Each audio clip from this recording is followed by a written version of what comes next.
Okay, we're on. Book local jobs with good.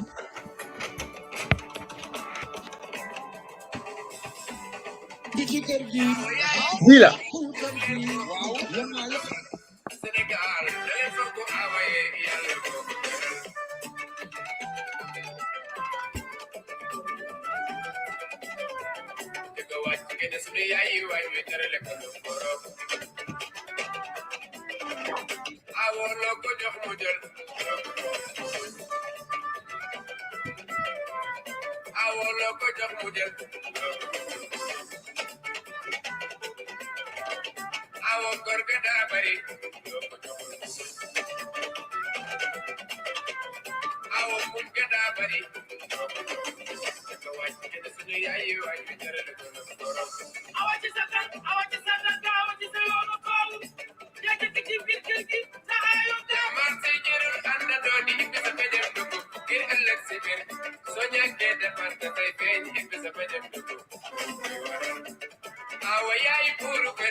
Mais jaay yëpp Nubian ak si nga de mu ñu kaa teew. Awa yaay listen. Yaay suñu yaay. Awa yaay listen.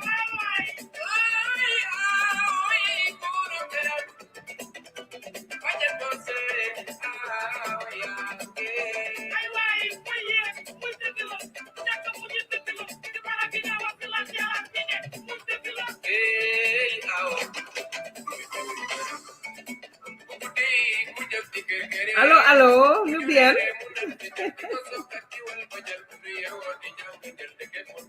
Allo allo.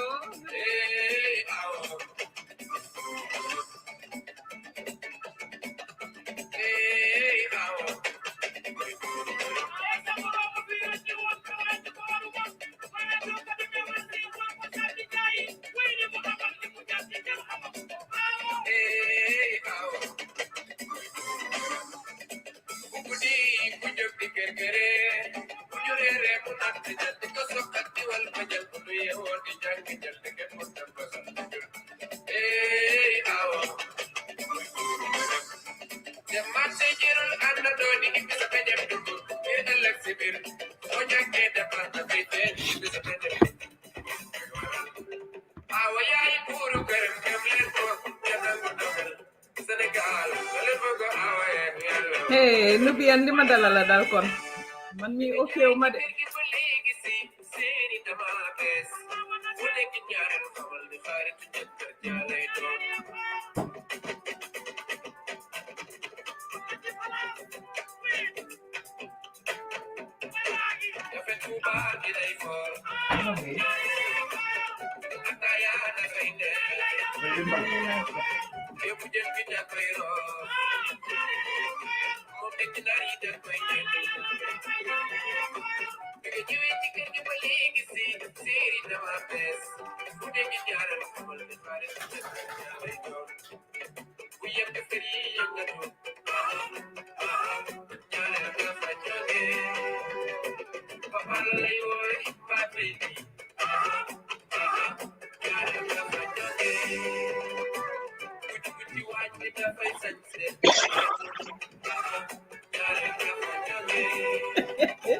Pa aussi yaa ngi ree de ñaareel rek ngay ree yow.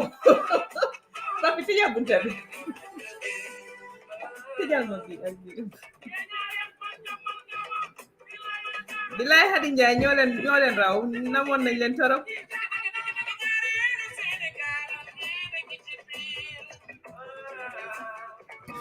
ma ne ko Nubian ak si na classe préfète. Président.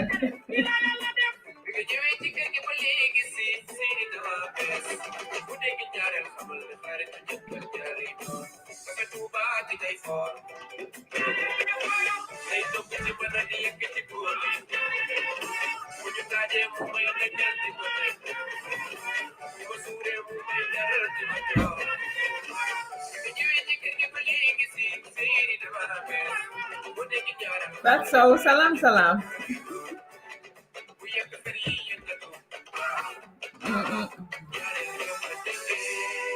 Listen. All right. Good afternoon, good evening, and of course, good morning, wherever you are and watching us here on the Lingard Post. Namon nañ leen. We're back. We are back. For Nancy Voice, I think everybody has the flu or COVID or something of that variant. So, mungok. But we are back. Paos is here. Nancy is here. Higna Esa Simas. Thank you to all of you as well for watching. Fatso, yaa ngi tooñ de. Maa ngi nii ak flu la am xawma lan la am ëllëg daal ma dem testi COVID. Yeah, so we are back. Tey nag we're talking about li nga xam ne mooy wujje. Wujje from a Senegambian and a Gambian perspective lañ koy waxtaanee. Because we know that, ñun maybe because of religion, ñoo dee gën a def wujje boo xam ne moom mooy loolu. Sanan sa ngi nii Faat Sow léegi tey nga gis ko. Ñun suñ wujje daal doy na waar. But we will be talking about wujje from a Senegambian perspective, a Gambian Senegambian perspective. And of course, we'll be talking about a lot of stuff that are happening. Why ma bàyyi team bi ñu nuyoo then ñu dugg si loolu. Like I said, wherever you are and watching us, we are really grateful. We continue to be thankful for your continued support here on the Lingard Post. Comme ni ko leen ko dee waxee rek, please like the page, share the page on YouTube and on Facebook, and of course, also support the team. Nyunge, thank everybody that has been supporting us thus far. We're looking forward to, more support so that we can get a lot more done, inshallah. Nans mobile nga nuyo then you buy pa os momitamin nuyo then you do sisi watandi. We're going to have two-minute monologues to talk about something. I'm going to talk about football being a uniting factor or a uniting force in a country. Before we get into the show itself. But Lance, go ahead, then you continue. Hello, guys. I'm so sorry. As you can see, I'm not ready. We're late because of me, so I'm taking responsibility. Happy New Year. We miss you guys. Thank you for tuning in and coming on board. Today, we are talking about polygamy. I can't wait to hear lan la guru suñ gori campaign ampul wax. Ñu xol lum ampul wax. Xam nga nekkut ne Cees kat yi nécessaire lañ mëna taka am na ñi nga xam ne dañuy doxaan te duñ taka la bëgg wax fofu ma dara de dama saanu suma kaadu Cees kat yi Cees te duñ taka ma su pa aussi ñu ne kuy taka daal do tago gis nga ñi fi do tago da nga jox rek def ko jabar dama li nonu ndé musa taka ña toog nag noppi duñ wax duñ def dara noonu nga dee gis rek gis leen ñu ne fere duga taka nga waaru nag ne what is going on.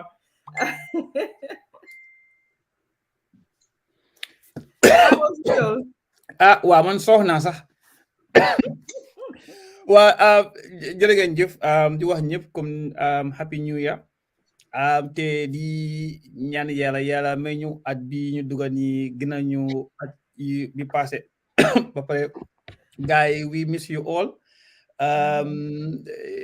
Fana man sañu ma miss bariwul because am na ñoo xam ne moom fu ma dem te say guys waaw suma ñaar yoonu noonu guys ñëw ñaar ñi waaye we appreciate you all fana ñu nag yéen la woon last year all throughout yéen sleepless nights so alhamdulillah tey ñu ngi fii tey right now at wérgu yaram di si sant yàlla ñu muñ a ñëw ba toogaat si the same platform same time at the same people so di ñaan yaa rek ñi fi nekkoon daaw ak ñun te tey nekkuñ fi ku nekk fi nga dem yéen a gënal fi nga jógee ko ba pare ñu hope for the best for this new year ñu seet nag man moom tey ñaareel daal gisuma dara luy tax beneen lu bon la oo di ko aaye wala du fi gëj te defaaguma ko waaye ñi wax naan kuy waaj ñaar du taka ñooñu ku ci nekk wax naa kaa ma takala nga beñ so nanga woon ne ko ñu sëy am na tey right now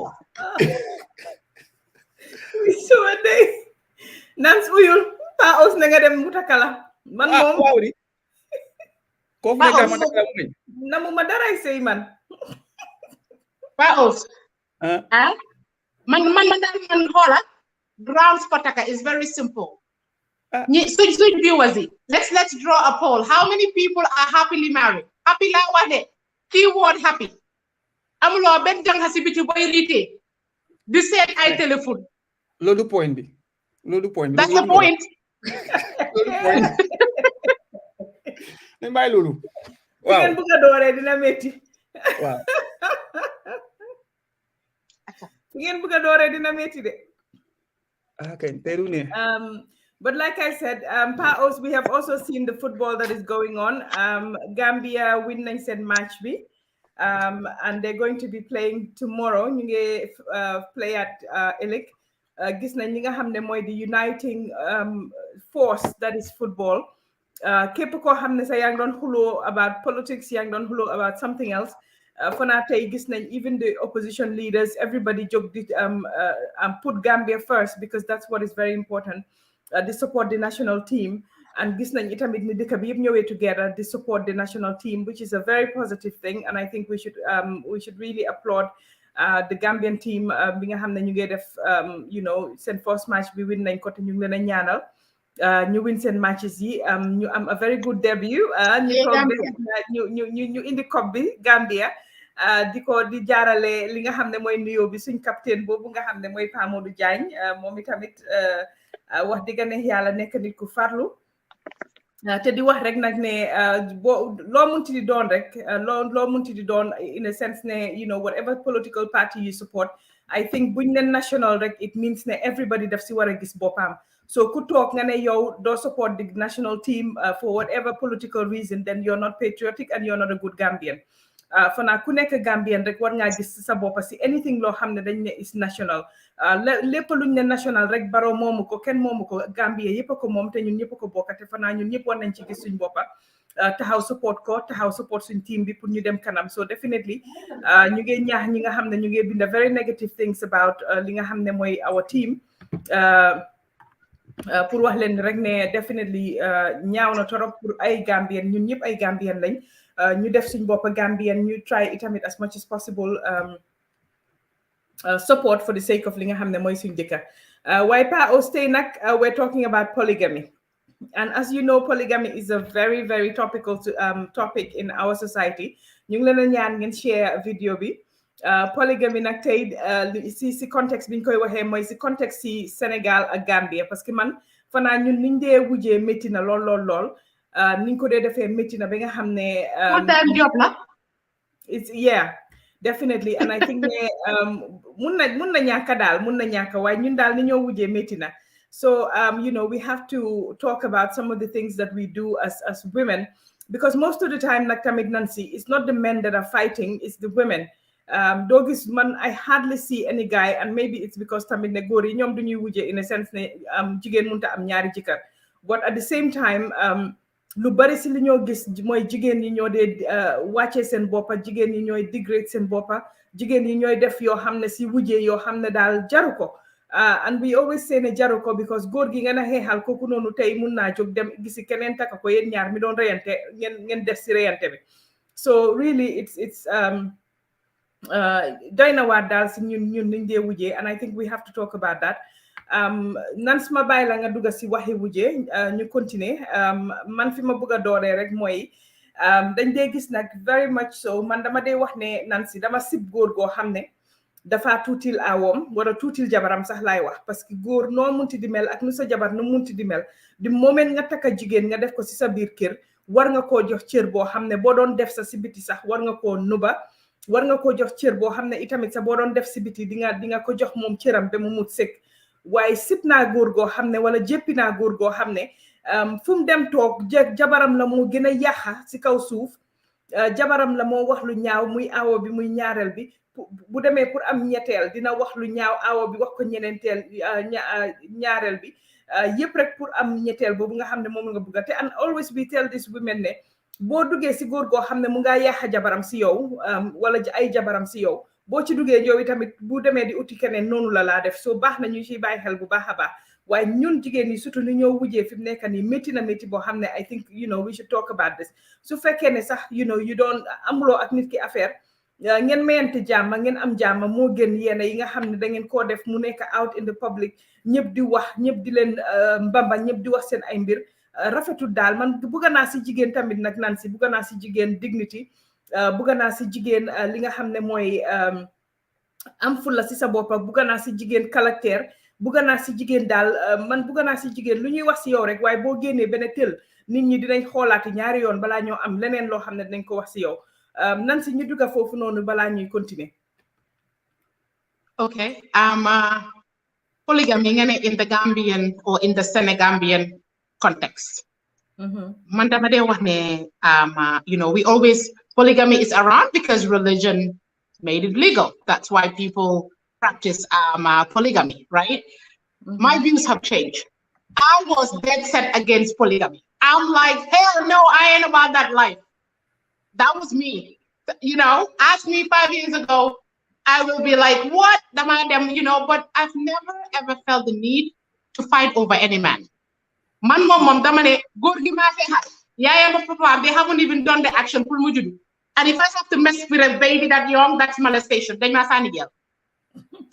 So I don't think maybe there's something wrong with me. I have never ever buga góor ba ma jaral xeex ba ma jaral xulo waaye mama foog naa ne soo gisee affaire yi wujje day gën a métti famille si la si famille bi la ak si góor bi la njëkk yaa ma neexi njëkk yi nga xam ne bokkuñu sa jëkkër tous waaye xëy na seen maam yi tase woon nañ feena wala maybe you guys are friends, whatever you want to call it, or even njëkke the husband's siblings, the older sister or the younger sister ak gore yi danga dégg ñu ne waaw ku eski moo ñu bëgga moo ñu faale moo ñoo defal.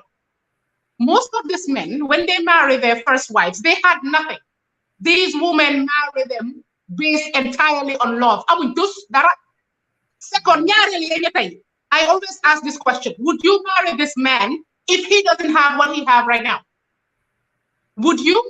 So danga gis ne njëkk yi is very easy pour ñu ne waaw awa bi duñu dee may naka ñaareel bu moo ñoo defal taraan yow lu la si ordre xëy na kii am na jigéen yu bari mama ñoo yore seen dépasse jëkkër yi ñooy fay school fees ñooy defa di daanoo góor gi mun a taxaw si tànkaam bem jeeku mu ne waaw damaa taka seet. Every time a man marries a second woman, a second wife, most of the time it's because they have established themselves. Fekk yow ki nga doon daanoo ka jogal. That's the first wife. Nga jël ko tegee ko boor. Sa family ko eski ñëw parce que kooku guess what? Moom mu ngi ñëw fekk this man is already established. First wife bi mu faa duga amuloo tus yéen ñaaray daanu bi jóg.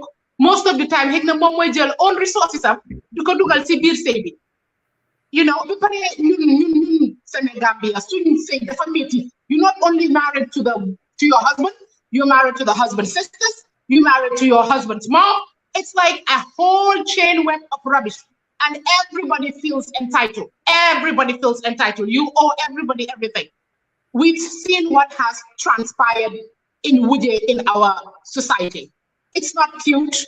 It's not.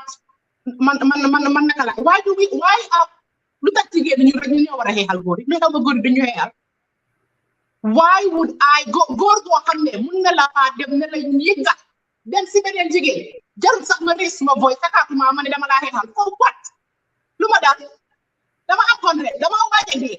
There are 7 freaking billion people in this world to take ba pare dama dee wax ne the first wives are always at a disadvantage because nobody gave them a choice.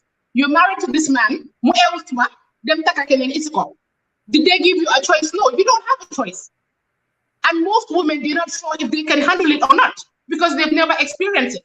That's why most of the time they act very erratic. She's just so emotional. She doesn't know how to deal with this. You went from having your husband to yourself to sharing it with this other person.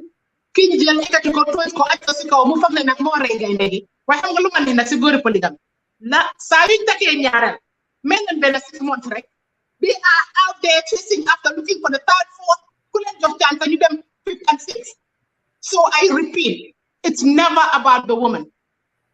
Men who like multiple women, they're not gonna stop chasing. It's the thrill of chasing. So go jigéen mu nekk xam nga sa góor te yow nag si duggee xam nga naka nga si duggee so dama ne daal nañ daf ko fi jarut. It's not worth it. No man is worth you losing your identity. No man is worth you losing your self-respect. Parce que man nga mën a jigéen bu nekk lose nga sa self-respect if you publicly go out and try to attack another woman. For what? Daf ko fi jar. It's not worth it. It's not worth it in any way, shape, or form. So I think buga naa dégg suñ góori campagne lu mu am pour wax te dafa sol xaftaan dafa am na dafa jógee bàyyi. yaa ngi ko tooñ de. tooñu ma ko di no may dafa sol ay long sleeve am ñëw toog. no tey ma teel a passé moo tax. hello food. Paos yaa ngi baax bu ko faale. Paos polygamy. waaw am na tontu am na du tontu sax waaye li ma foog rek nga pick on man soo ma tontu bu toon tey ma tontu bu waaw because am na yi nga wax fii choice at why men don't fight for the women. foog naa ne loolu lu tax mooy yéen jigéen ñi and society we already categorize the men as a man bi nga xam ne wata express feeling am or wata act like liñ ko ne yow da nga yembar. Hence the men bu ko wane ne hey man góor laa su ma koy def sax duma ko wane as if comme jigéen ni mu ko wane ba ñuy aate gaay foog naa li society moo pent ne góor dafa wane ka góor waaye góor nekk góor society li ma foog ne loolu society define as a góor mooy being able to stand pain te being able not to express your feelings physically ñu gis ko but not as the gender of the sex itself here right now. Now secondly, the issue about choice ne yaa ngi wax ne lu tax góor su ine second wife automatically joxut the first wife a choice but foog naa ne you would claim a choice or have a choice when you are in control of something. Su fekkee ne góor mooy takki ini dikkal foguma ne choice bi war naa nekk ci kin dikkal rather that is not to say ne you will have to. How many women are dikkal Paos? No. I'm talking about what is right la wax.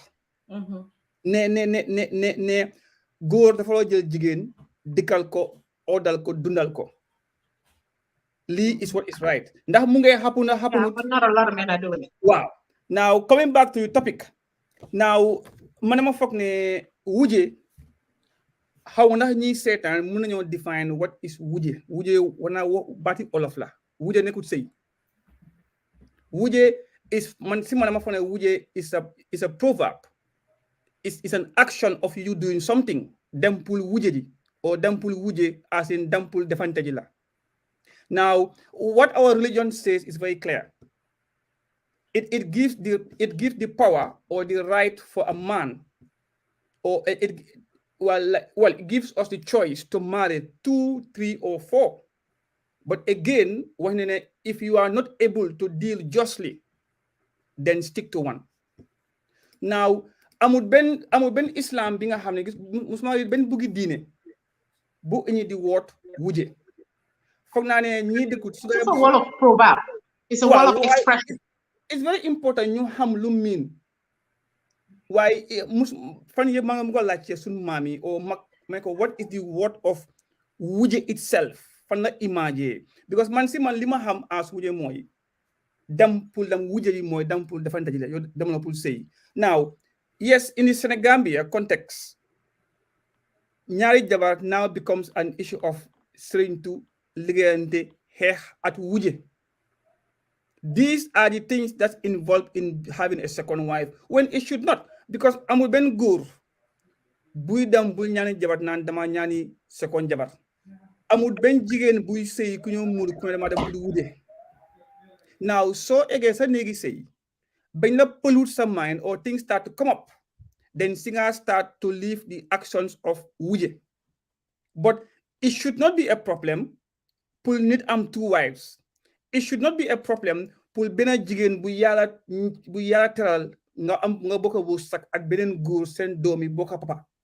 Because bear in mind ne whether yow accept nga pour mu happen or not yaa ngi sëy sa jëkkër ak koo xam ne xamuloo ko who knows ndax sa doom yi nga am tey legitimately ñu ngi bokka beneen xayal boo xam ne xamuloo ko legitimately gaa ngi bokka bàyyi now if men today ñun suñu society tey foog naa ñu ñooy yaaxa the concept of having a second wife waaye lu diine wax ba tey mënuñu koo push mënuñu koo overrule te góor la tax waaye dañ dee wax ne góor dañoo seet lu ñu neex rek ñu wax ko but diine bi ñoo quote did not start from 1 it starts from 2 now I could have said hey xama start from 2 at 1 go bam su metti ma génnee benn ma desee at benn ma desee at 1 that would have made more sense now let's coming back to si kër gi la ca jigéen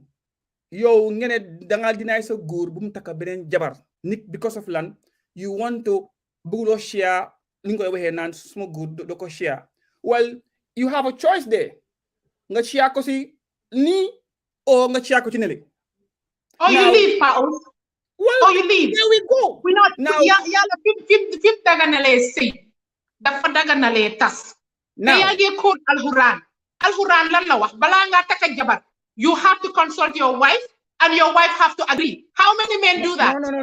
No. So you can tell religion, never dey wax rek mama ma dellu si. Def ko buffet table, jox ma liñam bi bëgguma sauce bi. Du dee ngeen nonu de. No, you go in all out. No, dégluma Islam joxna bam dagalalee góor nekk kilifa ni. Déedéet balaa nga dem pour takki laa la wax de. Balaa nga takki lu mu wax? Bala nga takki li nit yi wax at li dina bi waxut ne nga seek permission from your wife but yëgal ko waxtaan leen suma jaar ba solo wut de but ma ne ana ilimaan si viewers yi leeral leen loolu noonu and quote it in the Quran. am na benn there is no agreement between the husband and a wife for the in marriage fi nga xam ne you have to seek a yes or a no, but what Islam has said mooy waxtaanal at sa jabar sa force at tamit soo amee nga neexal ko at su ko mu ne now let's understand tamit ne dam takki second wife does not making ne am nga millions of dollars or pounds or dang fay dam spend because takki second wife is only ñeenta transu it's same thing as takka first wife. So what is realistic? It doesn't work that way. Your own melapig ne ñu léegi takka jabar.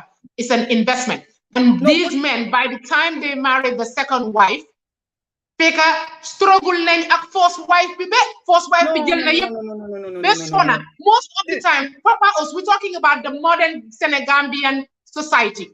Very rarely would a man ko xam ne am na de góor yi nga xam ne amuñ dépasse def takka ñaareel du because léegi what I'm saying is ne Nancy takka jabar mu na yemo joxe dépasse di nga ne lan takka jabar mu na yemo joxe dépasse di nga takka jabar mu far nga joxe dépasse takka jabar mu na cheap joxe dépasse exactly thank you so what is the debate ne da ngeen xosul yéen ñaar ba xosul ba pare mu dem roma fi takka beneen jabar now am nañu dee wax naan ne yow xayal nga doo takka jabar doo takka second wife now man as a young man I want to have my second wife when I am young and able but I don't have to wait until because su ma demee ba màgget ba bu ko dee lu ma dee second wife waaw definitely boobu moom ay d'accord naa ci nag boobu moom d'accord naa ci daal ba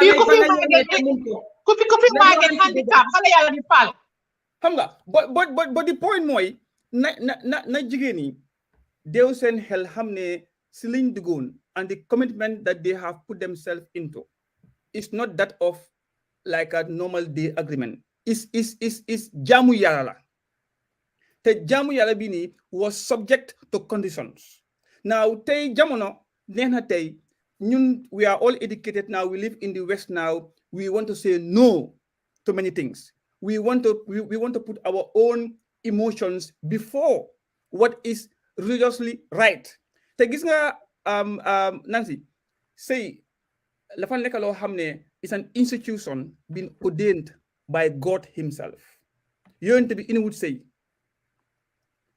yàlla moo daganal te moo ko wax te sotay sa yëpp if bu ci nekk su bàyyee li ko sos rek yow waxatloo sëy leen ngaa wax right now anything about marriage soo koy define soo koy defar soo koy yaxa nga génne ko si alxuraan at hadis si ñun luñ gëm as julit rek waxatloo fi sëy yaa ngi dem beneen domaine now we are talking about here man fi ma waxee mooy what is right and acceptable in Islam, not what society and what we are doing. Now, soon understanding the concept of what marriage is about, soon understanding the concept of what defines a marriage, soon understanding the concept of what will motivate a person to have a second wife, then we can come to and relate that to the Senegambian concept, which to me, period. Very rarely. No. Most of them, before they go and marry this woman, they have done so much funny. Mama, help me. What's the word? Fornication. You are out there having a full-blown relationship with this woman. So it's not like this is kosher. Let's keep it real. Okay, now Nancy, second wife, góor bu ko am dafa fekk nga pese sa bopp xam ne mun naa ko bëgg naa ko am léegi right now. Why would a man stupidly enough go and marry a second wife to andalu ko?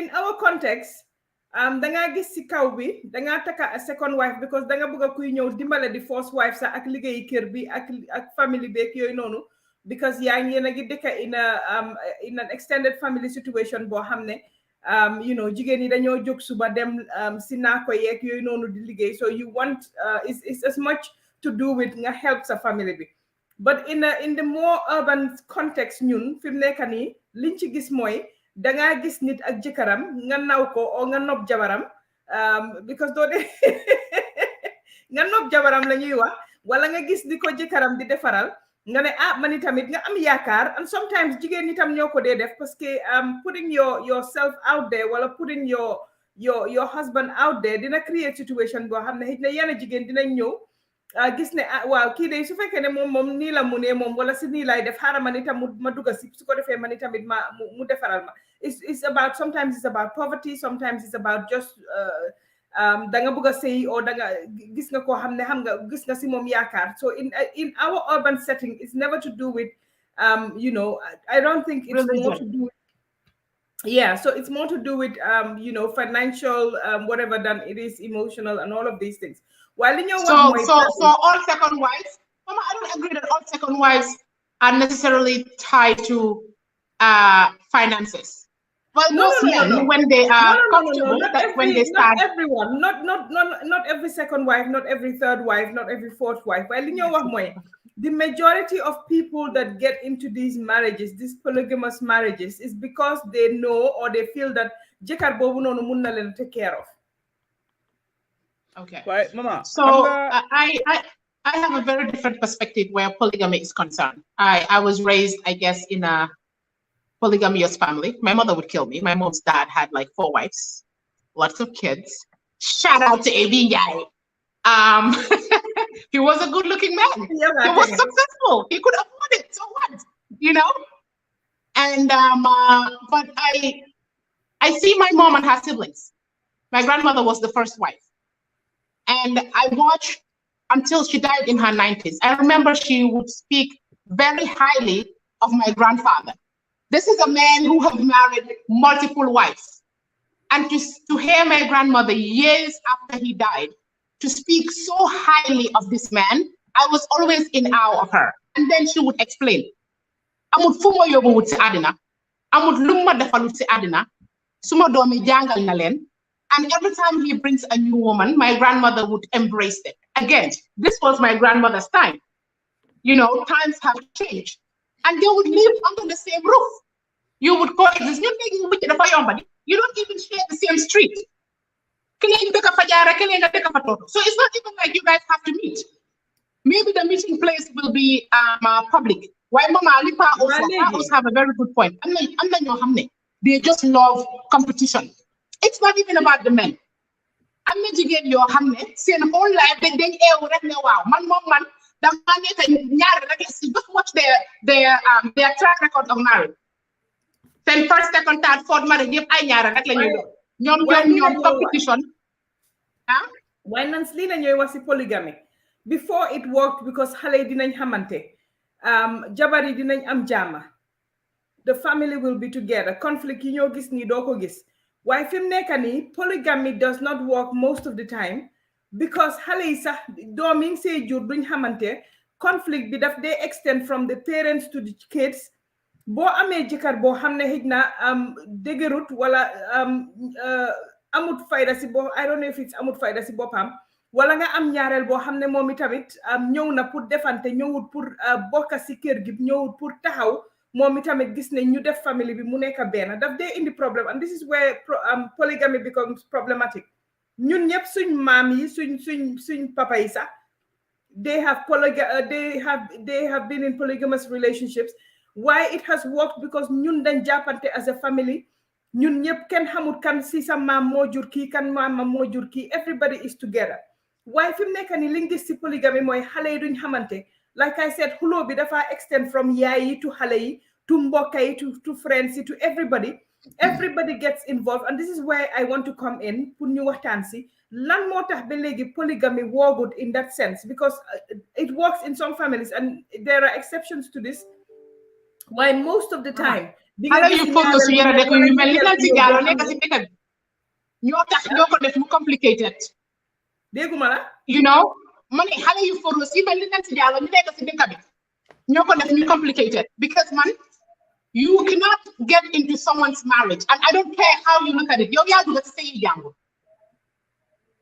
this man have his wife you are the second wife and again let me repeat I said this when we were talking about the side chick góor ni ko amee noonu nga ko lose nu mu la bàyyee jabaram ñëwee si yow noonu la laa bàyyee dem to another person man dama believe ne men who are polygamous is never about the women and some of these men they love the drama they crave the drama they want women to fight over them because they are narcissists they are insecure they are find the words you see them glow in the drama mama ben góor bu am fula laa wax de I repeat ban góor bu am fula yaay toog ci in public di gis sa jabar di defante dañ góor bu am fula laay wax de and you think that's okay and you think that if you know ne amuloo kàddu sa biir kër amuloo droit taka ñaari jabar if you cannot control it you shouldn't marry a second wife when the second wife bi ak third wife bi tamit mënuloo ñëw dugga ci biir sëy jàmbur ba pare ne yow di nga ko control dugga ci biir sëy jàmbur ba pare ne yow da nga ko bëgg a gérer yow noo ko bëgg a gérer yow naka nga fa duggee did the first wife give you hell before you got there like nañ waxante dëgg mama nañ ko wax benn yoon rek ni ko ci dee nañ ko wax benn yoon dee I think the issue of polygamy the reason why it has gotten nasty and unaccepted is because there are too many people in the marriage xarit yeeg doom yeeg mbokk yeeg njëkk yeeg even the njëkk dañoo pick sides and they always tend to side with the new wife ñun human beings dañ bëgg lu ees faruñ fen te kii dugga si biir poosam di la jox te dina ñaareel bi ñëw na fekk this man now he's comfortable there's a bit more liquid cash mu ngi leen di jox so moom ngeen di gërëm moom ngeen di tàccu moom ngeen di celebrate fàtte ngeen aawo bi de ki nga xam ne maybe the reason why she couldn't give you it's because she was struggling with your brother maybe it's because moom moo yore woon sa brother so ngeen bëgg a moom mu toppatoo sa brother fay school fii si def yëpp ba pare mu jox leen nañ waxante dëgga ñun we are the njëkkees ñun ñooy njëkke yi ñun ñooy gore lu nekk danga ko netta si sa boppam ma and Gambian society ñun dañ dee def double standard lii kooku waxoon bugga nañ suñ sisters yi nekk ñaareel waaye bugguñ ñun suñ jëkkër yi dem taka ñaareel it's the double standard and we always pull the religion when it's convenient for us man dama foog ne wuje and sëy léegi dafa more complicated because there are too many people involved ba pare waxi sa jëkkër daf koo flaunt. I highly doubt there's any man who is flaunting their extramarital affairs in front of their woman. But Gambia is a very, very small community. We all know each other. We all live very near each other. You know what I mean? Like, this is not rocket science. These are information that people share and know. So what you don't do and what you cannot do is try to go after that other woman, look like a fool. Period. Again, stop fighting over men. How many times do I repeat it? Stop fighting over men. Góor bu la fa bàyyi dem rite ji beneen jigéen. Góor bu bàyyi jabaram ñëw si yow. Dina la bàyyi dem si keneen. Dina bàyyi kooku demaat si keneen. It's a habit. It's never about the woman. Some of these men, they gloat in the attention. They love the fight. They love the drama because they are insecure. They are narcissists. I cannot think of another word. Okay, ñu ngi am caller ñu bàyyi ko ñu continue. Caller, go ahead. Well, I don't want to contribute to like for one so say na gis ni mo ñu comme wujé bi mo ta dem moy li ko laal first yo so amé janga yaa ngi finance sa jabar te finance sa janga parce que so demee sa janga bi dang ko dem wax lu bon ci sa awo bi te jigéen nga mo do dina sen xol bi ngay ko wax lu bon ci awo bi su ko defee mo fokk na mo ngi am points against the awo fekk demee wut no góor gi ngi fenon both sides. So in the first place, number one, bigger amfa. So your killer final bam na take if lo hamle fe na system direct hamana no one na chingoli. Killer final bam na bangi ngoro bolin si hamane tufu diga du falan. Parce yaga na final. Yep. Man dama ko joxe small box my example. Dama amon dikar mo ñuy sey. Du ma ne daf ma yeb sax waaye xëy na dafa so comfortable ba nga xam ne xëy na daf ma daan tiim di ma ko wax ne ma yow moom su ma parewut ci yow doo ma bàyyi ma gëm ko nag trop nag yàlla mooy suma seede ma gëm ne moom su ma parewut man kii su ma ko bàyyee rek dee la damaa dee mu indi jàng xam mu dëkk ci suma biir kër teg ci moom am liggéey ma amee ko am jàkkaam amee jàngam dama daan toog di ko ñaan bay jooy baalal ma nga taka ko mu ne ma duma ko taka may ko ñaan bay jooy waaye fan ne mu jéem a toog xool ko xoolaat suma bopp bu baax ma peese suma bopp xam ne man am way more better than this ma baagal ko bagaasam yi ndànk xam nga yëpp mënu ko wax man because of the happen si biir dafa bare ba mu ma toogee waxaat suma boppa ma ne déedéet lii dafa ni pour enfi lu ko mooy li doon happen du musa stop te yu nasty moo happen noonu yu bona bon yoo xam ne asa fe mënu ko wax on air mujjee si dafa dem bàyyi ma ay 1 week 2 weeks dem si jànqam mujjee si dafa toxal jànqam yi bokk feneen di ko fayal rent man may fay suma on rent di liggéey moom mu dem clean benefit di ko fayal jànqam di rent ñu dem be after ma ne ok léegi li ñoo def mooy jànq bi dafa man dama am pour dem ma bàyyi ko moom sa life ma bàyyi ko sa life so noonu laa toogee so waaye léegi mooy li ma la war rek fenal na jànq bi fenal ko wan jànq bi nga ko man gis nga respecté mu suma jabar waaye jànq bi si boppam time boobu mi ngi happy woon because mu ma dilitul man maa ko doon entertain waaye fekk gisuma woon dara waaye ma toogee ba gis naa suma bopp xoolal suma ko ma ne xoolal foog naa ma am tuuti ci gannaaw ma dem bàyyi ko jànq ñoom fa ñu ngi su ma leen ko waxee tey di ngeen rey waaye li ngeen a xaw a war a mu xapul na ma def rek la ko def so balaa dara boo leen nekkee daal fenalante bu mu fa am su dee sëy moo la tax a jóg taka nit parce que man suma maasi man bujee dawloo bu te suma mor yu bari bujee dawloo leen waaye ni ngeen ko lal si digga parce que la nga uti si biti rek la ki nga bàyyi si kër gi am waaye yow dama la bëgg a laaj rek jànq boobu noonu bim la doon bi moo sa jëkkër si biir kër gi lu ma mënta understand mooy nga baalal ma mooy loolu li nga bëgg a laajte xam naa ko damaa dem liggéey bàyyi la ñu def ba mu neex su ma ñëwee fekk ka wari jànq bi yëpp suma xoolal bi ma ceeñ suma darab ne pat toog No, you are the ultimate ride and die chick. I gotta give it to you. Yo, can you? Yo, second yo, rek na ko yalla linka. Why hunger is na aduna long mun rek mu jangal ba jangal na ma bari lo xamni yalla wursagal na ko ci alhamdulillah dama julli sike du ko ñaanal parce que du bari xolé wu ko ak suma faute yëpp moo tax ma ne man la ma invest woon la ma yàlla fay tey yàlla xol lay fay la ma invest woon la ma yàlla fay tey wallahi dama liggéey weer dee ma jox leen moo jàng xam yëpp xaalis ne leen yónnee leen seen kër sukar toog jàng xam xam ne man xam naa ne nekkal suma jikar suma waaye mama yow nag kenn du yow waaye mama ki wax ni suma jabar la de suma jabar de diw subhanallah no ki wax ni man dama ko bëgg a xam no I have to learn from her. I'm the most impatient human being in the world. Definitely yow definitely sa xol yow rek la ko yàlla may man de naw naa la definitely xam naa ne li nga wax nii de man bu ma ko doon dunda man moom fi mu nekk nii nekkee kon police yi ñëw nañ wala ambulance ñëw na parce que kenn dina dee I know right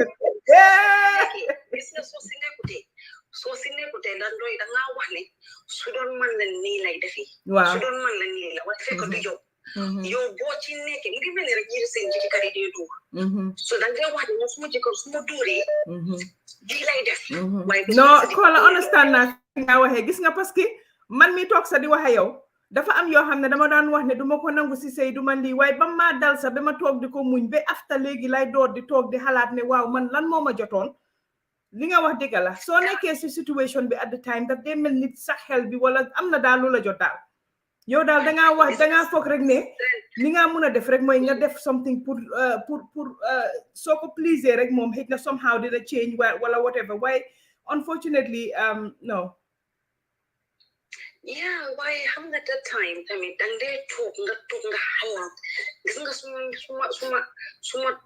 suma ñaawlu woon ba pare xeex tooguma jaklu xeex man I will be the loser moo dee waral nga bàyyi sa jëkkër mu dem nga pare nga jëlaat ko because pare wu woon te dama waxoon ne su demee du juga si waat so ma bàyyi dem ba nga xam ne pare naa compris ba nga xam ne su nekk strong boo xam ne su demee dinaa teg suma bopp ba si nekk benn fan ñaari fan jooy ba tamit juga si waat te ma toog ba xam ne si nekk am naa that strength strong na enough pour nga xam ne du ma seetaat back then ma doog a make that action waaye that instance su ma ko defee rek I will have made the biggest mistake of my life because su génnee duga si waat rek dina ma gën a def doomaat because pare ma woon ci moom waaye ma demee ba pare ci moom ba ñaan yàlla di julli di ñaan yàlla di def yaram leen di ñaan yàlla di jooy yàlla xii bis jël strength boo xam ne dugal ko suma biir xol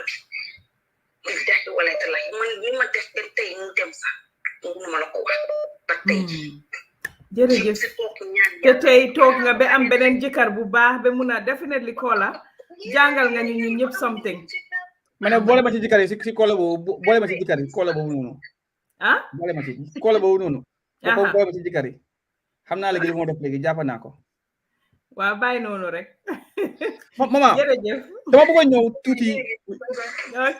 ñëw tuuti rek si dat Kola gis nga Kola bi li moo explain nii look at the reaction of social media right now tey jii the bigger problem of ñun su negi sëy yëpp mooy nga waxee ko outside and the multiple feedbacks you gonna get tey jii am na fu mu toll foo xam ne right now at that time su ñëwoon tey Facebook programme tey ñëpp kool ko muy wax storyam ku nekk na saaga jëkkër ji ku nekk nañ ko wax lu bari ba mu jóg di wax ñëpp xamal ko waaye gis nga with that patience it was a test of the time and a trial for her in her life and she has passed this test and then she has successfully gone through the trial of that hardest thing in her lifetime and then mu ngi wax tey jii ba mu muñee la ko ci fekka now doomi Adama daf dee mën a react to any situation now what we are saying here right now mooy ne mer mooy nooni borom doomi Adama every time di nga am loon naxari di nga bugg a mer nga react fii tey jii ku fi gis sa jëkkër o sa jabar mu taxaw ak góor o jigéen soo moo tontu gaynde di nga ko def because of at that time anga bi nga am all you feel like doing mooy strangle ko rek ko mu dee lu nga feel like why even those who got into someone else's marriage. I'm just saying. No, lima no. I'm lima Tony. You as your husband. All you think about right now mo jël jaasi jamama day because some mer fala tolu. Man, I'm too cute to go to jail. Can I Thank you. What? Now, you all can have it. Too cute to go to jail. I'm sorry. Now, Mama has given an example. Man talk na again advice na suma harit. Diko talk diko muñdo hi same niko muñal. Talk na diko advice why suma bi hol na ko nako bro diga so man la duma ne muñal. And this is limo tax ñun suñ Senegambia bi wuje the one part of the problem is also within ñi nga waxtaan ak ñaajo advice. Thank you. Ndax si doon ñoom la fii tey Facebook ñi bina di comment naan man wuje bëgguma ko waaye yaa ngi bëgg a jamxantu te yëguloo ko. Ki la wax ne yaa ko jël gis naa sa call bi naa la ki la wax ne yaa ko jël she's taking 10 times more. So moo tax dañ buñ dee wax naan son man la dama ko def o bu ko nangu o bëgguma ko. Now people there are reasons why things happen jigéen bu nekk ak góor bu nekk there is a way that you deal am na ñoo xam ne dañ sof ba nga xam ne soo waxee dafa nangam gars yi def ko right now ëllëg gars yi toog rëccu right now. moo tax kii tey comme lim doon ñaan jëkkëram instead of mu ko disrespect ba si biir këram muy dem liggéey muy def naka si dit noonu ba si kaw lalam lim ko ñaanoon ne ko ne mu takka jànga bi xëj na loolu sax moo gënoon a rafet. waaye man li ma rafet mooy lu tax tamit jigéen boobu noonu moom mi nga xam ne moo nekk si situation bi feel entitled to come into somebody's home. xam nga ñun jigéen ñi tamit nañ ko wax ni tëddee ñu ni tamit liñ dee defante métti na torop man bañuma nga nekka sax ci këri jàmbur waaye joxal kooku respect ba nga xam ne doo defante moom doo dem këram doo am moom affaire parce que amuta yow affaire yow jëkkëram nga amal affaire lijjante ko ak jëkkëram waaye dem ba si biir këram jëkkër boobu moo amul respect ci boppam moo respect ci jabaram amul respect ci boppam waaye jigéen bi tamit amul respect ci boppam Nancy because doo dem ci kenn jigéen bii nii this is a very unusual case bu mu doon wax man dama tiit sax parce que ñu ngi wax ne what's the word pour dal parce que xam nga man am not dal so what's the Arabic word saba xam nga ne saba dafa aw nii nan si aw ne le we are parallel we will never meet man rajaxe ma toog rek dina yoon jigéen what I'm saying is ne su fekkee ne mama jigéen boobu noonu ñu isi si biir kër bi right and she has rightfully said that later on the husband did the same thing to the woman ñun jigéen dañ war to understand that men the way they treat one woman you are no different they're going to treat you the same way. It's never about the woman. It's about the man himself and who he is. Sa jëkkër su ñëwee ñett la best believe ne su fekkee ñaaram dina ko ñett su fekkee ñetteel dina ko ñett if a man cheats on his first wife taka ñaaral best believe ne dina cheat on the second one he'll cheat on the third one and it's going to keep going. It's never about us. It's always about the men and their desires. Men love the thrill and the chase. Paos nañ waxante dëgg. nañ jël koola bi koola go ahead ñu ngi laa déglu. hello seen programme bi neex na lool mama. thank you. jigéen boobu moom koolandoo suñ sister boobu kooku moom jox nañ ko flag bi. waaw wax dëgg mun moom kenn mënu ko. definitely. another thing dama ko daan wax suma jëkkër ma ne ko ne koo xam ne bokkuloo moom seen yaay yi bokkuñ seen papa yi bokkuñ bu ma introduce ak moom nga ne ma kii sañ njëkke la loolu from the get go lañ ko wax. kii sa njëkke la bugguma koo dégga gis nga ñeneen na ñooy buggoo ne ay njëkke lañ fekk ñu nga si ron ñu nga def leneen so another thing moo nekk affaire yi wujje bi kon ñun suñ maam yi ak suñ papa yi lu daan tax gaay dee takka jabar yu bari ak léegi dafa utee time boobu noonu gaay dañ dee takka jabar yu bari because comme soo amee tool comme si ob bi yaa ngi am ay tool so da nga nit doom comme am loo ay brothers yu bari da nga nit doom yu bari pour nga xam ne dañ laay dimbale si tool bi dem béy ak jigéen ñi si kër bi ñu dimbale wante liggéey moo tax ñu daan takka jabar yu bari waaye léegi comme sister boobu nu mu ko waxee léegi da ngay gis da ngay sëy ak sa jëkkër yéen a ngi dëkk si benn single ngeen ay struggle kii dem liggéey at the end of the month ngeen boole seen xaalis bi léegi ngeen dem si saala cabinet ba ngeen mun a afford 2 bedroom after ngeen mun a afford kër yaa ngi gis góor bi su ko defee lu mu dee mbubo moo nekk ne he is not happy at home happiness doomi aadama moo ko nekk créatal sa boppa happiness kenn du ko jënda no so yow soo duggee si biir néeg bi nga gundu xatal sa jabar pour sa jabar mer yaak moom ngeen am problème su paree yow nga génna nga dem fiixlu si biti because jigéen ñun jigéen am in a way nga xam ne ñun dañ dee buna bugga jigéen su amee doom ak góor jigéen bi lu nekk daf koy bàyyi si biti góoram ak doomam yi rek lay toppatoo faaleetu dara yaa sa jigéen soo leen amee misunderstanding sa doomu sa génn ak si biti yaa ngi make sure the food is right the house is clean ñëpp ñu ngi comfortable waaye góor yi dee gundu xatal sa jabar dem si biti nga dem topp xale yu ndaw yi su ko defee nag comme let's say nit ku nekk ñëpp mënuñ laa bugg a ndoor comme su nekkee aaw bi la dina am ñoo xam ne friends yi góor yi wala mbokki góor yi bugguñ ko su ko defee ñu ne ko ne waa takkal keneen ndax kooku may la jaama soo takkee kooku tamit mayuloo ko jaama foog nga dem utiwaat keneen ak góor yoo xam ne dañ dee wax seen jabar yi buñ dee laal seen téléphone yi ay jigéen yi bu leen musa nangu fasol loolu bés boobu bu duggee si téléphone boobu keroog di nga gumbo keroog di nga de waaw man all this years maa ngi toog ak góor bii ndekete kii am na góor yoo xam ne dañ dee nekk si dating website góor yu am jabar de am ay doom de nekk si ay dating website di caat ak ay jigéen loolu yëpp gis naa ko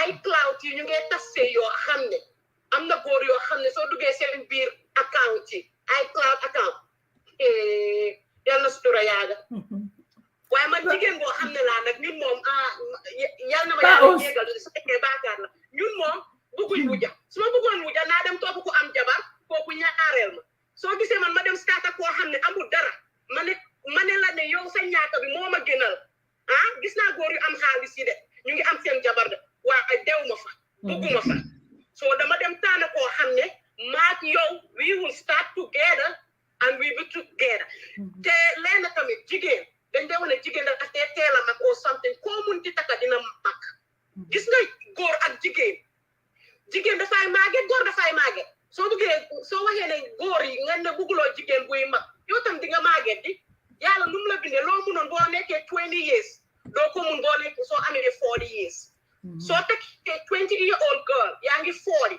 one day kooku dina nekk 40 xanaa di nga dem takkaat beneen 20-year-old nañ leen waxante dëgga doy na waar koola dëgga góor yi daal bàyyi soo tekkee jabar di jalgati si biti jigéen suñ ko defee du la neex lu nekk daal naka ko sa boppa lu la neexul bu ko teg sa jigéen definitely thank you so much Kola mama xam nga gis nga dañu am benn problème in society gis nga nañ moo understand ne sëy jaamu yàlla la nekkul pour dugga pour xool outside or pour def outside te sëy lu ko takka tasut ko ku nekk nag am na right yow sa bugga loo bugga nga def ko but we need to balance the equation xam ne góor nu ko yàlla bi ne itself kilifa la te kilifa jigéen la at all cost bu baax bi at bu bon yow yaa xam sa jëf now your deeds and what you do would define the kind of person you are. That does not change what is right. Now, sometime mommy di taka ay 4-5 wives, nothing has changed the reason why they marry 4-5 and now. Sometime in jikay sun mommy dan say nik jamu yala. Amul ben góor bu taka jabar naan da nga am tool yu bari da nga bëgg doom kan ma bëgg jur doom pour tool. Nobody wants to do that right now. Say You never hear what mommy. I feel like our grandparents, they instilled this in us. You know, their marriage was so kosher. You know, like they don't say because it was necessary. Excuse me, it's bull. No, Nancy, it's ridiculous. Nancy, how many? So holy and jabari. So holy and you respect. You jack and you so let's buy in the hand to me. Let's stop. Let's mommy don't say because I told blah blah blah. He was a highly educated man, a politician. So let's start it. Come on now, like men marry other women because of desires. Very few men. You ain't them out there, they marry second, third wife because they're following the religion. Come on, let's buy it. No.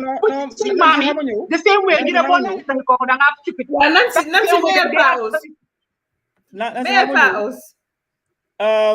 Gis nga okay. Man lima wax ni. I'm not gonna go demal sa bu ñëwaat right now. Gis nga wax moy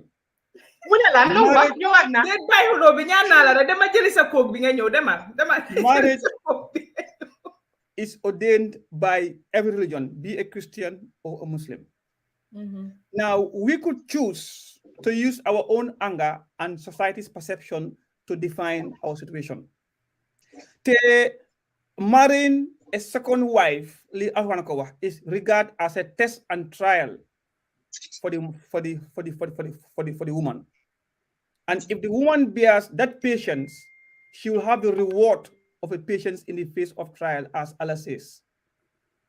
Li ahuan moko wax man waxumako sun fama mam waxuko suma waxuko. Having a second wife bu ñew ci kër gi is a test and a trial for the first wife. Now, ñun activists ak ñun feminists ak ñu jangat am Oxford University am degree. However you want to define that situation is up to you. But let's bear in mind, say Nkotaka Sunna at Farata, it has to operate on those grounds. Amud Benjigin Binga Hamne, then Kotaki because of what Facebook had said, what the council had said, or what other person has said. Now, let's understand also, Komsun Mami right now, Banyo Taki Jabar, kan lagay taka. Then Dantana Jabar. Iniko xamne na jur ay dom yu bax na sey su kay ñëw du am problème. Now look at today, what kind of girl are we marrying?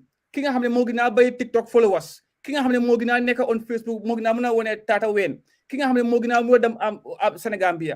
Slay queens. They are called the slay queens. Well, get it right. No. So if we are man fong mané na dem taka jang bo xamne is a TikToker, 1 million followers tay di ma ñëw man ko in second wife. Dafa ne hey man I'm not going to share my man because of land, because munge measure herself as an elite lady. Ne duma ko accept. Now, yo biñu taka jabar mo taxone both the husband and the wife, they need to be present at the mosque pour ñu dégga khutba bi. Ñu xam yeen seen reunion bi lan moko bayin.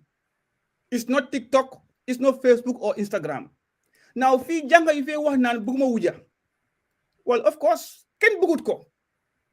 But su buge happen, su wara happen, soppa nañ ci góor gi ko def mu tam waxtaan ak jabaram. Neexal su jabar ji bañee ba bañ, there is always a route to follow pour ñu waxtaan pour mëna happen right now.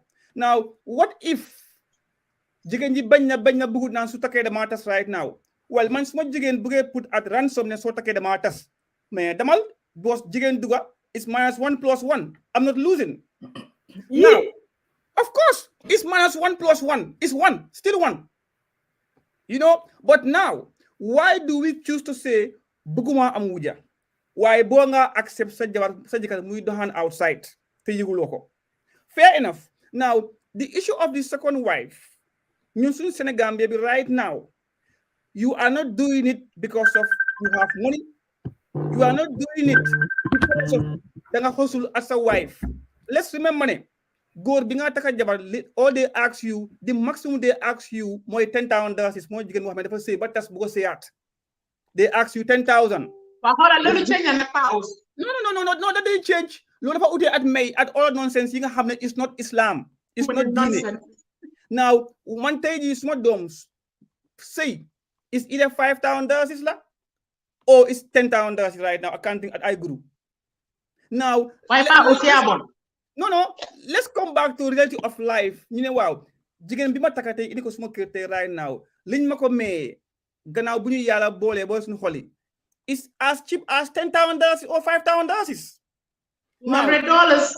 Exactly. So yow jigen bi ngay sa kër mu bëgg jël naan waaw buñ xosulé ba paré tay nga am am taku jabar ñaaka taku jabar waaye am mun naa dundal jabar si kër xam nga osal right now nga am sa xaalis ak nga ñaaka am sa xaalis does not make any difference pour nga am takki because sooy ñaani kilifa yi su ndee may jabar xam nga la tax ñu laa may jabar man Pa Ousmane yaakaar moo tax ne di nga ko mën a dundal di nga ko odal di nga ko dikkal yaakaar te gis nga am na benn time wax na ko benn time yéen jigéen ñu wax yëpp listen very carefully bi yonent bi demee rañaani Jibril yóbbu ko safara ak ajana bi mu taxawee safara bu mu taxawee ajana yundu safara li mu gis noonu ñi fa gën a bari yëpp di all jigéen yonent bi laaj Jibril ñi yëpp lan moo leen fi indi mu ne ko ñi mooy de most of them mooy jigéen ñi sëyoon tas seen sëy toog di xas seen jëkkër yi daa musu leen defal anything be very careful li ma wax nii de lii it's not what I said and then jokes aside jigéen ñi uppa safara ñi fa uppa yonent bi lim gis lim laaj Jibril li la ko tontu now te tey jii bari na tey Facebook bi toog tey Alaaji Pa Ous di wax non waaw tey la aju ma tey fo ma xuba tey so moo tax góor am na fi ñuy bi nga naan dañ foog ne li tax góor dem uti sekoon jabar am comme li Kola boo wax right now naan daf ko bu xatal jaamala bugg right now let's go back to the diaspora here right now ñaata jigéen ñoo fa liggéey full time mama ndax full time mun naa ànda at marriage at home post yaa ngi bëgg a jànga let's do one thing am na ñi nga xam ne tey Europe tey digga la jànga moo leen fi indi woon eventually guy gis ko ay boo guy say guy am family now tey jii si diaspora bi right now tey jii ñaata jigéen ñooy teg 3,000 for their husbands ñaata jigéen and where in the Quran did it say a woman is supposed to put 3 meals a day? I'm coming to there. Mansi, to answer the question quickly, even the Quran did not mention our 5 daily prayers. The Quran did not mention 5 daily prayers that we do as a unit. Tell us sokota fute mosa passport. Alquran limu wax moy dafa wax ne wajal len julli. Why waxut ne julli len 5 times daily prayers. Nekufa, but we still pray. Now, coming back to my again. No. What are the 5 pillars of Islam? No, Motamayala. One of the Zakat, most important pillars of Ramadan, Julie, Ajil Baitilai. I guess that's how it said. I don't. How do I buy Arabic? The 5 pillars of Islam. Praying 5 times a day is part of it.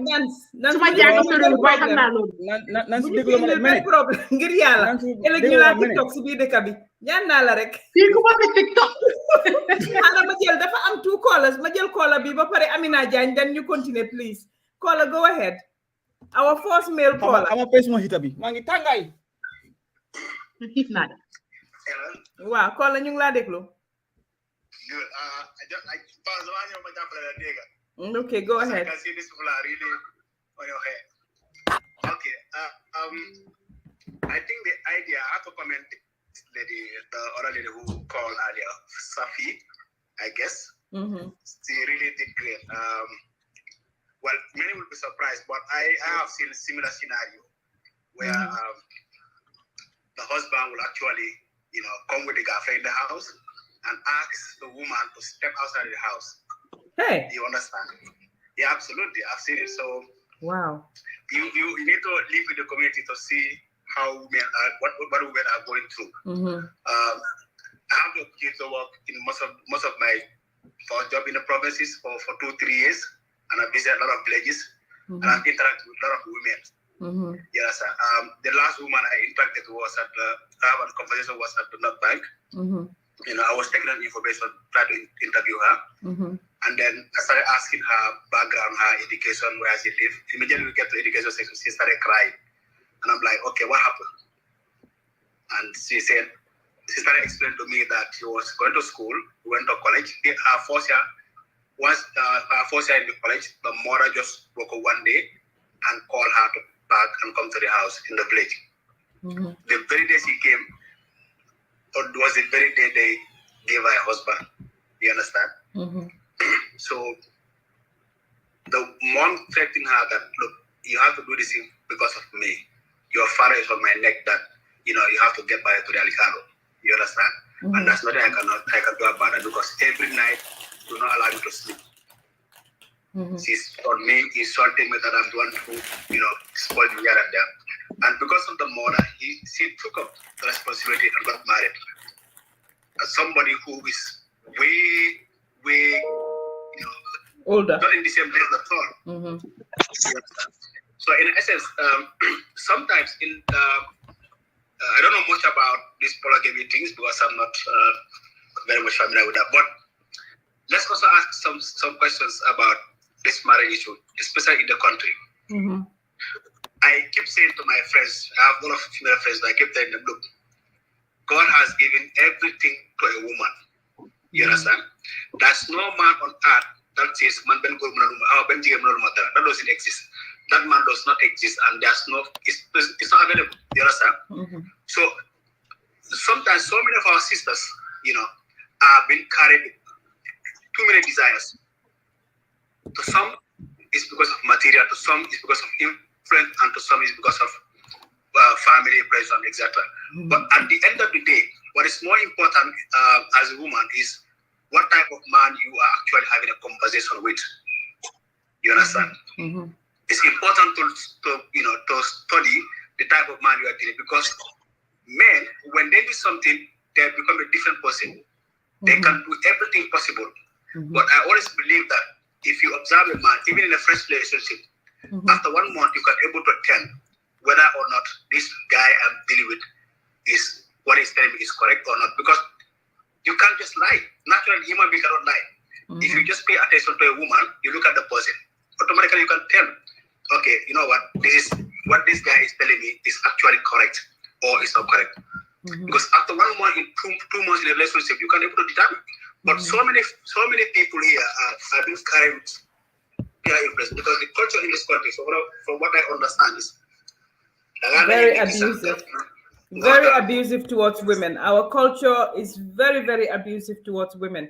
Every day, they talk, our culture, the way that we treat women, is very, very abusive. And it's translated to mun.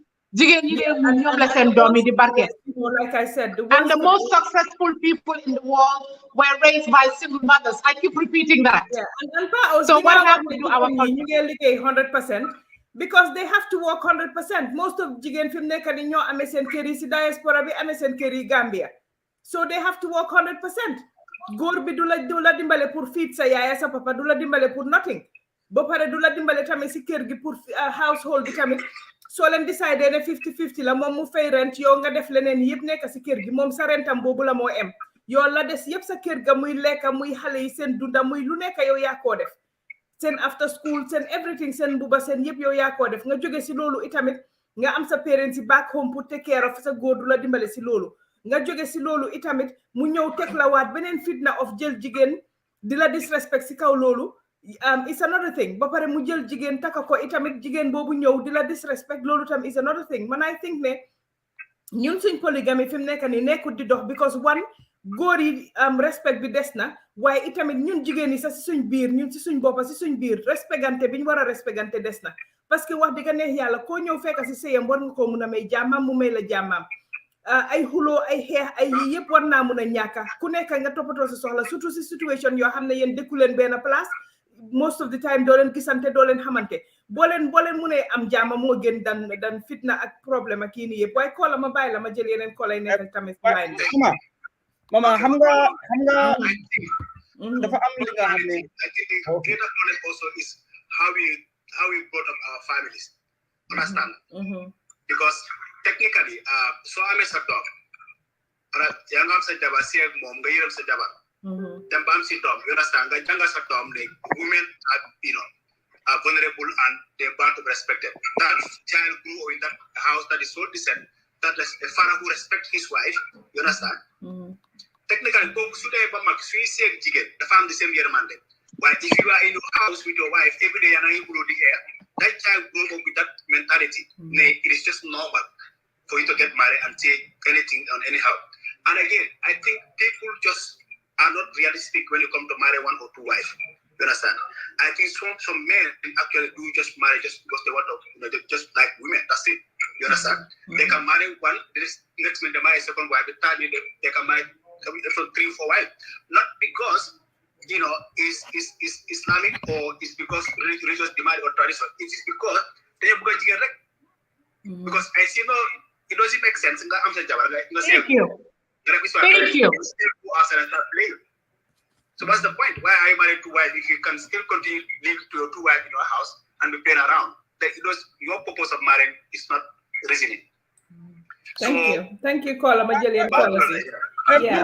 Let's try and limit it to 2 minutes so that we can take as many calls as possible before we have to go. But I think, like I always said, Paos, jigéen ñi muy si diaspora bi muy Gambia fi mu nekk nii soo gisee jigéen ñi ñu ngi ubbi atelier yi ñoo ubbi salon yi ñoo nekk si marché bi di jaay everywhere jigéen yooyu noonu Paos they cannot afford to sit at home and not work because seen jëkkër yi duñ leen ko jox.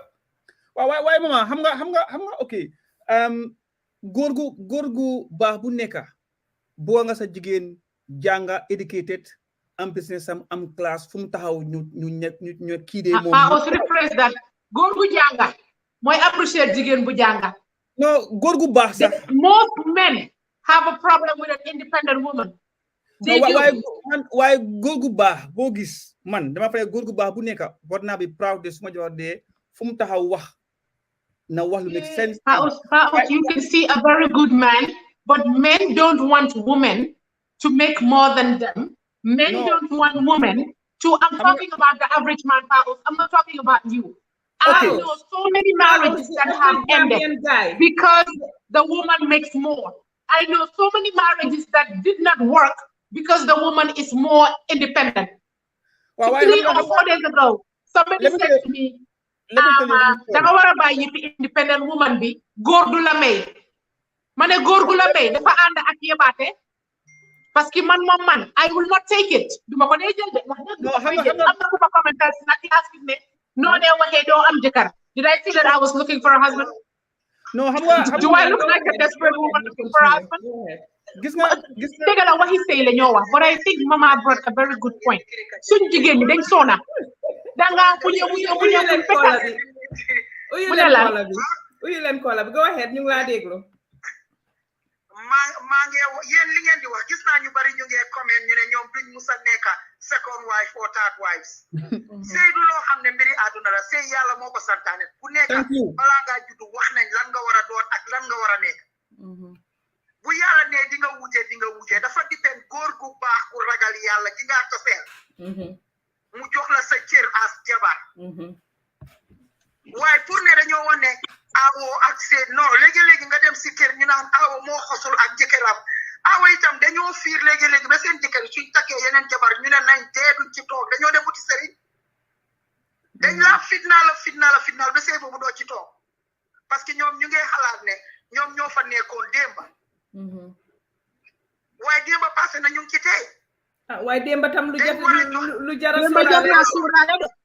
jara sóoraale la waaye soo xalaatee ne yow yaa xasaloon ak sa jëkkër ba toolu fii tey that doesn't mean ne sa jëkkër warta taka second wife because ñeneenti jabar islam moo ko santaane pour góor ñi bañ a fo nañ get loolu right first sëy nekkul yëfi culture islam moo ko santaane ne pour góor ñi bañ a fo mun nañoo takk up to 4 wives te loo xam ne am na ñoo xam ne dañoo takk 4 wives di fo ba tey de gis na ko edd nañu ci loolu kuy wax ne doo ko def kon dafa mel ni yaa ngi weddi digal yonente bi du culture religion la sëy nag gis nga nit ku nekk ni góor ni jigéen di respecté ci këram góor gi noonu la war a respecté ay jabar itam ku nekk jox sa boppa respect yaay aawo toogal place yi aawo ñaareel soo ñëwee fekk aawo ci kër gi man maa suma ñaareel ma suma sista la suma aawo suma sista la dañoo toog waxtaan dañoo koolante dañoo defante lu nekk that doesn't mean ne just because ñoo bokk jëkkër doesn't mean ne dañoo reyante saa yu nekk non because mun naa am doom yoo xam ne ak sa doom ñoo bokk benn papa su fekkee ne ñun yaay ñu ngi reyante xale yi naka la ñoo jubooyee te léegi li xew mu ngi affect xale yi Amina foofu laa doon waxee xale yi man because dama dee gis sëy boo xam ne yaay seen xuloo yeeg seen defante yi dafa dem ba translate to xale yi mu nekk problème yoo xam ne moom lay wax ne lu tax léegi polygamy doxatut lu tax léegi wujjey doxatut xam naa ne looyam be day bokk nañ ci parce que xarit yu bon yi nekk si biti doxatuñ because ñun dañ bàyyi ni suñu maam yeeg suñu yaay yi daan sëyi ñu sëyi ñu ne sëyi this generation 21st century ñun ñu ne sëyi civilized la ñoo civilized because maam yi dañ daan eewu suba ak suñu yaay yi di sooxa di wool di toog a cere di defar laa ñun dañ ñëw fekk microwave ak kettle boyalu dara fekk gas fekk everything free bu tax nan si xaruwaay ñun dañ am everything ready made for us soo gisee ñun liñ war a laaj suñ bopp mooy li daan teg suñu yaay suñ maam yi ci sëy ñuy sëy di kontaan ba ay 50 di celebrate 70 years of happily married lu tax ni mënuñoo celebrate Amina, it's not 70 years of happy marriage. They don't complain. Our grandparents were not as outspoken as we are. Our grandparents were not as independent as we are. So ñëwee seet si na nga fekk awo di dawal moto jëkk si kër gu rafet nga ñëw foog ne góor gaa ko jëndal loolu nga ñëw ne di nga wujjee ak awo boobu yaa indi sa bopp problème doo toog si sëy boobu parce que jigéen ñi ñëpp they doing well for themselves dama foog ne suñ sëyee te yàlla tax Seydina Mohamed lim ñu digal ci sëy ñu def ko te yàlla tax yu bari dinañ ko mun a moytu ba pare musal si suñ njabootam parce que dina am families yoo xamante ni ay doomi baay yoo xam ne duñ tuddante duñ laalante because seen yaay yi lañ fekk ñuy reyante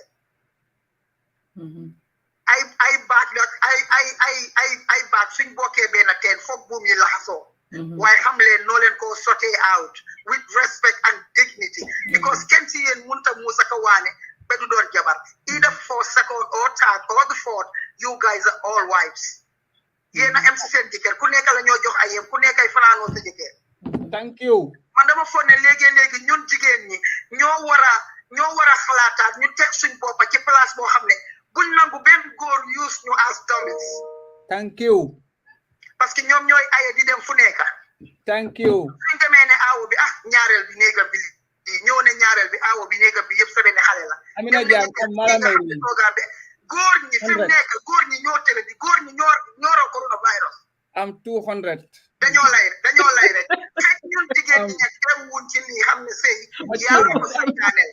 yàlla ko santaane da ko war a sëy si respect te ko si yow xaada daal ñu bàyyi this belief this western belief man duma musa ñaareel man 200 Amina Jaan dem na non Amina Jaan laa déglu kool si ay dugga fu nekk fi mu nekk non gis nga mama léegi mama amul mama dara man nangu leen man nangu mama wax bi am na sama kii ba aussi ok da yaay wax mama ñi nga am ay mida ñi nga am ay feeri courant suñu néeg yëpp électrique la fóot sax defatuñ ko lu tax kon ñun mënatuñoo sëy te yàlla tax thank you we need to ask ourselves these questions and ñu laaj suñu bopp where did we go wrong it's nothing to do with culture Islam moo ñu sant sëy nam ko sante woon maami Amina Jaan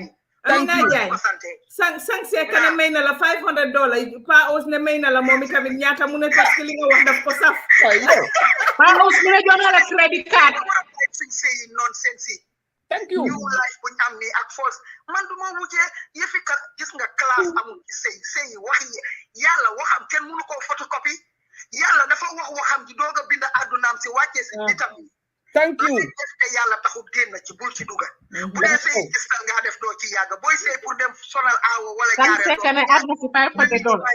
ay man duma ñaareel duma nekk ñetteel waaye man ma nekk juróomeel su daga noonu moo ma gënal ma am far boo xam ne daf maa fanaanoo every day bor bu set muy toj suma bot bi te saa yu ma eewoo toog a jox ko mu fanaanoo ma ba bor set ci maali faro kon ma def li neexi yàlla ci dara moo ma gënal téeméeri junni yoon far bi maa jëndal Range Rover every month te neexut yàlla wax dëgg nañ leen waxante dëgg ak fi àdduna tollu ak dee bi ni mu gaawee ak fi àdduna tolloo dee bu gaaw bi mama tegal Amina tegal Khadija képp jigéen bu nekk Màkka moo la ëppoon alal bañ na ko ba can giñ ko takkee moo ko jox suñ yonent bi pour mu takkee ko su fekkee ne ñun dañoo waaw am na xanaa yow ne ñaata la roy ci Xadija nga xam ne mooy doom bu yonent bi am moom rek la ay doomam la dese ñoom rek la dese woon waaye Amina xam nga fu ma bëgg nga ñëw fu ma bëgg nga tëjee fi mu nekk nii dama bëgg nga tëjee si ñaareel ak ñetteeli defantekat yi ak ñeneenteeli defantekat yi parce que dañoo ñëw fekk seen aawo wala fekk seen ñaareel bëgg a ñëw di defante njëkkee yaama neex yi njëkke looyam be day jàppale leen si ñuy defanteeg aawo bi di lifin man yooyu man nag loolu laa bañ man loolu moom mënuma koo staan si wujje xam nga lan la man dama fii laaj ne soo nobee sa jëkkër comme di nga ko clémé nga ñëw fekk aawo nga ne góor gi la suturaal teg la ci place romba ko ji yëpp ñoo dugal sa kër takala bu la dugalee si kër wala këram kan fa fekk war nga koo jox cër moom it mu jox la cër waaye su fekkee ne dangaa dem personnel pour defante ji yow demuloo sëy dangaa seet du yàgg di nga dem waaye most of li sëy yi dee am problème yi nii ñaareel ak ñetteel xuloo bi soo demee ba ci biir nga seetlu góor gi la parce que man su ma takkee aawo teg ko place yi aawo ndax aawo mooy si olof mooy aawo ki nga xam ne dafa ñëw pour aw yaay ki aw sa yaay ci lim daan daj mooy sa aawo seet nag su ñëwee ñëpp xam nañ ne seet xarit ji kër ma parce que góor a buggalu eef géer ak xale am na kuy raate di tey si kanamam soo ñëwee ci kër gi nga jël aawo nga xam ne mooy yaay jëkkër nga bugg a koo dof maman Amina dañ koo teg war naa am fulla ne la xam nga lan la kii bi dara nekkul moo fi nekk emal sa place mu em place am soo leen mënta feexal jàmm ku nekk na régler sa boppa bés bu ma déggee kenn ci yéen wax moromam naka sudut noonu ngeen xam ne yàlla jox na ma cër si yéen ñaar ñëpp thank you jërëjëf léegi ñu bàyyi la Amina ñu jëlee leen koola si seen programme bi am na te yaa ngi nii léegi yaa ngi daw Friday bi di nga ñëw de ndax ngay defantee nan si ma am ku mun nan si at least next week damaa ñëw te dama demoon baa ñu léegi laa ñëw maa ngi taxaw ñëw waa baax na mama ok waaw yaadam ñu ngi laa déglu maaleykum salaam mama naka ngeen def ñu ngi nii rek tey man maa Amina suñ fiil ngeen duga tey aha kay seen domaine lañ duga moo tax ma ne xaaral ma call contribute am pa us na man pa us la ànda nan si suma star la waaye nan si fi moo waxee man baaxu fa Mustafa suma star la moom waaye daal su ma waxee pa us dafa demoon Banjul gisi fa sëriñ pour ñëw ndax mu bopp la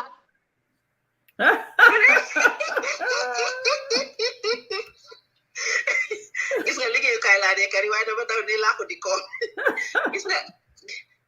gis nga maama wujjee dama jàppani ñaar ñu bokk a wërsëg la rek gis nga ki nga dem fekki wàcceel sa boppa ci kawam ba ngeen mun a ànd parce que yaa ko fa fekki ak no matter what yéen a bokk benn góor gi waaye yow yaa utal sa boppa respect nga jox ko respect tam bi mu gisaan bi nga gis otherwise waaw su góor gi mandoo seen diggante fexe jubal seen diggante dama yaakaar rek kenn mënu faa def dara gis nga njëkkee yee goro yi man ñooñu they are a secondary thing to me ku ci jaar fi nga war a jaar ñu ànd ku fi war jaarul fi nga war a jaar demal ma dem man noonu rek laa ko dee pour defalee man waaye suma wuja moo maa la fa feeti naa la jox sa due respect man maama bi maa dem Banjul in 2019 dama samp suma kër ba pare dem wàcce suma kër wuja ma ne ko dama bëgg su dimanche nga gunge ma toxu ji suma kër mu ne ma dee doo toxu sa kër ma ne ko what mu ne ma fii xëj nga fi kër gi rëy na ñaata bedroom sa fi nekka kër gi yaatu na ñun ñaar xëj nañ fi ma ne ko waaye bàyyi ma dem suma kër rek ma dama samp suma kër ma dem enjoy ko mu ne ma déedéet yow ñëwuloo pour toog da nga ñëw pour ñëw holidays di ñëw di dem mu ne ma kër boo ñëwee ne da ngaa ñibbi si pour toog ma ne ko nga ñëw mu ne ma nga ñëw toog sa biir kër te ba mu fa toogee am naa fa 6 months every year damaa dem 6 months laa fa dee am musuma gis ci moom dara loo xam ne nii otherwise dama foreg ne ci góor gi la waaw am na si solo te dinañ ci dugga paos góor yi nga xam ne comme ni ma ko waxee dinañ yaaxa seen aawo wala ñu yaaxa seen ñaareel ñu jóge si loolu ñoom ñooy nekk si diggante bi buñ demee fii ne ko man fa ma aye moom dara baaxu fa ñëw si kale ne ko man fa ma aye dara baaxu fa yéen ngeen nekk seen diggante di reyante gis nga ñun bés na ci tey aajuma ñun ñëpp si benn kër ku ma ci la ñoo dem añee fi aawo bi nekk fa la ñoo nekk benn yéen ñu ñibbi ku nekk si sa kër man ba léegi nii suma kër musuma faa fana last year maa ngi just jógee ko Banjul September su ma demee mu ne ma du foofu fii la góor wax na jigéen wax na man maama dama foree ne wujje daal ki fa fekk ki fekki daal joxal borom respectam da nga gis otherwise man su ma doomi bàyyi solo man ñi ma bokkal benn baay man am close to them dan ñi ma bokkal ndeya baay man bi ma sëyee suma jëkkër ëllëg January 15 la ñu am 35 years masha Allah loolu de loolu jafe na fi mu nekk nii de may leen ci yooyu xale yi léegi man dama dee wax suma sët bi pas samba doomi hadisaane sama ko dee ma ne ko métti nga métti ko xam ne ma ne ko li ma métti rek dangaa ñëw takk si jabar boo xam ne daf maa laaj aleel ku bari ma ne ko ba pare du fa toog ma ne ko xale yu jigéen yi léegi du ñuy sëy si dañoo ñëw seet si thank you du daw thank you dañuy ñëw sëy si rek waaye soo demee nga wàcce sa bopp emali sa bugga di sa jëkkër dooleem em di nga ko survive waaye soo xool ne kale mu ngi amee pañero mu ngi amee naka la tuddaati Land Rover latest model yi ñu ko sampal taa man tam suma jëkkër dama war a sampal taa te dooleem eegu fa da ngaa sonal sa bopp sonal sa jëkkër sa dee gis yow kaay definitely Mama, I need to come in. Wow. Mama, I need to come in. Okay, to the audience, I see a lot of comments about I am against polygamy. Nancy, a lot of people will be shocked. Nancy, Mama, mu ne daf la bëgg a may sa benn brodam so dinañ after show bi dinañ wax yow da nga nekk I cannot see the comments. Wow. Can I say that I'm already spoken for? Man, they fake put a ring on the finger. You're not spoken for. Fini, kuma fi ñew ñaan I jabar am spoken for. It's not about materialistic. Guess what? Independent women ain't looking for a ring. Okay, Mama, I want to answer this question. Mama, please don't take that caller. There are a lot of comments talking about my position with polygamy. 5 years ago, when I was a married woman, I was dead set against polygamy. I'm not going to sit here and be a hypocrite and say that, there is no chance that marriage is not something that I wake up like, oh, I want to get married. It's not my priority. I'm not that girl. If it happens, fine. If it doesn't happen, life goes on. I'm not a woman who is actively looking for a husband. That's not me. But at my age, but I think life experiences have taught me very different. And I'm very conflicted about my own personal life and my feminism. Because I'm all for empowering women and supporting women. And I guess being in the entanglement, like Mama would say it, entanglement that I am in doesn't necessarily support the feminist vibe. I don't know. I am very conflicted. I'm not perfect. But I will not sit here and allow our audience to think that I am against polygamy. I am a product of polygamy. I am a product of polygamy. I cannot sit here and knock it down. My favorite human being in this entire world, the man who raised me, I adore him and I love him to death, have 2 wives. And I remember when he married his first wife, when he married his second wife, I was genuinely angry at him. But, it's been 20 years. He's happy. He has 2 wives. So what? His kids are my cousin and life goes on. I haven't figured it out. But to the audience, no, I am not against polygamy. I was, but not anymore. Let me just clear that. And we know you why. Guys can go I'm trying to be honest. No, Mama. I feel like this show, we promised that we're going to be honest. So I couldn't mislead the audience for them to think that I am against polygamy. I am against women going into people's marriages and tormenting them. I am against women publicly fighting each other over a man. I don't think it's right. I don't think it's respectful. I don't think it's classy. One, class is not what you wear or what you drive. For me, class is the way you carry yourself. Yeah. The way you carry yourself, how you interact with another person. Like what I would talk with Mama privately, like that's not how. Okay, maybe I am tubdaling publicly because I don't have a chill pill. But I'm just saying, that's what I am against. It's wujebi. It's the wuje part. We have seen things played out the past week or two publicly. And I have my opinion. The whole Gambia have their opinion. And again, it always boils down to one thing. It's the man. You need to learn to control your woman. And I will publicly say it. I did not pay $7,500 to listen to nobody. And I repeat, nobody. I'm going to go there. Mama, I'm going to go there. I'm going to go there. I'm going to pay too much Harris. I'm going to pay too much Harris. Pay much Harris. Put them show. The person who's supposed to entertain me, make it about herself. That is my position in that. I'm not going to change my mind about that. That I disagree with. The reason why I go to Yusundur is because that rubbish doesn't happen there. We have to keep it real. This show is about keeping it real. I just keep it real. So $7,500 to Bobo. That's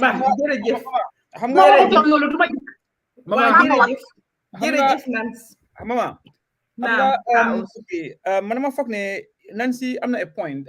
She's fighting for women empowerment. But women empowerment, ñun as activists, the work we do to some point of a conflict in what is our culture and our religion. Now, this way we draw the line, and this way we express how professional we are in doing our job. Wow. In every this is why the reason why somebody is called a professional is because you are able to draw a line between your personality and what society thinks and what your job is right now. Now, Amina Jan, one I feel very important being called. Now, the point, man, the having many wives is not bad. Man, the problem is the players inside that thing. Marriage. Wow, man, the problem is not the actual act itself, but the people who are involved. Moy ban góor at ban jigéen ay fekki at ban jigéen moo fa nekk. Now, this way we need to highlight the difference. When yes, anybody kuy fekki or góor bu jóg ba mun a foog ne dama mun a amee 2 wives. I'm not going to it has to be affordability. It's not about affordability. It's about, are you able to be just? Are you able to treat them fairly? Now, it was very hard to move. Now, Domi Adama, Munta, Sun Domi sa, Munsa Sun Domi sa Muno Emmanuel Dom. Legally, I'm Domuran, Ayo, Suma Pakila Ginabua, Suma Akila Ginabua. It happens with Tin Kiabohan there by Sakatuma Dika Jabar. Now, if that has to happen, Kifekasi, no pull wuje, no pull hair. Now, boy be taki. It's not about ne amna halis the madam taki. They did. Son lula ni kon kune kanataka. 19 fine. Kom janga bi di wani yama ja right now. Taka jabar is the cheapest thing in the world. It's only $10,000 or $5,000. With due respect. Taka jabar zero. I'm 10,000 finger to noon. Huh? You have got $200 for that. Taka jabar do $10,000 a day. Taka jabar nyenen tak transula $5 a week. You know, so no $5. You just could you make a $5.25? What you do man me jala? You know, man me jala. Then you are not getting no you want to dig up. Jabari na pay full $5.25. I jabari then you want to dig up. My parents invest in me.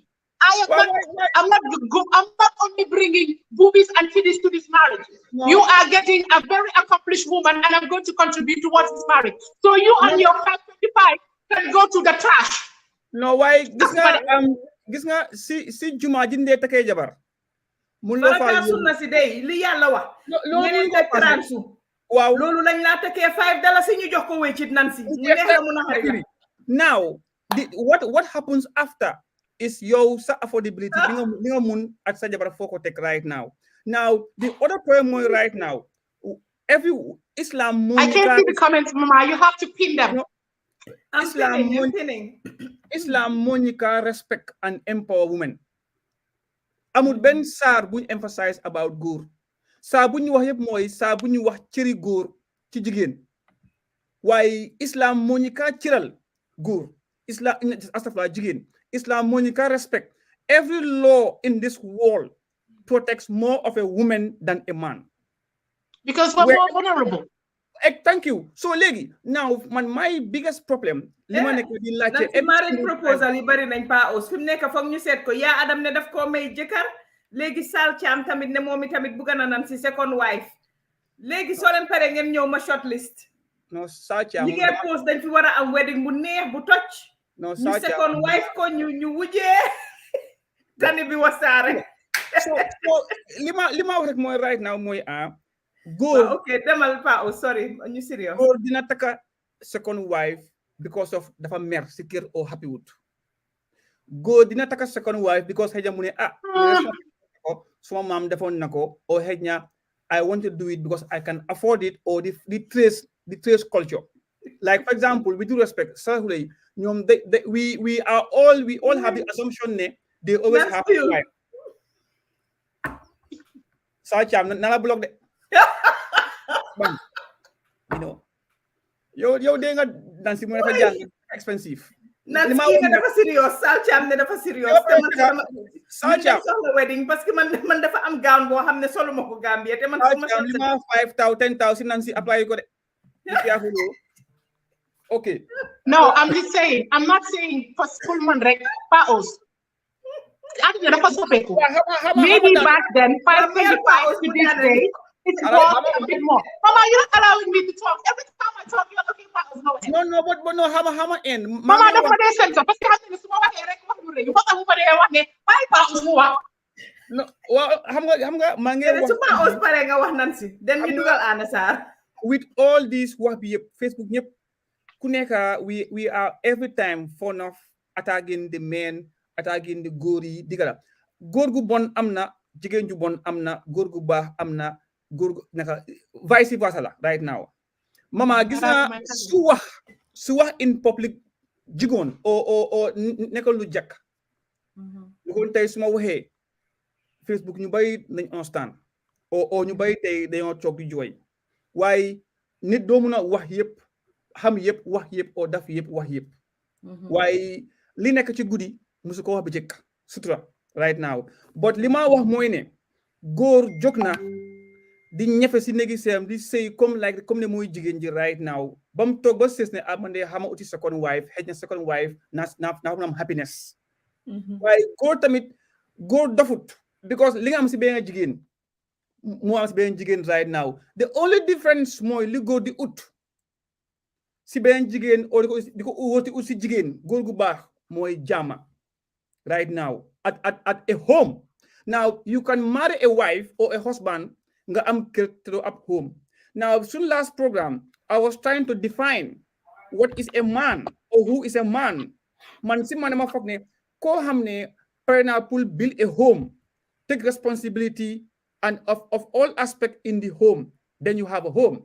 You can marry a husband and not have a home. You can marry a wife and not have a home, but only have a house with a housemate. Now, ndax góor yin am tey yi are they ready to take responsibility of their homes? Dema rek la call the has gori Gambian. Ne it's very rare magis gori Gambian the under dom in the Gambia them see park or them see shop or fop dom.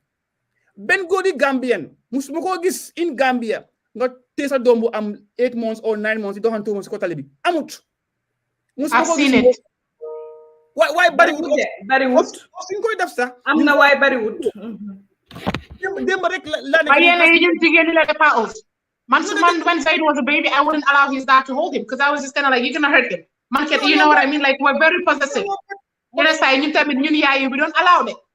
No, why Lini, I'm talking about the approach or whether is the man able to do the move to not take responsibility as a father and a husband. The Gambia right now, Mama, Nancy, we have seen more women suffering in their marriage and even single women suffering at their dom nyari dom. Li is in the Gambia, dem rek may wonan gori Gambia bahut in Gambia. Man ko wax. Because of man I have so many friends who are single parents or who are in a marriage being abusive. Every single day I talk to 10 or 5. Every single day mange wax right now. But the problem moy ne lima len ka laaj guy bañ dooré fan nañ dooré right now kula ut si jikar o jabar right now kilifa yi dañ nan laaj ki kan la ak kan ko jur at say Paos dinañ ñëw sa next week si serial takkakati jabar yi ñoo xam ne dañoo takka jabar dóor la toroxal la daaxala nga demati si beneen kër ñu mayaat la seen doom nga dóor parce que yaa ngi am xaalis yaa ngi yore nga dóoraat toroxal daaxa ñu demati si keneen tamit noonu te ñu ngi leen a gis fii bari nañ fi ñu ngi jël xale yi jigéen ñi di leen toroxal suñ paree bàyyi leen ak seen doom yi ñu dem xale yu ndaw very young girls wandaw you know man su ma waxtaanee jigéen nii age 35 34 benn doom bu am 5 months and sa jëkkër I divorce it hurts me because of what they have gone through a divorce was wrong. But again, it's all to do with how it started. Whatever I shown you in terms of limala gain right now is not the real me. Gambia, I go to places, I see Hale Daudi Anakoto, you talk, I restaurant. Those things always stops when you get married. Marriage is not about the amount of time I can take you to these restaurants. It's not the amount of time I can buy you a car. It's not the amount of time I give you iPhone 4. It's not the amount of time I can give you money. But it's the amount of happiness. Well, it's the amount of happiness I can give you. It's the amount of respect I can give you. Lee is Jigeni Gambia, they need to look at current respect, a current sutural. God Jigen Gorbuna Nyaka, Mama. Góor mun naa ñàkk ba du am anything waaye ban góor moo am mooy góor gu am xoli yërmande si jigéen ban góor ban day bu may ut moom man xoli yërmande laay ut man mooy suma number one gis nga góor bu la yërëmee du la toroxal góor bu la yërëmee dina su la waree def sa lu la métti sa dina ko xalaataat góor bu yërëmee jigéen dina xalaat ne definitely suy def yenn sa dina ko xalaat waaye góor gu soxor góor gu bon góor boo xam ne amul benn yërmande ku see duga Mama, look at the divorce rate amongst the millionaires. Son high sector, ni kon millionaire do divorce. Son high sector, ni kon jigen Dubai millionaire. Dafa tok sey ni millionaire la. Why? Because of li tax ba munta tok ci sey bi. No tax ba go di uti outside second wife moy lan moy peace moy jama. My góor liñ ko bini dafa góor at góoram itself di jëma ji dañ foog ne they command respect. Now su fekkee ne da nga am sa néegi góor goo xam ne amul kàddu in the house yow sa góor yaa mut na o sa jigéen dafa takal becco nga ko tàccu di ko féecal su ne waaw nga ne waaw. Now góor googu tey right now su génnee bëgg a uti second wife tey right now ok su ko defee in the correct way kenn mënu koo aayee. Now kii ñëw si right now góor bi is his responsibility to regulate his house. Wax ne am naa but maa ngi laa indi but doo disrespect ki fi fekka neither the other way around te ku nekk laa emale soo amutee bu jox ñëpp bu jox kenn soo amee benn nga bañ a bàyyi moo gën but góor dina taka jabar dem naa waaw xay kilum bonee pour lan kële bu nga dafa right now te wax digga neex yàlla man du may accept waaye du may accept people di wax naan da nga struggle sa awa nga am nga taka second wife no you didn't struggle. Góor gi bam la takkee ca la wane di evidence ne mun na laa amee te nim la mun a amee right now góor moo xam li moo dépasse mun a amee kenn right now. Now we need to look at maybe another program. Why would a man go and marry a second wife?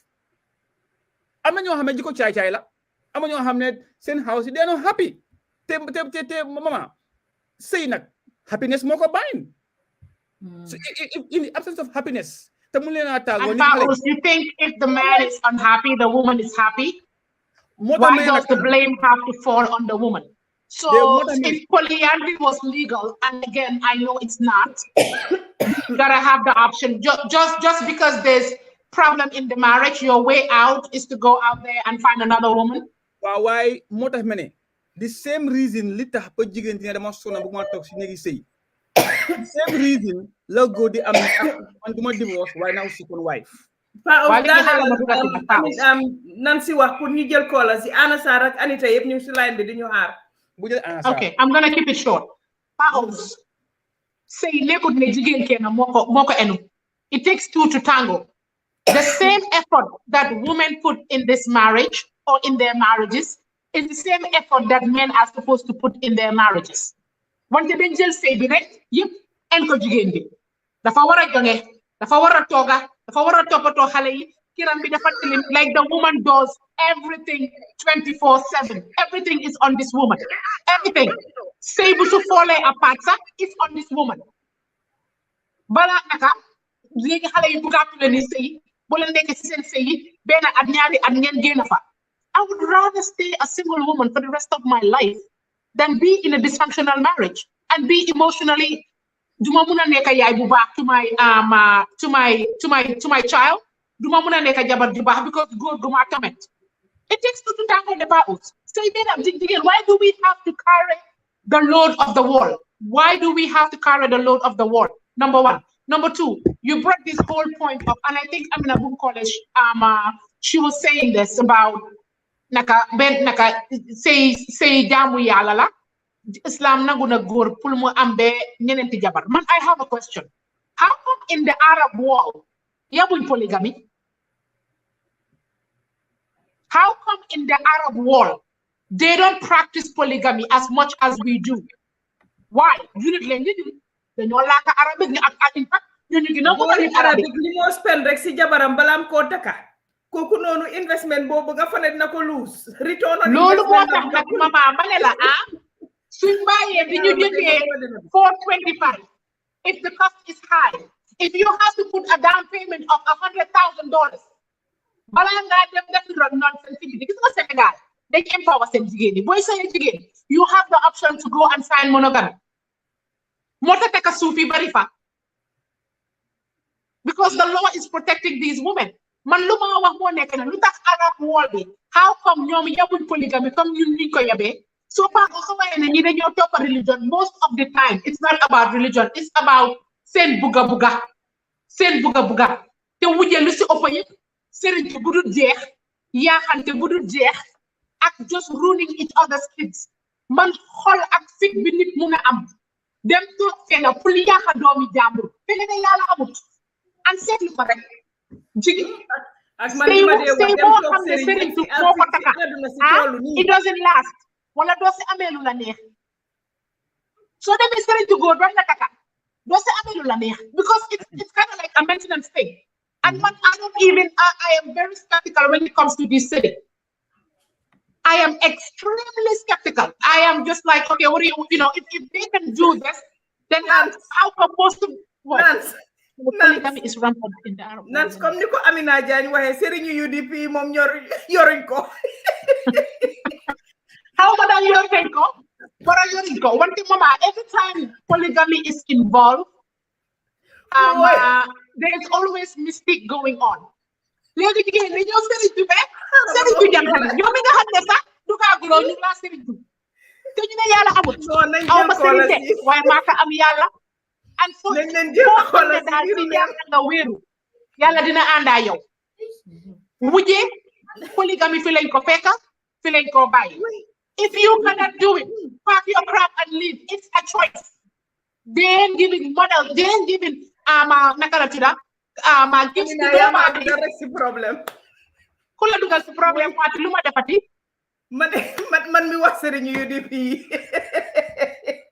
man de man tuduma leen non nañ leen jël ko la si ñu continuer way Anna go ahead man tey ma dina bi demut Anna salaamaaleykum maaleykum salaam dina la jël Nancy bilay Nancy Paul la waaye naa ko utal jëkkëri séeréer utal ko wujji séeréeru Nancy réglé non Nancy bi daal India la war a jóge am kawar gu gudda su ko xoolee rek mu daw waaye no mbadu maa ngi leen di nuyu man mi dama socc mama affaire bi daal dafa wóor maa ngi leen di nuyu audience soju leen de da ngeen corona yéen ñaar ñëpp da ngeen corona da ngeen socc no yeah absolutely gom naa ko de tey rek maa ngi ko wax ma ne man lii dama foog ne moom la de symptômes yi yëpp mu ngi si you know waaye li yàlla xam doy na anyway topic bi interested natina you know muy loo xam ne mu ngi affect society so ñu ngi leen di féliciter encore comme niñ ko dee defee rek di leen gën a ñaanal yàlla jokkaleen kàttan seen diggante yéen ñëpp mu rata yàlla yokk jàmm bi you know nit ñaa ngi see jànga we're enjoying ourselves and it's very very interesting and then platform bi yal na dem ci kaw ci kanam ñu toog ba mu nekk TV amiin allahumma amiin you know yàlla mun na ko yal na ko def di commiserate rek ak Pa Ous mi nga xam ne moom kenn ko nekk góor ngeen wër ko nan si ne du ko may jàmm mama ne du ko may jàmm te ma eenee ko caam la sant lu ko dal baax na so waaye di wax ne rek Yoruba yi mama dafa am benn proverbe buñ dee wax Yoruba yi in Nigeria ñu ne ile olorugum og bawere mooy a polygamous house is a mad house a polygamous house is a mad house you understand so moo laa woon ne society boo demee ba ngeen decide ba góor gi mooy fondement bi parce que moom mooy tax polygamie di am moom mooy tax ñaari jigéen yoo xam ne nii dañ jógee si different background jógee si different yarin am seen own ku nekk am sa own personal futures yoo ñëwandooral yéen ñëpp ngeen fas ngeen faa jur yéen ñëpp ngeen bugga benn nit ki yéen ñëpp ngeen bugga please benn nit ki yéen ñëpp ngeen bugga achieve the same thing so that's bound to be a competitive environment te ku nekk xam na ne jigéen moom competition naturally rek yàlla daf ñu ko mooñaaleel we are competitive and also we can be very aggressive when it comes to it so yaa ngi ne lu tax polygamous house today dox issues yi mooy lu nekk da ngay seet si fondement bi background bi lifin bi naka la foundation bi lii bi naka comme jëkkër bi moom mi leen indi yow mi dem bay tànn jabar tànn nga sa awo mu jik la ba nga feel ne okay now you're comfortable li nga bëgg sa àdduna you're relaxed ok da nga bëgg a indi beneen jabar bi nga indi noonu lan mooy jikkoom su ñëwee ndax moom dina mën a topp si tànki ki nga xam ne moom la fa fekka ak tamit diine lim la liyal ndax jaaree nga ko si yoon parce que diine bi mu ñëwee mama lépp li nga xam ne nii dafa baax si culture daf ko jël yokk ko ci boppam li nga xam ne dafa bon si culture diine bi daf ko daaxa so loolu ta affaire bi is not about culture and religion they work hand in hand diine bi ak culture bi they work hand in hand mënuloo génnee diine si culture mënuloo génnee culture si diine a lot of them relate very well loo fa gis rek loo foog ne ñi bokk ci diine bi rek xamal ne nit ñi ñoo ko fa yokka go sorry baalal leen ma yeah keep it I'm coming baalal leen ma de njabooti Europe gi rek so li ma wax rek mooy ne jigéen in any situation mama buñ fekk seen boppa especially si yëfi sëy yi nii ñoom ñoo dee gën a struggle you understand loolu yëpp comme ni ko Pa Ous doon linéer sëy bi am na feneen fu mu nekk although am na ñoo xam ne bëgguñoo dégg kàddu yooyu hey leave him I'm talking ok ñu may ana foofu noonu waaye liñ doon wax rek again mooy ne léegi polygamous relationship yiñ gis mooy wujje yi duy dox surtout waaw ana surtout si Sénégal ak Gambia suñ wujje yi duy dox lu tax loolu waa di dee dox parce que li naka facteurs yi si surround sax moo bari boo moytu biñ ko bëggee liste duñ ko jeexal tey you understand jëkkër bi bokk na si awo bi nga xam ne moom la wuja bi di fekk si bokk na si wuja bi ñëw fekk si awo bi bokk na si néebo yi sax bokk nañ si facteurs yi lu tax du dee dox ndig yow sax dangaa ñëw bëgg a si dangaa nekk xadi sax dañoo wuje exactly parce que yow sax dangaa bëgg a ñëw sëy sax mama bala ngaa àgga si la sa ay xarit de normal xarit yoo xam ne bokkuñu yow ñu ne la yaa ngeen dem na xam nga yow moom da nga tooy ku wax rek nga ree toogal foofu nga toog ba kii rey la yaa ngi dem fekk ji jigéen bu garaaw aawo bi la ñoo wax de ñi la ko wax xamuñ sax aawo bi xam nga so danga gis ne facteurs yooyu yëpp moo de affect li ma bëgg fu ma bëgg a daanele rek pour bañ a yàgg mooy affaire bi muñ la mama wax naa ko fi ba soona yaa ngi wax affaire yi sabre diine bi moo ñu ko lii ni sabre yàlla dafa am lu tax mu tànn mu ne ñi nga xam ne ñooy muñkat ñooy nekk suma xarit parce que life being mama in any situation you find yourself whether polygamy or anything even so single you are bound to face problems so muñu teel ak problems yooyu du musa dem danga am pour calm down nga muñ ba pare loo mënu tak diine bi forcé wut kenn nga toog si sëy boo xam ne nii ñu nga faa toroxal loolu bëggoon naa ko put across forcé wut kenn problems biñ am ñun tamit si jigéen ñi mooy most of our rights religiously we don't know it all xamuñ suñ rights yi as far as our religions are concerned mostly Islamic religion bi jigéen yu bari liñ dee wax di ko jël as wéeruwaay toog di muñ seen néegi sëy yi loolu culture la diine dafa oyofal lu bari si jigéen parce que diine dafa fonka jigéen suñu borom dafa fonka jigéen Pa Ousmane nanga ko wax gis na suratu Anisa jigéen ñi lañ ko suratu Mariam jigéen ñi lañ ko jagleel so yàlla daf ñu fonka yonent bi sallallahu alayhi wa sallam wax noppi am na yoo xam ne ni soo koo dunda bala ngaa jël yenn décision su fekkee ne jigéen buy sëy nga demal nga wax ak ay nit niiw mënuta nëbbu ki koy sanga loolu dama dee déggal jaay di ko def niiw mënuta nëbbu ko koy sanga danga am benn imam boo xam ne ni óolu nga diineem mbaa nga am kilifa si koñ bi koo xam ne ni leer na ne nekkul si mag yi dee wax mbaa dee dugga si diggante xale yi oo nii nga dem nga wax ak ñoom parce que sëykat nekkul lay fayantoo nekkul ne dangaa dugga tey nga gis fa lu la naxari nga ne xaaral ma génna déedéet am na ñoo xam ne gis nga jigéen bi dugga Nancy readal comments go ahead jigéen bu toog mu ne moom toog na si biir néegi sëyam bi for over 30 years and all this xam nga ñëw na wax bu oyof waaye tey bu la waroon a wax negative experience yi mu fa def yow si sa bopp da nga yéemu waaye loolu yëpp suñu borom dina ko fay si njabootam di nga gis ay doom yoo xam ne ni duñ dem fenn ba sonna loolu yàlla mu ngi leen di fay seen yaay lim fa muñ you know waxuñ kenn nga toog ba dee or anything nga toog si situation boo xam ne it's risky for your life waaye nekkut ne tamit lu la ne kobos rek nga enu sa bagage dem ne man waruma sonna fii is a matter of choice déedéet we all have to calm down and be patient ba pare tamit wujjee nekkul loo xam ne nii lu ñaaw la oo lu bon la oo lu waruta am la nit mun ngaa toog wujjee sax mu gën a neex ba nga nekkee yow kenn parce que yéen mama wax naa ko last time yéen da ngeen bëgg a toog sax am sa vie yi boppa nekk à l'aise enjoy sa life waaw am na ñu ma wax nag ne Anna am na ñu ma doon laaj parce que man comme ni ma ko waxee wujjee nag moom comme ni ko Nancy waxee ba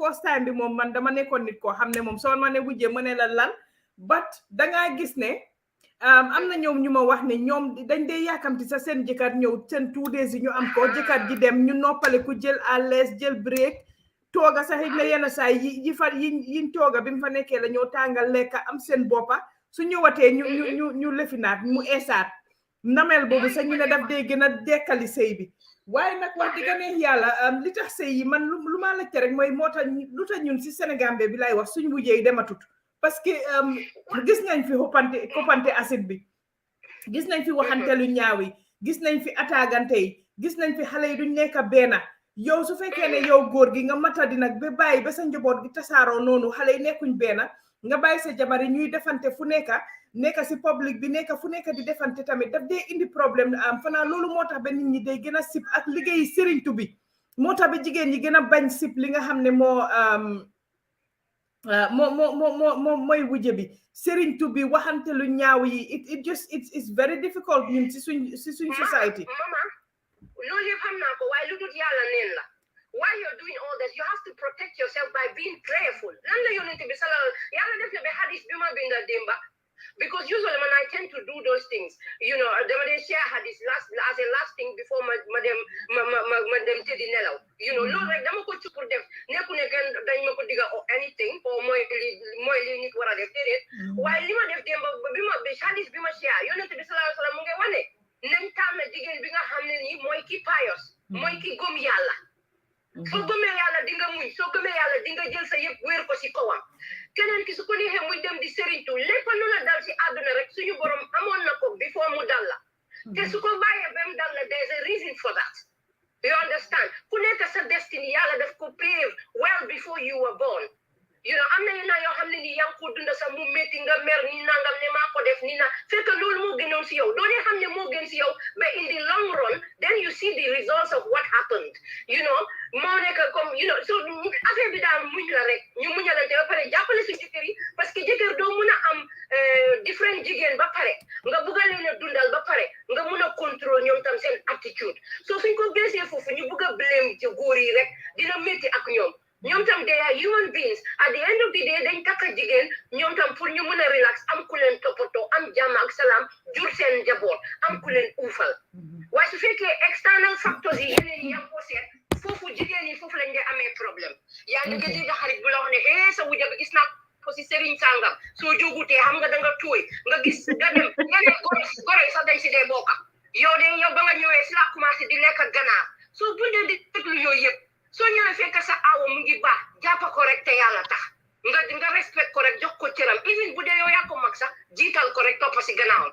su ñëwee suñ la indilee wuja mu nekk xale bu baax trial rek nga def ko sa xarit you know bañ a bokk si fi competition jigéen boo toogee di muñ def li nga xam ne ni mooy you just be yourself just relax just enjoy yourself just dress well and be clean and then you are happy that's it waaye soo no mu diis mama dafay diis loo diisal mu diis si àdduna bi loolu mooy li affaire bi nekkul compétition ne comme ni góor yi ñoo ko waral ba te jigéen ñi ñoo ko waral yéenay process boo xam ne la ni it's out of control ba nga xam ne factors you see involved yet they don't even know how to bring it back and then it it simmers down to the children comme ni nga ko waxee su ko defee xale yi commencé di am problème seen jàngay di am problème seen relationship bi di yàqu da nga dee gis xale yoo xam ne nii wuje bu nekkoon si seen yaay moo dee nekk si ñoom ba daayi man dafa te loolu si waajur yi la moo tax Yoruba yi ne ile olorugun og bawere këri polygamous house is a mad house loolu rek la amoon pour wax affaire bi mu ñaanante la mama te bañ a déglu rek si biti yiñ see ragal yëpp waa daf si defee yëfi sëriñ tu beeg compétition bu métti beeg yooyu waaye buñ muñalantee dina dem ba pare comme ni ma ko waxee affaire bi sax there are positive signs to it man I don't mind jëkkër bi dem for some few days ñëwaat because dañ dee soone yéenay sangu sax doo ko dee mun a def it's not easy sometimes man maa ngi utal suma jëkkër sax si Facebook man nan si téema ko jox suma jëkkër affaire man xam because why Anna Sarr okay mama xanaa joxloo ko suma dossier way suma ndey joxloo ko ne man gune États-Unis laa dama forus yàlla ñun waaye Nancy ñu ñëw fii ñu dugga fii nii why is it ñu ñëw dama bëgg a fi nekk ñu dem into solutions how can these polygamous relationships work ñu ngi wax about kupante acid bi about xuloo bi about coow yi about yi nga xam ne moo di xew that makes it ba nga xam ne du work but fi mu nekk nii I think that we also need to talk about boo demee ba dugga si boo demee ba ne yow da nga decide pour nekk in that situation lan mooy sa warugal as a member of that situation of that household of that entanglement as a member of the clan of the clan basically because ndax it's productive pour nga ñëw nga ne yow da ngaa ñëw defante awo bi wala da ngaa defante ñaareel bi wala da ngaa jël ñooñu seen doom yi nga tàggale leen ak seen papa ak def yeneen yi nga xam ne definitely is very it's not productive du indi dara si family bi loo xam ne mooy indi nit ñi together how can you be a uniting force within that situation bi nga xam ne yow loolu nga choosal sa bopp because man fanaa ne kuy dugga si wujje rek yow yaa ko choose because am nga an option of nga wujje wala nga ñàkk a wujje su fekkee ne da nga dem nag benn yow dañ laa takka ñaareel wala ñetteel o ñeneenteel I think ne itamit boo cey dugga am na loo xam ne daf la war yow nit ki man comme ni ma ko dee waxee li ma gën a sip mooy jigéen boo xam ne yow da nga ñëw ñu takkala ñaareel o ñetteel o ñeneenteel nga ñëw di defante nga ñëw nekk si Facebook bi di ñu tànqal nga ñëw fa ne yow yu wa di naka la tudda bu asamaan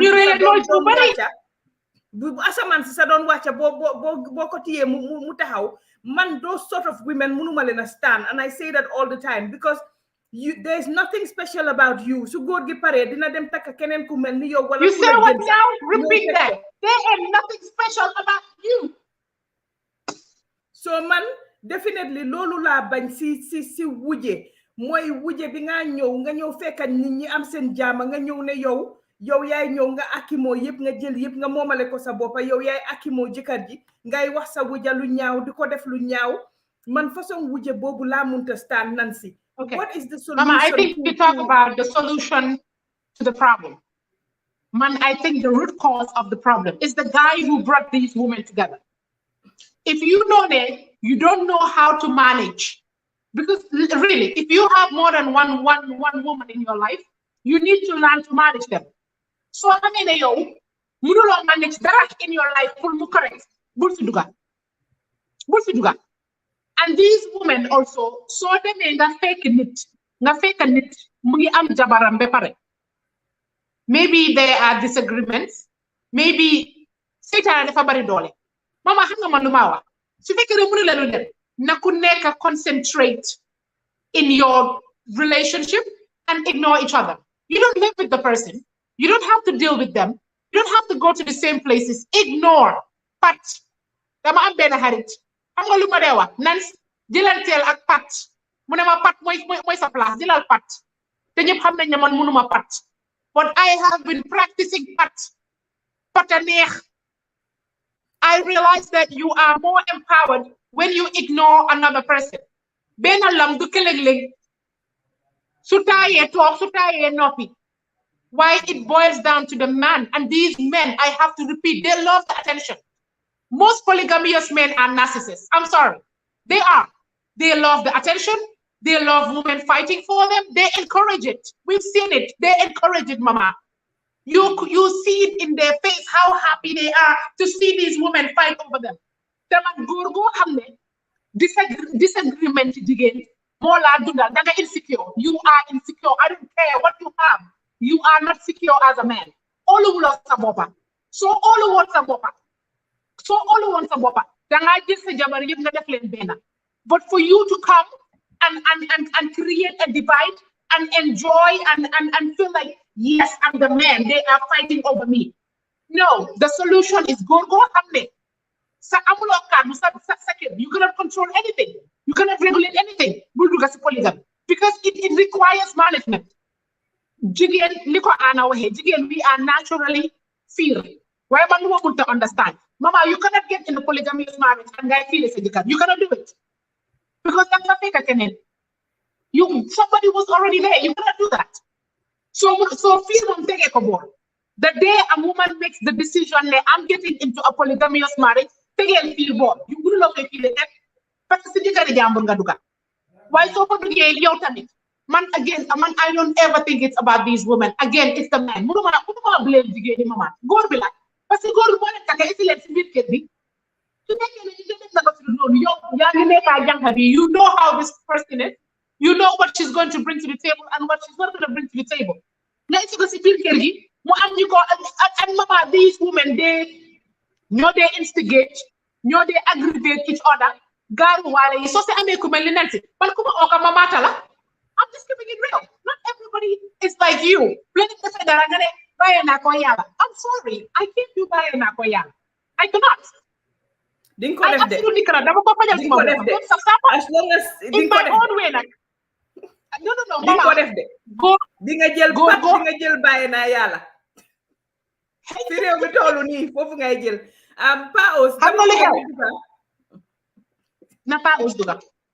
Paos, dama bëgg ñu dugga ci solutions. Nancy wax na fii nii, if you get into these situations, you need to make sure ne yow itamit you know ne fiir moom nga fiire sa jëkkër ak yooyu moom is another thing. Why Paos, what is the solution si sëriñtu wante bi, si defalante lu ñaaw yi, si tanxal nit ñi si Facebook bi, si defante yi, te ñun jigéen ñi rek ay defante. Gisuma benn góor taxaw ak moromi góoram di ñu defanteel ñun, di ñu xeexal ñun. It's always ñun jigéen ñi ñooy nekk si Facebook. Man góor yooyu lay ut. I want men to fight over me. Where are they? Fight for me. I'll marry you. Dang may xeexal Paos. Waaw acca. Paos. Lima, wow, for now, yes, li nga wax ni is right. Solution more important. Why, Lini, there cannot be a solid hard rock solution to this problem, except for the person involved to resist and fight against the other part of herself or himself. Now, si góor yi laay ñiki. Bam, and it. Góor bi nga xam ne mënuloo antaluloo bul enulu diis. That's number one. So demee bay def te bugg a def na rafet. Because fii nii amut fii dara jaral ko fi mama. Góor loo am ëllëg su lay suul. Nant uyu. Fii góor loo am ëllëg soo dee su lay suul. Munul laa sange si kaw ba top bu passé buñ defaree semaine ak suuf ak xeer. Munul laa sange mosobo munul laa sange naka calgaay boobu noonu boo xam ne is more than 7 meters. Nant uyu. It's not even expensive tamit. So am bi yëpp sa bank account la nekk. But it's not what is going to go with you. Now, taka ñaareel, ñetteel, 4, 5, 6, 7, bu la ci neex yëpp defal yaa xam sa mun-mun. Waaye na nga bear in mind ne obligations you come with those things mooy, are you able to do justice amongst them? If these things are yes, by all means, go ahead. if these things are no, think about your alternatives. Su fekkee li tax ngay uti ñaareel mu ngi sa biir kër, sit down and resolve the problem. O sax ngeen ngeen tàggoo si jàmm nga uti beneen right now. Again, yow góor bi, there are so much financial responsibilities involved after being a ñaar because di nga amaat doom. So the ba am right now, it's up to you as the man of the house, who we call the man of the house, yaay kilifa kër gi, nga emale. So munta emale, pretend to emale. Difference bi nga bëgg create sax na nekk loo xam ne is not visible to the outside. Let it be within. Si ko dem nga ne ko man suma wante ma ko man de yaay sama number one. Nga am des nan si nga nan si yaay sama number one. Waaw am nga two number one, am lo two and one.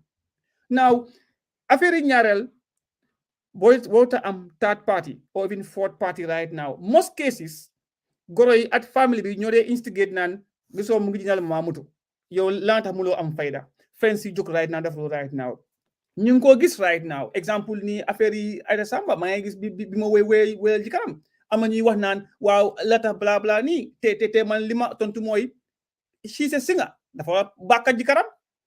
So lu da nekku ci right now again secondly jigéen ji right now yow mi ñëw xamal ne there was no contract, there was never a contractual agreement ne sa jëkkër du am ñaar ñetta foo unless ngeen sign ko bi ngeen a door te foog mu ne benn góor goo xam ne is góor gu kilifa religious from big ku respect boppam would want to or not respect sax I could say, but man personally, I won't do it. I don't think any man should go and sign and do am benen. Hamulo, I don't go tanka. Anything can happen. No, because I'm not dégg nag ñam si affaire si daf dee neex ñun jigéen ñi jàppala si point boo xam ne soo ñëw takka rek ñu ne la dangaa dem sign polygamy xaw ma monogamy nga sign ko ba pare few years down the line fii nga bëgg a jabar ñu yóbbu la koot doroxal la. Mama su may sign ne duma am ñaar maa yow tam ne dam sign ne suma waaw nga dem suma amee suma ñàkkee suma waaw mooy dem nañ ko sign ñu agree on. I'm down for that. I'm actually down for that. Well loolu léegi nañ leen jël Fatou Badji Pa Ous daanelal ñu jël Fatou Badji léegi again Pa Ous daanele mama maa ngi am benn comment from xaw ma sa goro la xaw ma sa lan la. The only solution ma ne uyul Sal Thiam yow dama la waaj a may sa goro de mu dafa esalaat cheese bi. Gis nga the only solution bi dina very hard since the inception of social media. Yes, jigéen na jóg buga bàkkoo jikaram on social media di ko wone loolu yëpp sa buga la. xoolal waaw what we say mooy ne yow mi am wuja xamal ne o ko am second wife bu ñëw right now wallahi what the Quran has said ne is a test of trial of your patience and test ba yaari jox la right now te you get the word for it right now whether gëm nañ ko o gëmuñ ko but again li ma wax mooy I quote from the Quran again li ma wax mooy again mooy ne yàlla daf dee wax ak ñu gëm Quran bi ma wàcce yëpp bi ma waxee instructions yëpp dafa dooree ne yéen ñu gëm li ma wax nag ñu bay may not accept but it's not for you it's for ñu gëm lay waxal ak ñi xam lay waxal Quran loolu dooree su saay moo joxe instruction saay moo joxe a warning daf dee wax ne ay yéen mi gëm A B C and D loolu fo right now so wax ji li ko gàttal yëpp ñi weddi ak ñi teggi ñëpp bokkuñ ci ni Quran di wax. You may call yourself a Muslim, it's your problem. But julit dafa gom. The part of the place of Islam mooy nga am faith. Faith mooy lan nga gom li nga xam ne musuloo koo gis. Fii kenn musu fee gis yàlla, kenn musu fee gis yonent bi. But dañ ko gom ni suñ diine loolu ñu jàngal right now. Now, final note on that. Suñu waxee dañ dee wax na ñun dañ dee quote on the Quran. Fane mun a quote. Whether man ma quote ko daf lu bon, that does not change what it has said. However, let's look at kii wax kan la nañ bàyyi li moo wax fu mu ko jëlee but nit ki mun naa dof sax mun naa ñëw toog dof di wax lu am fayda dof léegi-léegi li moo wax make sense waaye bul xool ne dof bi la xoolal tamit again la moo wax fan la ko jëlee ak kii wax kan la dafa am solo right now am na ñoo xam ne tey jii suñ toogee Facebook tey di wax kenn leen déglu because they have no respect in society am na ñoo xam ne suñ toogee Facebook tey right now suñu waxee people listen to them because of what they have command respect in society. The respect to inject in the people. You need to earn respect right now. Affaire wuja ak ñaaka wuja is not go and compete. It's not go and play.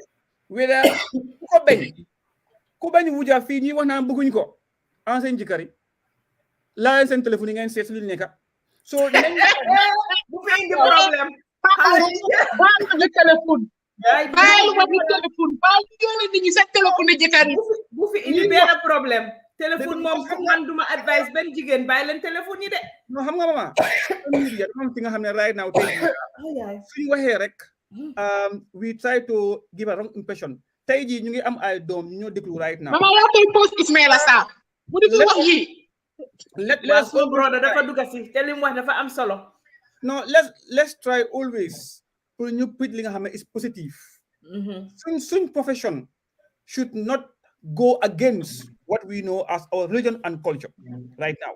At some point, some of us, we write from our professional line, which will sometimes go contradict to what our religion say. Gis nga fi mama li mujjee li ñike at li mujjee at li xew at li real mooy suñ diine nga am master's degree at PhD degree and 10,000 degree doesn't mean nothing in the yow man nga am jang himarkas tay mom show bi yeb yak ñoo wax because hamuta man mama góor we like to play fun around at some point I was a young man but what we are saying is to better society man se man rek la man lu ma fokk rek la kana bëgg doom nekk ñaari jabar man bëgguma ko waaye bëgg na am ñaari jabar this is how we society think. But we have to speak for the masses. We have to preach from li nga xamne in the end lolo nekk in the middle. Ken bugut ken nanguwut waaye for the betterment of society xamne li mooy li diga mooy mujjee let's accept it. Ni fay toog na ko wax again finally. Ku ne bëgguma wuja go and look your husband's phone. Man am na friends yoo xamne mama they are married in the Gambia but they are engaged in bad things.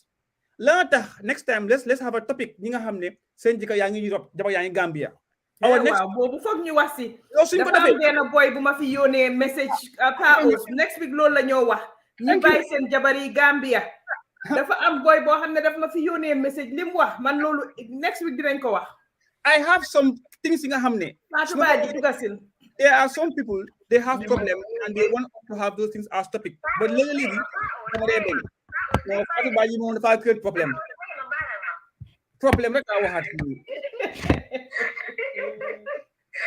maa ngi di nuyu mama maa ngi laa nuyu sa panel yëpp ba aussi yow tey am na yu ma d'accord ak yow ak yu ma d'accord maa ngi nuyu tamit sa liste nag yëpp man fi ma bëgg a dooree mama mooy yaa ngi wax ne lan la tax ba polygamy nekku di work di Sénégambian context bi ñoom suñ région bi so I guess ne li ma binda woon ci comment bi mooy ne lii ni choice la polygamy is choice waaye li dee indi problème moo nekk ne góor bee dee make choice pour dugga ci polygamy waaye women are expected to correct and make that marriage work so su fekkee ne yow da nga make a decision pour nga dugga ci polygamous marriage yow war ngaa mun a try to make that work not society expecting ne yow aaw bi da nga war a muñ yow ñaareel bi yéen a war a make this thing work no góor bi I think the biggest responsibility lies on góor bi pour mu make it work parce que moom moo make that choice so ñun society dañu war a move away from we strengthen patriarchal system bi parce que man li ma dee gis mooy polygamy bii nii yëpp loolu la ñun we strengthen góor yi dañoo bëgg a comme lu Fulani wax ñun ñuy xeex pour ñoom all the time competition for you all the time man may ñaareeli diw xariti jëkkëram aawa buuri kiram yaay jëkkër naka la aawa di nekkee yaay jëkkër ngay noorante moom aawa nekkul yaay jëkkër jabar la jabar the relationship between a mother and a son cannot be compared to a relationship between jëkkër and jabar for example so society then by put too much responsibility on jigéen pour ñu fix all the ills of society parce que benn side du mun a fix this problem su fekkee ne tamit ñun jigéen li nga xam ne dañu wax ne ñun bëgguñ society waruñ ñoo condemn because yëpp demal na la si choice bi la yow ni nga jëlee polygamy bi nga accept ko man itamit noonu laa toogee analyse seetaat suma bopp xam ne man duma ko mën a jël parce que yenn saa am na yoo xam ne tamit dañ ko dee accept jigéen ñi dañ ko dee accept am na rek société bu ñu stigmatise so that waaye later on si biir sëy bi ñoom si seen bopp xam nañ ne inside lii nanguwuñ ko waaye dañoo pretend ne dinañ ko jël rek because of su ma ko nanguwutee société dañuy wax ne man duma sëykat dama westernise ñi ñooy jàngkat yi ci xamul boppam it shouldn't be like that su fekkee ne yow xam nga ne soo nekkee si polygamous relationship doo fa mën a jaamu yàlla parce que yëpp jaamu yàlla bi la noo wax am na sëy yoo xam ne jigéen ñi duñ fa dee jaamoo yàlla dangaa nekk di bàkkaar rek nga toog foofu noonu for the sake of lan bugguma society stigmatise ma bugguma society label ma dama bugga pour society gis ne man muñ kat laa fekk yow yaa ngi make bàkkaar yu du jeex doo fa am yàlla so su lu nekk loo xam ne doo fa mën a am yàlla mun loo faa jaamoo yàlla rek yow you shouldn't be in that relationship so women should be able to have those choices pour ñu make ko te polygamy man li gën a nekk suma problème mooy di method that is done parce que yow dangaa gis ne xaalis bi nga xam ne resources yi family resources bi nga xam ne yéen a ko war a def ci biir kër bi ak ci biir njaboot bi dañuy am pour share ko between you ak beneen family balaa sa sëy bi di am ngaa gis ni yow iPhone yaa ngay jënd iPhone yaa ngay jënd mees yu seer bu sa jànxa te doo ko def si kër bi so it starts even before taka bi sa di am because taka bi amee moom yëpp léegi equal ngeen alalam bi yéen ñaari ko bokk why part of the solution pour ma gàttal ko because you guys have been there for long part of the solution is for women to be independent and ñu mën a sustain seen bopp parce que da ngaa gis ne awo yéen a saa itam dañ dee bàyyi seen loxo ñu toog nii rek duñ def dara bis ñu leen takkalee ñaareel rek you want to get into business you want to go to university you want to do blah blah blah fekk na yow all these years yaa ngi si bis bi plan loo sa bopp dara yaa ngi depend kooku lum am mu jox la su keneen ñëwee foofu noonu pour ngeen séedoo resources bi dafa métti doo ko bugga so amalal sa bopp nga independent soo nekkee si in a very comfortable position jigéen soo nekkee si comfortable position you're happy with yourself amul dara lu la dee yëngal mun nañ laa takk ñetta on top of you te du la dee yëngal because you know what you know whether yaa ngi sëy or sëy loo di nga mën a yóbbu sa bopp di nga mën a amee sa bopp di nga mën a amee sa njaboot be happy with yourself and compete with yourself balaa ngaa dem di compete ak góor because góor yi jamono bii nii taxul ñoo compete because motivation bi moo change motivation bi taxoon góor yi di takk ñaar ñett ñeneen ak si jamono buy nekk nii motivation bi is not the same some góor dañoo takk because of dañoo wax ni kii nii daf ma merloo you want to prove a point you want to revenge you want to proof ne yow yaay góor am na ñoo xam ne peer pressure bi la pas aus takk na man tam dama war a takk xale ndaw yi léegi ñoo nekk di takk so motivation yi is not the same so su motivation yi nekkul the same rek problème dina am jamono boobu noonu suñ jamono maam yi béy lañ daan def parce que dañoo bëgg a am doom yu bëri ñu jàppale seen jabar yi si waañ yi wala si femme si to mobilize resources of the family bi nga xam ne dafa delluwaat back to the family that's why they did it ba pare dañ dee bëgg a continuer seen village comme seen tour moo tax affaire yi doom bu góor sax nekkoon loo xam ne was a big deal because they wanted their names to carry on waaye fu mu nekk nii kenn defatut loolu ñi takka yëpp TikTok la ñoo dem seet xale bu gën a mën a sol crop top ñu ñëw jël ko teg ko you know they just want to wàccee seen jabar most of the times loolu lam dee nekka wàccee sa aw bi won na yow góor nga because dafa dee jox some sort of status xam nga soo amee ñaari jabar ñi fi am benn yëpp seen morom yi fa dañ leen dee tooy yow benn nga am so it kind of puts the man down parce que ego bi dafaa dem down wane ne yow góoruloo enough so ñu waxal suñu broda si tamit taka soo ko def the motivation should be number one dafa war a nekk loo xam ne lu correct la danga war a you should be able to afford it parce que affordability powers mu ngi wax ne ñeneen transport dee tega waaye ñeneen transport bi dee teg jabar taka bi is easy waaye ñeneen transport du ko teg so then you have to spend your resources between 2 or 3 families. So you should be able to liggéey boo xam ne dina mën a sustain ñaar wala ñetti family. They want to create time for those kids as well. ñi nga xam ne di make nga ko sa aawa bi ak sa ñaareel bi tamit li nga ñëw ama moom. Dangaa gis ne in all of this drama xale yi si dee gën a sonn. Xale am na xale yoo xam ne ñoom duñ dee am time ak seen papa. So dangaa gis ne su xuloo amee ñaar awo yi si yaa ngi xuloo fii nii doom yi along the way ñoom they are neglected kenn xoolul leen kenn xalaatut ñoom seen welfare So we have to think of all of this. Encourage deal. Let's look at the dynamics as well. Listen, Nance. It's also the kids that are involved in this. Finances is important as well. Nance. Yes, Mama. Read the comments. And I'm not I don't know. There was a saying, is the right. We need to clarify. Polygamy is not a right. It's a choice. That's why you tell me last time you tell me you make it about equity, maybe equality the family, where equity be more. Law deferral teaming, deferral come more ling hamle la yellow, come according to what their needs are. So when you the one you bring it look around the one you right. Don't right really choice. The choice is for unconditional. So when really books interpret religious teachings. The polygamy Islam and Christian countries and when people are talking about it, you get in the feminist dynamics, choices you need to make. You can book one thing in accept, you can take one thing in accept. When you put in a box the one thing, you're not anti-polygamic because they are feminists. No, it's a choice. It's a choice. Thank you. Thank you so much. Thank you so much, Vanti. Mama, unfortunately, I have to go pick up Zaid. 8 o'clock. Yes. Nance, go ahead, nga teach because din fi yagat is afim nekani. But we were talking about linga hamne moy polygamy. We were talking about li tax nekul di work fim nekani.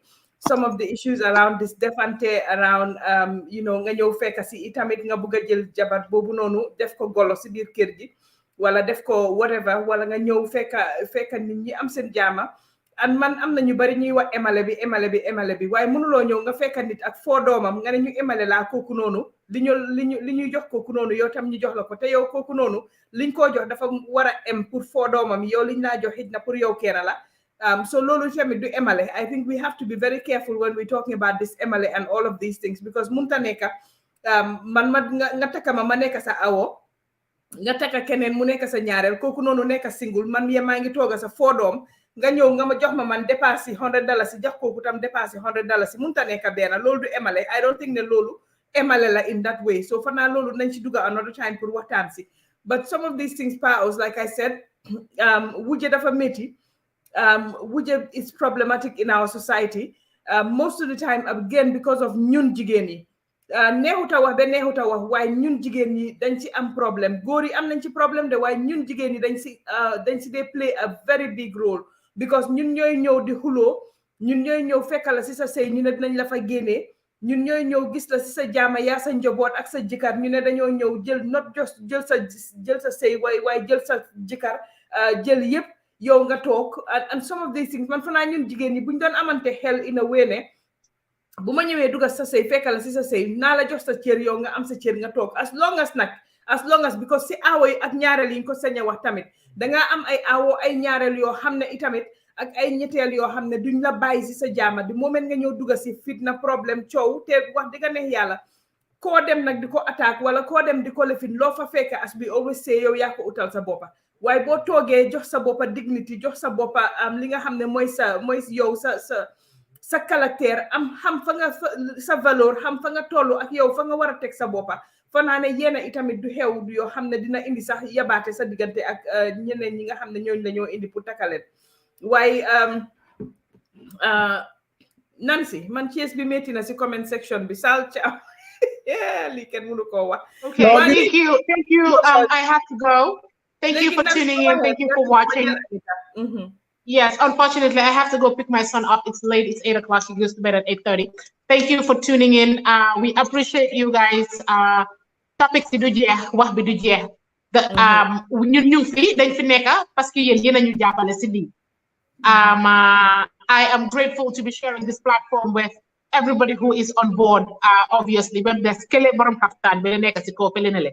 So na lay ba bëgg a dee ferek lay suma bunti xefi toog suma xol gi. Sal Cham. Nancy. Okay. Now. Yeah, it's unfortunate that you are going because manama duga si purposely pour ñëw yónnee si groupe yi Sal Cham mi ak yoog sa diggante ak Sal Cham mi war nañ ci dox ndaxte gis naa ne Sal Cham mi doxi farata rek moo ko tax a jóg. Thank you. I admire you right back. I don't know you, but hopefully send me a Facebook request, and I'm flattered. I am flattered, very flattered. But back to the topic, I've mentioned before that I am in a relationship, so I can't, you know, I can't really be, and man jigeni. Let the man hop around. I'm too civilized to be hopping around. Anyways, I'm flattered. Really. Wow. One day, polygamy. We cannot exhaust this topic. Respect suñ bopa. I cannot blame these women because they did not bring themselves together. It is one man who brought different women from different backgrounds together and put you share, so man munuma entanglement. Who's Ibrahim Mane? Bayima. Wow, entanglement, is that the word? Okay, fine.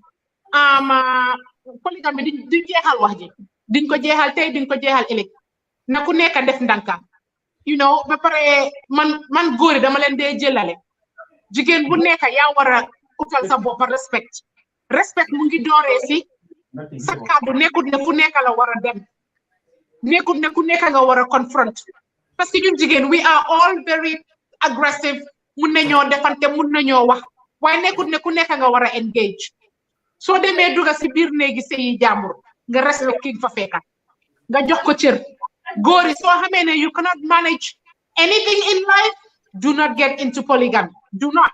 And women, you have a choice.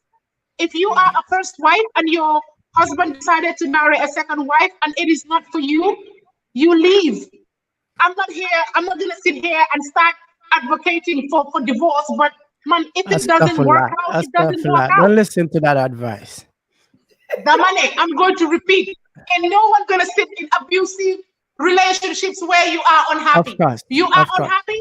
Bounce. Kadi you know the kadi you never feel. The man besa kadi. I'm so full of I'm fighter. Nelen Holland, ma bugon bugatuma. No, thank you. That could be jarut. It comes with sacrifice. Nem so you tell you def li ñoo def sakatuma nga dé nak. Bayyi sa domi pour ki nga doon xex mu rees leen. Bu leen ko nangu tey bu leen ko nangu ëllëg bu leen benn góor jaral xeex nag ñu ne jigéen balaa nga am classe balaa nga classe bi ci son class is what you driving all that is materialistic things. It's the way you carry yourself in different situations. I am learning that but and ignoring is classier than anything in this world. Man ñëpp xam nañ ne dama defante ku ma ooka ma maata la waaye maa ko gëj a maate and mama I don't like it. I ain't gonna lie. I hate this idea of pat. Man mënuma pat. But it's working. So say let's say you want to go into polygamy? Hey, it's a zoo out there. Jigéen nag ngeen ñëw si biir sëy nit ñi di leen gaaruwaale ori mama di ñu taxal si Facebook bi. I don't want to hear it. It's not cute. There's nothing cute or sexy about it. Jigéen bu ñëw di xeex yi fi góor. It's not cute. It's not sexy. Sakatuma nag su fekkee ne yàlla may na la ay at mag nga nañu waxante dëgg am na age comes with wisdom. If you are a woman of a certain age, there are certain things you just do not do. Nyan nañ leen fii kenn amul time to deal with a cougar. Please go sit down. Deal with your husband. Address your husband. Do what you need to do. Bu ñu takale wuja so fa mun ta toog nga ma sa bakasi ngeen ñaanalante zanu maa ko wax fu yàlla tuddee sëy la ko tuddee tas. Tey nag I don't know if it's the blood here. I don't know what it is. Or if it's the makeup, I tend to get a lot of attention. Remember, he's watching. I know you're watching, so I'm gonna put you on blast. He sent me a message on message. He sent me on blast, sending me a text talking about you look good on the show.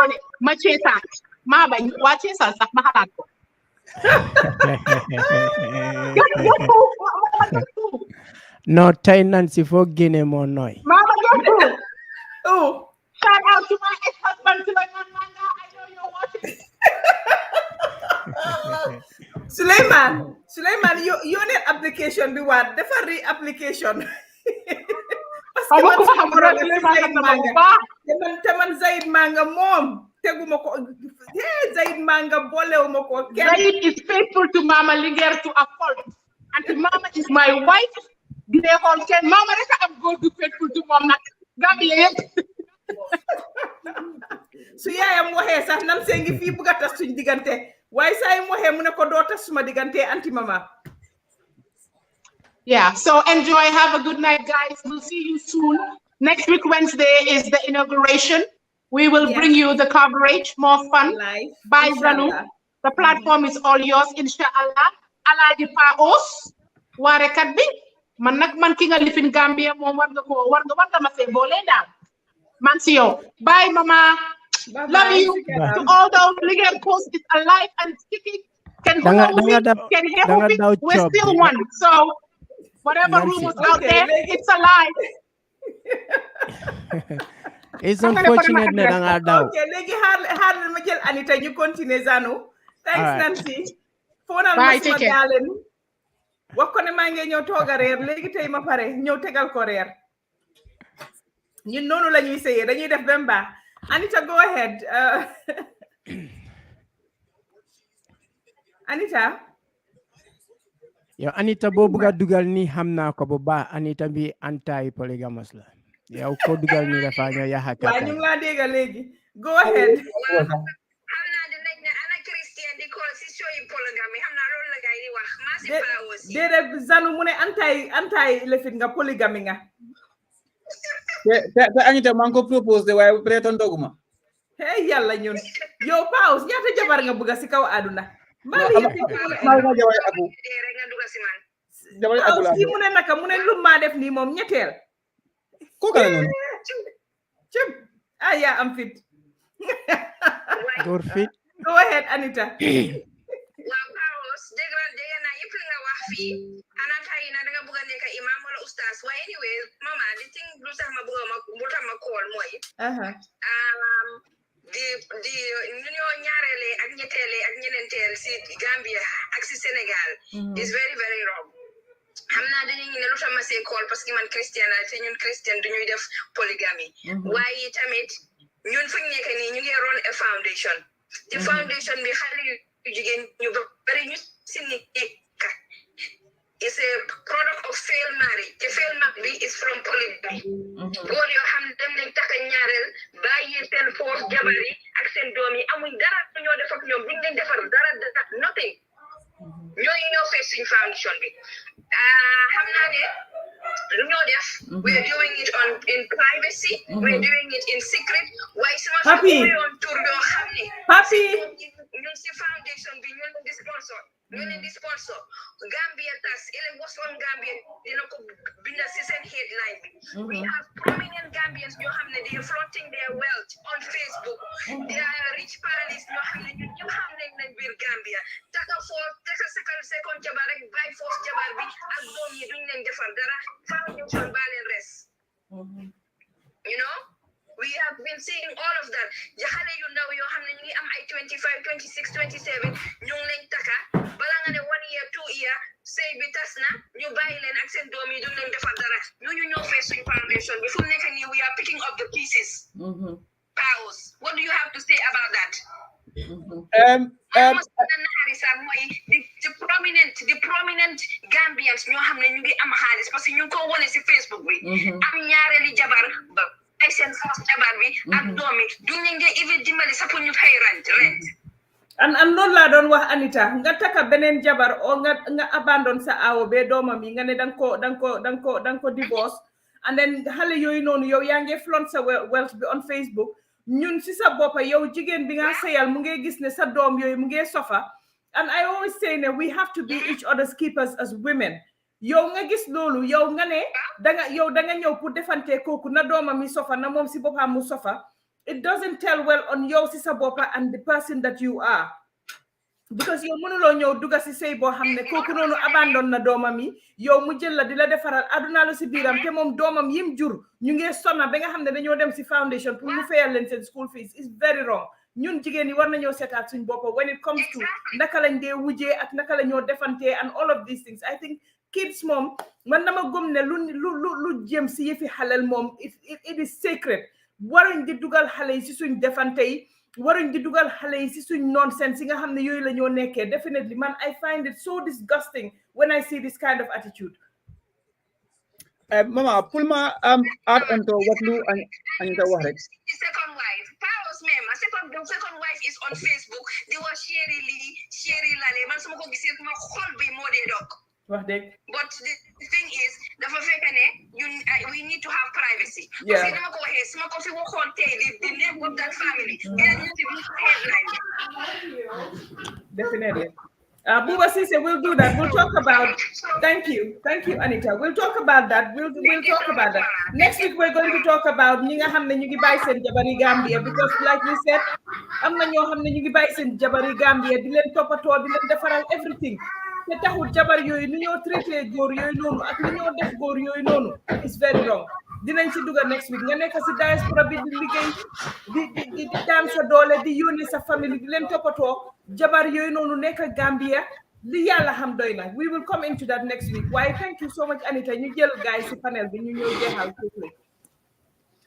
Mama Anita li mu wax noonu is very important and I put him down but topic bii nii it doesn't the fact that nim ñi ka wax lay di bokk because she's not a Muslim does not mean ne amut a say in this and Anita is doing a very great job trying to save society and lii nii the repercussion li tax mu war a gën see wax mooy she is now having an organization that is dealing with the after effect of that mess so by virtue of that she have a direct involvement and say in this topic right now, regardless of whether she's a Muslim or not. And secondly, what is time mangon type to define who is a man and whether is somebody ready to have a home. Now, two wrongs don't make a right. Yow jigen bi ki nga sey góor bu ñoo bëgg ataka right now la nga gis ci moom at lan la wan ba tax nga boram seya badam nangu nekk as a second wife.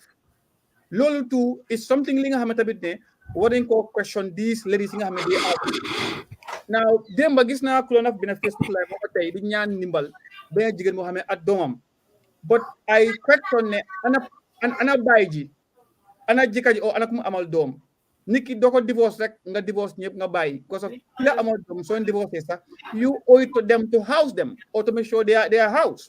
Now quite often people like Anita, I would have loved them to challenge the system and the law to put those men and those husbands or fathers to book, to live up to their responsibilities. Because of for so long, charities have been taking the responsibility of a parent, of a government, of everything right now. Now, because of Anita is there, or small family, they go and end up in her charity. They will look after. Let's help as well try to influence a change in the law. This is what charities does. They lobby to influence a change in the law or a policy to better society. If we have policies and laws that don't address our needs, charities owe it to these victims to make sure the law fits them. And I'm kind of lost here. What kind of laws are you talking about? Child welfare, Gambia, what a lot more. Okay, we have these divorced women. Because da nga jël sa doom jël sa family nga abandon leen dem taka keneen di ko defaral di ko toppatoo yow sa njaboot bi nga bàyyi yaa ngi leen bàyyi ñu ngi sona ñu ngi nekk si condition boobu noonu yoo xam ne ba pare yow you know and society daf ko make ba nga xam ne góor yi amuñ benn shame mooy the first thing xalaatuñ benn boor ne yow man li maa def nii maa ngi suma njaboot a ngee toro and it happens am na yéen moo tax ma ne kuy ñaan na nga ñaan ji góor boo xam ne am na yéen maa ngi paus. Thank you. Because dafa am solo gis nga am na góor yoo xam ne ñu tas ak yow dañoo ñaan yàlla dañoo def seen effort pour yow ñu gis la nga torox nga sona gis naa ko du benn yoon du ñaari yoon kër comme ni nga wax ne they have a responsibility ñoom mun nañoo dëkk si kër yow sax dañoo def ñu xeex la pour yow kër boo nekk sax su fekkee ne du sa boss or whatever pour ñu génnee la fa yow pour yow nga torox pour yow sa doom yi torox because xëy na dañ leen bàyyi wala seen sëy dafa tas gis nañ ko fi gis nañ fi góoram Paos man I tell you moo tax maa Nancy always dañ ko dee ne foog ñu indi ñun suñ own examples pour ñu mun a relate to the viewer bi nga xam ne moo ñoo déglu mu xam mu understand man I had the same situation nga sëy ak nit nga tas ak moom mu ne dina la toroxal nga am liggéey dem bàyyi ko mu ne la doo dem parce que sa njaboot gi laay jël ma weaponize leen nga ñëwaat si dëkk kër boo xam ne yéen ñaar yéen a ko bokka mu ne doo ci moom moo ko jël aki moo ko di la si xeex xalaatut ne kii moo njabootam a nekk di rent or whatever xaaral man sa man mii góor ma nekk si biti moo gën man suma njaboot nekk di torox or whatever duñ koy xalaat gis nga góori Gambia gis nga moo tax dama ko fu ma dee always jeexalee mooy góor dafa war di dawal yërmande góori Gambia si ñi ko sañee wax yërmande des na torop surtout si jigéen buñ tasal suñ tasee yow rek ñoom foog nañ ne moom toroxal rek moo leen war si yow xalaatuñ seen doom yi nga leen jural xalaatuñ nothing loo xam ne loolu seexoo ngeen ko woon si jàmm ak teraanga seen diggante luñ pare rek mooy fuñ toog ñu yaxala fuñ toog suñ la mu ne ñu ne dañ laa toroxal dinañ la toroxal seen njaboot gi diñ leen toppatoo gis nga child support bi ñoo wax sa soo leen yóbboo child support dëkk bi yëpp dinañ yaxa sa der ne yóbbu nañ ma child support def nañ nii yow in terms sax liñ gis fii nii surtout in Sweden dañ laa ne child support bi sax nga séedoo koo ñoom si digga ñoom dañoo bëgg a ñu ne nga téye xale bi 1 week ñoom ñu téye ko 1 week pour ñu mun a séedoo child support beeg yow pour ñu mun a lefin góor yu ñàkk a joom yoo xam ne góor yu ñàkk a yërmande yoo xam ne we keep talking about it but it's very very sad ne and you know fii in Europe sax jigéen mun na koo dunda because jigéen ji fii nii am na help am na social services am nga help waaye in Africa foofu la gën a méttee si jigéen yi te ñu ngi koo gis Anita wax na ko fii nii góor yoo xam ne abandon nañ seen njaboot yi charity ñoo leen a fayal seen school fees charity and ñu ngi toog fii nii di ko seetaan duñ ci nangoo wax moo tax ma ne leen show bi sometimes we're not going to be comfortable we're going to talk about the most uncomfortable stuff Paos because we need to address these things within our society. Yeah. We need to start challenging some of these things. Góor noo munti di mel yi Paos nga tasa nit ki sax dawalal yërmande ngir njaboot gi nga ko jural nga tasa nit ki sax xalaatal démba yow góor nga lu munti di doon nga may ko jàmma toppatoo njaboot googu noonu soo toppatooy njaboot googu xaalis ga ngaa jox njaboot googu noonu du pour jigéen ji pour sa doom bi la ëllëg yàlla moo la koo fay dama dee wax ne fi àdduna si toll fi mu nekk nii ak the kind of li nga xam ne mooy nit ñi dee bi ni mu garaawee ak yii nii yëpp ñu toog di ene wante lu bon di defante lu bon di def nit lu bon di ene nit lu bon sa njaboot doo leen toppatoo ene leen lu bon because of seen yaay is very disgraceful te gis nañ ko fi si góor yi ko sañ a wax Paos we have to continue to have these conversations about these things it's very sad léegi nii li Anita wax dafa suma xol bi la jógal because dama ko gisaat ko ji góor yoo xam ne dañ abandon seen jabar yi Gambia jigéen yi nekk di sofa ak seen doom yi nekk di sofa ak li nga xam ne mooy fuñ dëkk sax duñ ko am and góor yooyu ñu ngi comfortable di dawal moto yu rëy yi and society does not shame these men te jigéen yi buñ jógee di wax ñu ne yow da nga yéebaange góor yooyu noonu oo dang leen a ñàkkal sutura or whatever waaye fan la sutura nekk si neglect fan la sutura nekk si ñàkk toppatoo sa njaboot Paos xam nga mama sanu nga baal ma rek gis nga comme li ma doon wax rek ak li nga wax right now nii dafa ñii duma ooyee gaay góor sax ñii bokkuñ si góor yi su ma toogee fii this programme bi wax I don't speak to those kind of men because they are not men ñooñu dañ jur rek am luy ngala seen doon tànkay ba duñ góor right now because mama wax nañ fi ne li moo tax tey su ñooy wax tey di waxtaan ba di coach si alxuraan sax kenn duñu faale o duñu fulaal because of waaye ba tey ma woon leen ne ba tey what was right is still right and will always be right. Now the question is the character, the individual, the player herself or himself right now. Boy, dina sax when so divorce sax you owe your family they're living right now. Gambia tay mama bu yagu ne ko right now man lima gis Gambia daw suma hel and yesterday I will keep saying every single day gorra why borom moto yi nice ak borom tahi rafeti motax man ma sip moto bu nice ak kër Gambia and suma dafa ko tay wax ma lanta do am kër mais ko ñi am kër ñewuma len cause képp ko diga ci kër gu nice 99.9% of ñu diga ci kër gu nice moto yi rafet yépp mama ñu ngi nekko ñu tapo sen family o liñ am dañ ko lepp di gën di xejaan and the Gambian is so dafa neexan nax 11 o'clock la romba boori Human Rights Commission gis xale yi ndaw ñu ngi taxaw foofu di cagatu 18 years old 14 years old te ñeena o mooy these are big men, these are directors, these are managers in these places, these are MDs, these are people ñi nga xam ne tey jii comme ni ko ante wax suñu waxee their names on social media Gambia dafa kopu tel and ñii ñooy wër round aseen moto yi nice aseen te yëpp ay sàccala ak ay 419 xale jigéen ñi di fall for those things because of land xëy na poverty. But these were organizations like Anita need to educate these people. One len hey, you could do better if you go out and stand for yourself. Dema ma ngi waxa ben jigen bo xamne tay mu ngi Greece man ko advice. Mu ma ko ana dom yaangi fenen right now mu ma wax you graw. What can I do? Man, I can't give money to 100 people every single day. But it's not about money all the time, but it's about these people giving them the moral advice right now. Man, suma doomu jigen am na doomu jigen am na rakk bu jigen góor bu dof ba cross that line. Well, ñu naan dee ben la dee su nekkoon ñaar mu neex li nekk benn mata mu metti nga these are things nga xam ne Anita man ko wax léegi right now mu ngi dar what I said. Charities always should lobby for the change of law. Gambia, if a civil servant impregnates a child, half of the salary goes to the child until more give a birth. The law is there.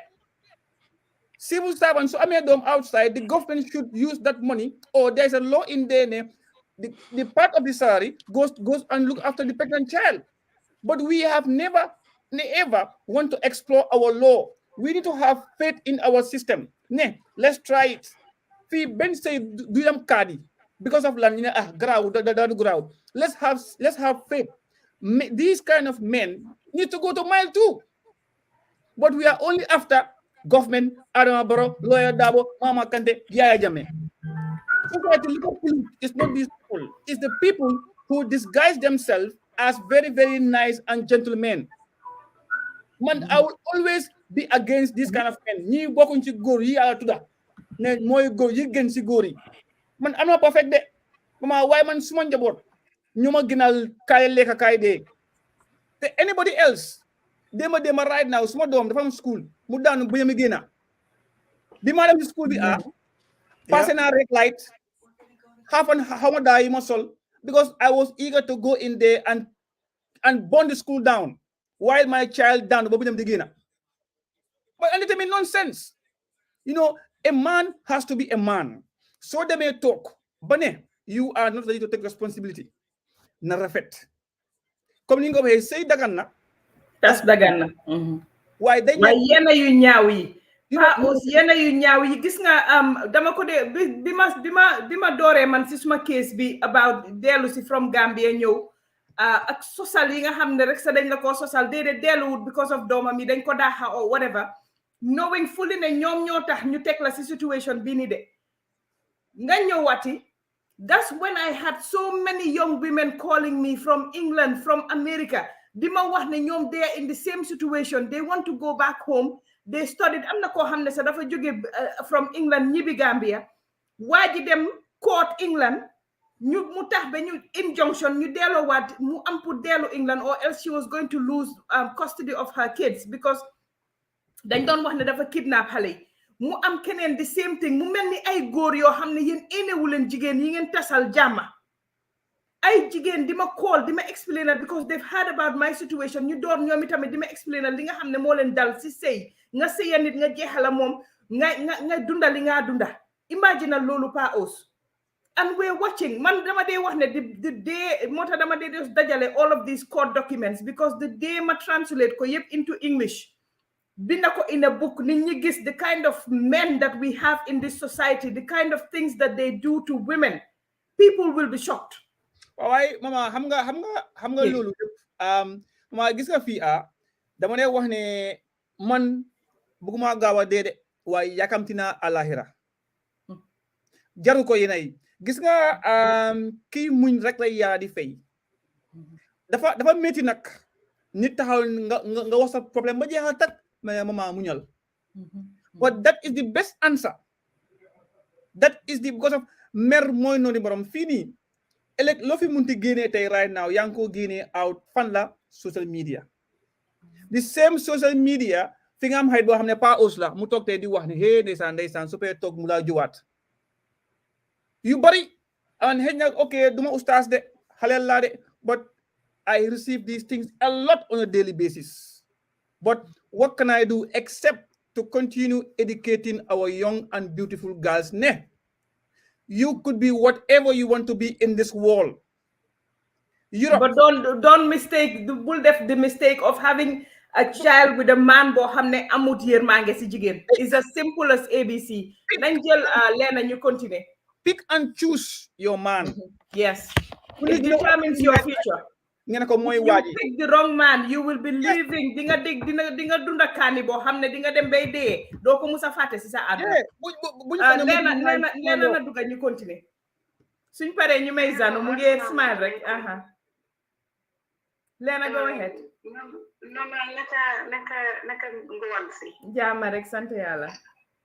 Tagay naa pour ignore leen ba sona waaye mënatuma ko man xaaral ma call. Xam nga mama Paa dafa ne moom bi mu code góor yi dafa ne waxul góor yi bon. Waaye polygamy soo gisee mu ñaaw in the first place. Mooy ñi nga xam ne ñoo bon. Parce que ñun suñ yaay yee suñ maam yi dem nañ si polygamy te dañ ko rafetal. Waaye ñun suñ génération bi friends yi bokk nañ si problème bi mbokk yi si seen bokk nañ si problème bi. yaay yee papa yi ñu jur nga xam ne ñoom dem nañ trop li mu rafet bokk nañ si problème bi. Suñ góor yi bokk nañ si problème bi. And society as a whole si seen bokk nañ si problème bi parce que gis nga fii jigéen buñ fi takkal wuja wax bu sew bi dem na ñëw na suñ dee njëkk a dooree mooy social media. ñi nga xam dinañ nga ko ñaawalee. ñi nga xamul dinañ nga ko xasee. li dee xapun mooy góor a jigéen bu nekk si sëy jëkkër bi dem taka doosi miin ne jigéen bee bon. xam nga ñun dañ jël polygamy dañ ko stigmatise bi nga xam ne ku ci nekk sax nga nekk aawo they make it so hard for you parce que su góor bi demee ba taka rek dañ ngay jàpp ne jigéen bi sëy wala moo defut bi ko wax te fekk xëj na kooku def na number one dañ dee fàtte ana yàlla parce que yàlla mooy tuddal ku nekk sa jëbi ndax nga wujji ndax loolu waaye the other thing tamit mooy ñi nga xam ne ñoom ñoo see duga yow xamuloo sa aawa nu mu toogee si kër bi soo ko fekkee nga ñëw xamuloo lu muñ xamuloo lu trial góor yow ñëw nga rek fekk mu nee soo ñëwee bootul si gannaawam te bañ a déglu nit ñi nga xam ne ñoom ñooy wax si biti di nga puus si kaw aawa bi te aawa bi tamit yow su nit ki ñëwee pour ama yow jaam jox ko jaam parce que problème bi both sides la day jógee waaye man fi ma waxee nag fi nga xam ne it's an issue in polygamy mooy di nga seeyal nit nga takka jabar xëy na ngeen tas si diggante bi nga fase yaay bi fase doom yi te loolu moo nekk di indi problème bi nga xam ne xale yi at the end of the day yaa ngi miinaloon ñu ngi am a good life all of a sudden you take that away from them xëy na aaye woon nga sa jabar mu liggéey or because of xale yi sa jabar mënatut a liggéey or mënut a maintain lifestyle bi nga xam ne moom ngeen jox xale yi so all of these issues bu fekkee ne happen na ñun as a society we need to come together and figure out what we can do to support these kids. Yes, there are other facilities you have the annual sponsor and all of that. But soon imami especially they will be joke. The enforce linga hamne momga Islam wa. You work good, the same responsibilities to send your board. Mama bari na pa bogis. Domam joko tiketi maka wala jinda ke dugal ko fa musege. Do say good because of me halebi dafa def ni wala def. Lam def halebi. te xale bi fàtteegoo bi yëpp moo tax paa bi siga so na ngeen bàyyi xel si yi ñoo def because ñun suñ xale yi duñ dox ñu ngi xam and part of the problem biñ nekk di am Gambia especially ngay gis xale yi ñuy dem into prostitution xale yi di taxawaalu saraxtu bi bari soo seetee ba si biir a biir seen papa yee leen abandon so na ngeen try ñu def li nga xam ne ñun Gambia na dañ dee oote ne jullit lañ bi si uppa we are religious people waaye ñun li ñu diine bi sant duñ ko dee def dañ jël culture bi ak li ñu nee di ko def te fii as long as góor yi ñu ngi mun a understand ne yow mënuloo fee toroxal kenn yàlla lim rëda si jëyi ni foog mu am ko ala kuri aal kon nangul ko bu ngeen tasee rek na rafet parce que doom yee tax jërëjëf thank you so much Lena waaye comme ni nga ko dee always wax rek man dama dee wax jigéen yi always ne leen ne bu leen musa jël ne suma jëkkër takana jabar so man la suma fault la it's never your fault it is never the woman's fault am na démba vidéo bi ma doon seetaan kooku ne mun ngaa nekk a supermodel yi sax ñoom Jay-Z sax ak Beyoncé mi ngeen a gis Jay-Z cheat na it's not about you it's not about whether danga def jonge be bugga dee it's not about how beautiful you are li nga def rek mooy nga def yow li nga mun ak li nga attan ak li la war la ca des nag sa góor ga la des bu demee nga xam ne moom moo bugga dem mu dem bul mu sa blame sa boppa gis nga jigéen ñi ñun suñ boppa ñoo dee teg suñ boppa problème si di blame sa boppa ne waaw am na lu ma manqué moo tax mu dem wallahi bu jigéen boobu ñëwee du am sa benn 3-4 months ngeen em kak mu demati utaat keneen parce que it wasn't about that person it was about moom chase bi la ak génn si biti ak def li ko neex it was never about you definitely man moo tax man du ma dee bëgg kenn di blame benn jigéen ne waaw mookut pooc wala defut lii moo tax ñu takal ko wujja man that argument dama ko sip Zanu ñu bàyyi la nga duga loo xam si lu tax polygamy nekkut léegi di work in Gambia Zanu dégguñ la de yaa ngi mute on mutal okay go ahead hello waa léegi ñu ngi laa dégga yaa ngeen maa dégga Mama Linguère na ngeen def Pa Ous yéen yàggal ngeen mo si line bi sa sumaay can you hear me still yes we can hear you yo right happy New Year's to Happy New Year each and every one of you and to the viewers they were happy 2022 buñ duga sini yàlla nañu defal tawfeex mais ñu mun a ko tal fekkee ko ci at yu bari a bari amiin allahumma amiin so bi nag is very interesting wax nañ fi lu bari foog naa ne mënuña draw a line to a morally relative topic like this pour naa ndax side bi moo wrong wala side bi moo correct man nag I believe ne men in general are polygamous by nature I believe that with all of my heart dafa fekk ne there are also some principles yi nga xam ne dañ ko teg to guide this natural tendency go ahead oh I thought someone was talking to me so foog naa ne because dañ xam ne men in general being polygamous in their natural sense dañuy dugal some guidelines some rules some laws yu nga xam ne dina mun a guide that man bu nga xam ne du mun a indi lu nga xam ne daf ko gaañ ëllëg ci these steps yi nga xam ne yooyu la lay jël lu nga xam ne it's dictated by his natural senses su fekkee ne dañ bugg a jël a general view of what polygamy is based on our realities in Gambia, let's say Senegambian, because foofu lañ jëlee most of our influence when it comes to these polygamous marriages because xam nañ ne si kër yu bari daf dee tar man si polygamous marriage la family la jóge sometimes mère bi waxee fii beneen mère bi waxee fii kii toj kaani kii toj netetu suul fii dugal fele it was not perfect but also it was not all bad The reason is ne góor ku nga xam ne dem nga ba teg ay jigéen ak seen problème yu bëri, you should be able to be a good negotiator. Góor bu la daxa negotiate xam nga can run a family. Xam nga rek as a góor you should have the sañ-sañ, the fit, di ñeme pour nga taka another wife. Nekkut ne sa first wife be does not satisfy you, but danga jël these guidelines. I don't think I can hear myself again. Am I still coming out clearly? We can hear you clearly. Right, and I hope I'm not diverting from the topic. Di nga gis ne góor mu ngi jël these guidelines, mu ngi run his family perfectly. There's this argument ne comme noo ko waxee fii Mama Linguère ne people who always bring excuses to justify why they're going for another woman.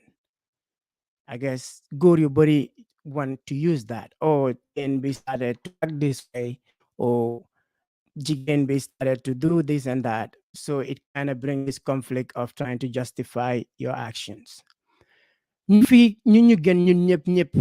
Ñun believe ne they are better than us. All of these people went through polygamous marriages.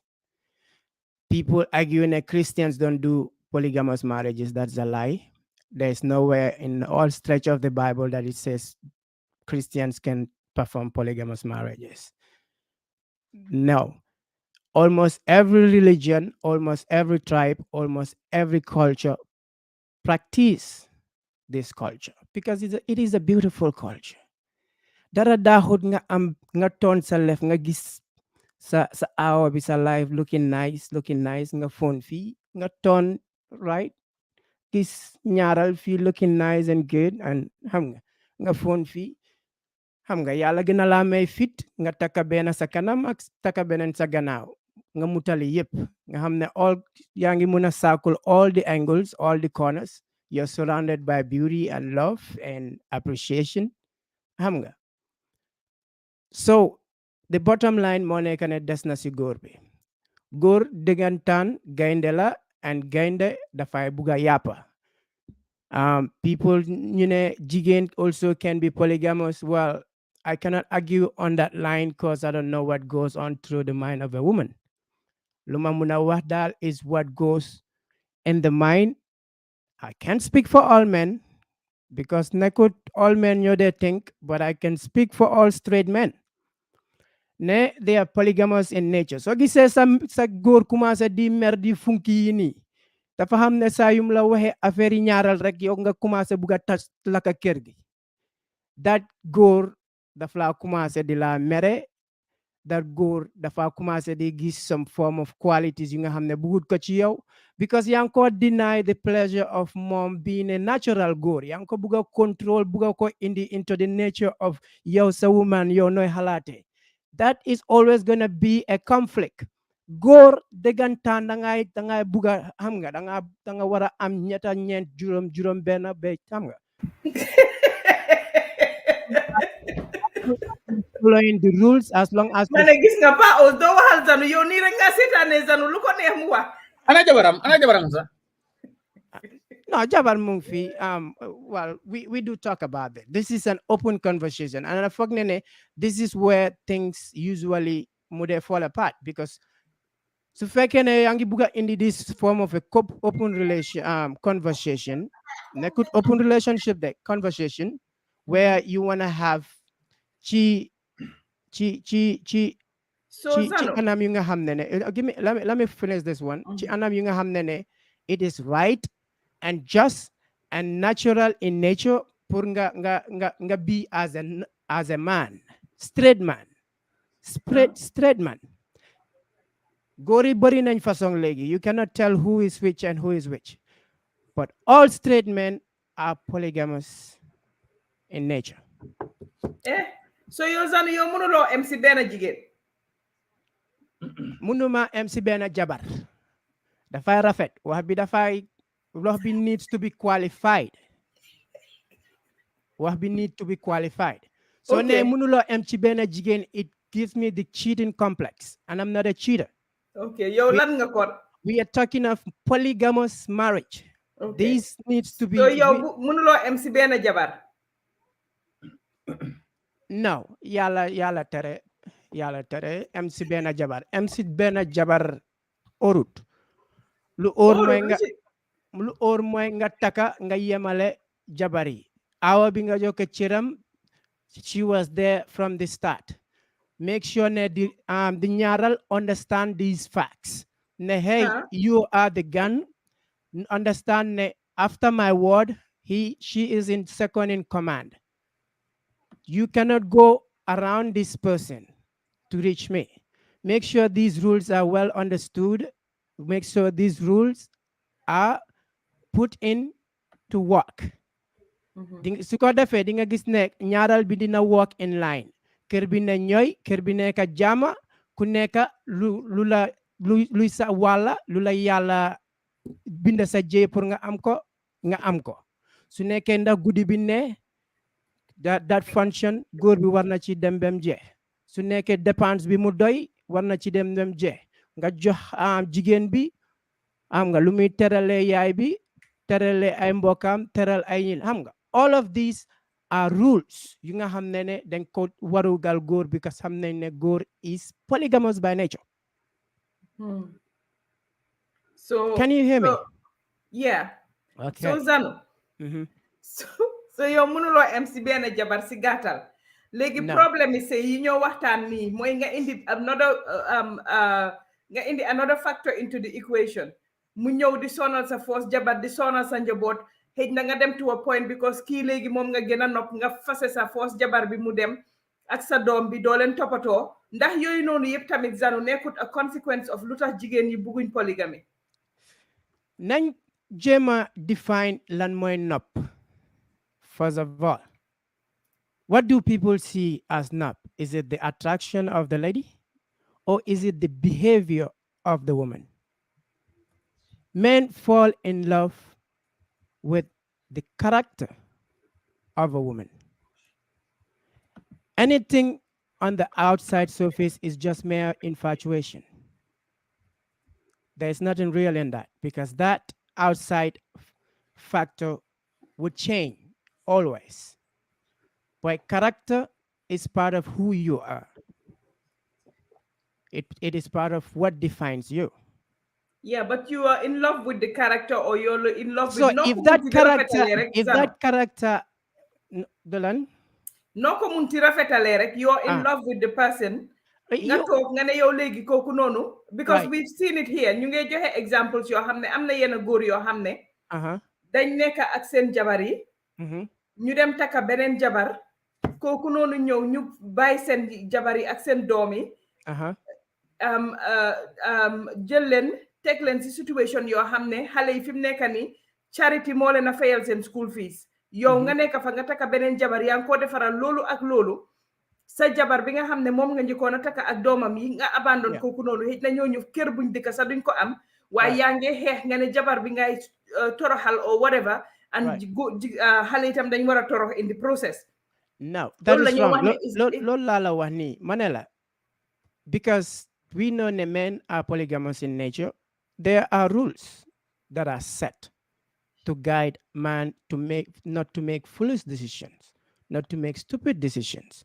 And Yolo Wahni is men who divert from those rules. That's why they are making all of these mistakes. I'm gonna right? So whenever rules are made and you want not to be a follower of those rules, there are bound to be conflicts. And those are these conflicts you neka the highlights ni. Fuck you accept ne straight men. I will keep saying this. Straight men are polygamous in nature. The farthest to go be mu content mu gena mu ne xam nga man li doylu na ci. Let me just focus on this. Content it's part of the rules of why it's part of the rules in men who are polygamous by nature. Are you content? Number one, that's the first principle. If you're not content with what you have and you're trying to look for another thing, okay, this is number two, the financial and emotional stability of the woman you're with. Is she financially stable? Are you providing with the family? Also, are you comforting her emotionally? Are you making sure her emotions are met? I don't know if I'm speaking a language that everybody is understanding. No, we understand you, but Okay. it's just that ne rek comme ni nga wax bone jigen ji tamit has to be financially secure mom ngay wax ndax góor gi moo am pour take care of the Of jigen bi. course. Of course. Of course. Okay. Of course. Jigen bi dafa wara nek financially secure as well. Jigen bi have to be financially provided. Let's just say she should be provided for. She should be provided for. Okay? These are rules. These are not things that I'm making up. These are things that are put to guide men in their senses that they're not matured enough to control themselves in certain situations. They're so very fragile when it comes to their sexual urges. Lee are the guides that they put to help them. Paus. Wow.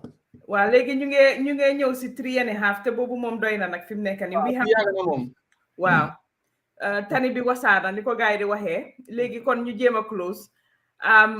Zanu lan mooy sa solution pour ñu sort out li nga xam ne mooy problème yi polygamy. 2 minutes. What do you think will be the solution? The solution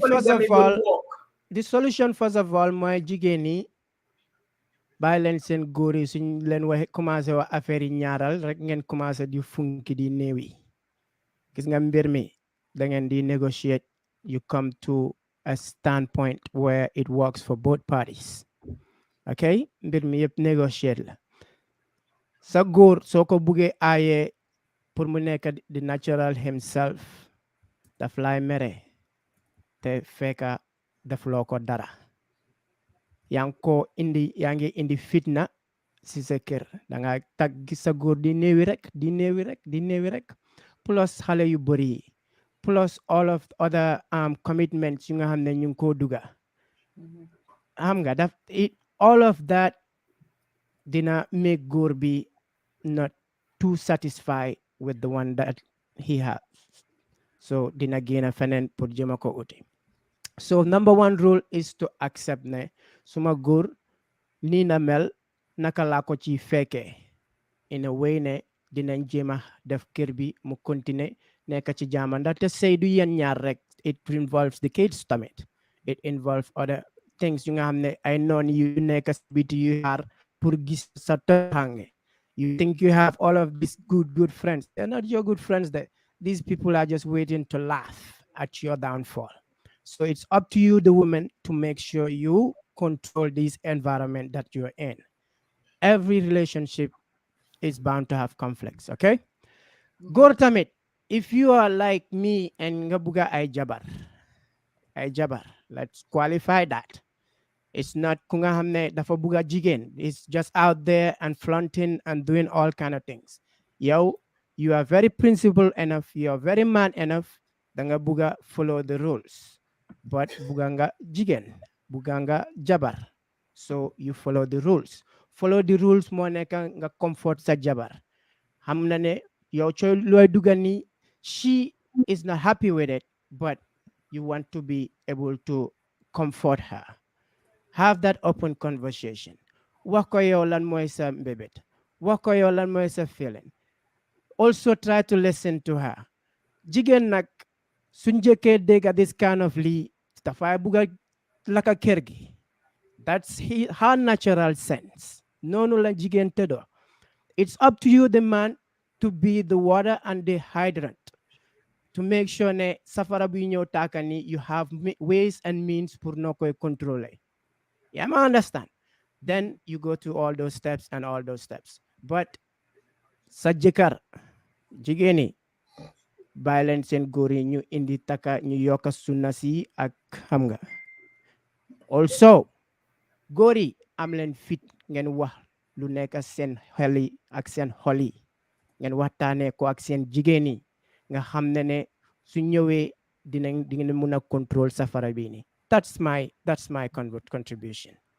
Thank you. So góor yi daal moom amuñ benn fault Zano si yow daal yëpp si jigéen yi la ñooy néewi di futta di daw di lefin góor yi daal ñoom ñu ngi fay ñoom de naturally not monogamous so dañ leen war a bàyyi rek ñu mel ni ay noppa bu dog fu leen neex ñu tag daal si gàttal. dégguloo ma moo fi bàyyi de dégguloo ma moo fi benn bàyyi te waxuma tamit ne góor yi duñ dee futa di dal ma ne la góor du react when how women react góor warut naan jigéen bi commencé na rararara rek yow tamit you become like that góor yu analyse jigéen bi lu muy wax nga xool ko si bët mu xeelu la mu ciipu la nga mu regel jula all of these feed into the hearts of the man nga indil ko ndox mu naanangum nga ne ko relaxal baby togal fii let us have a conversation. I know I'm imperfect. I know you're looking too much into my shortcomings and all that. But the bottom line is that I love you to a point that I can't do without you.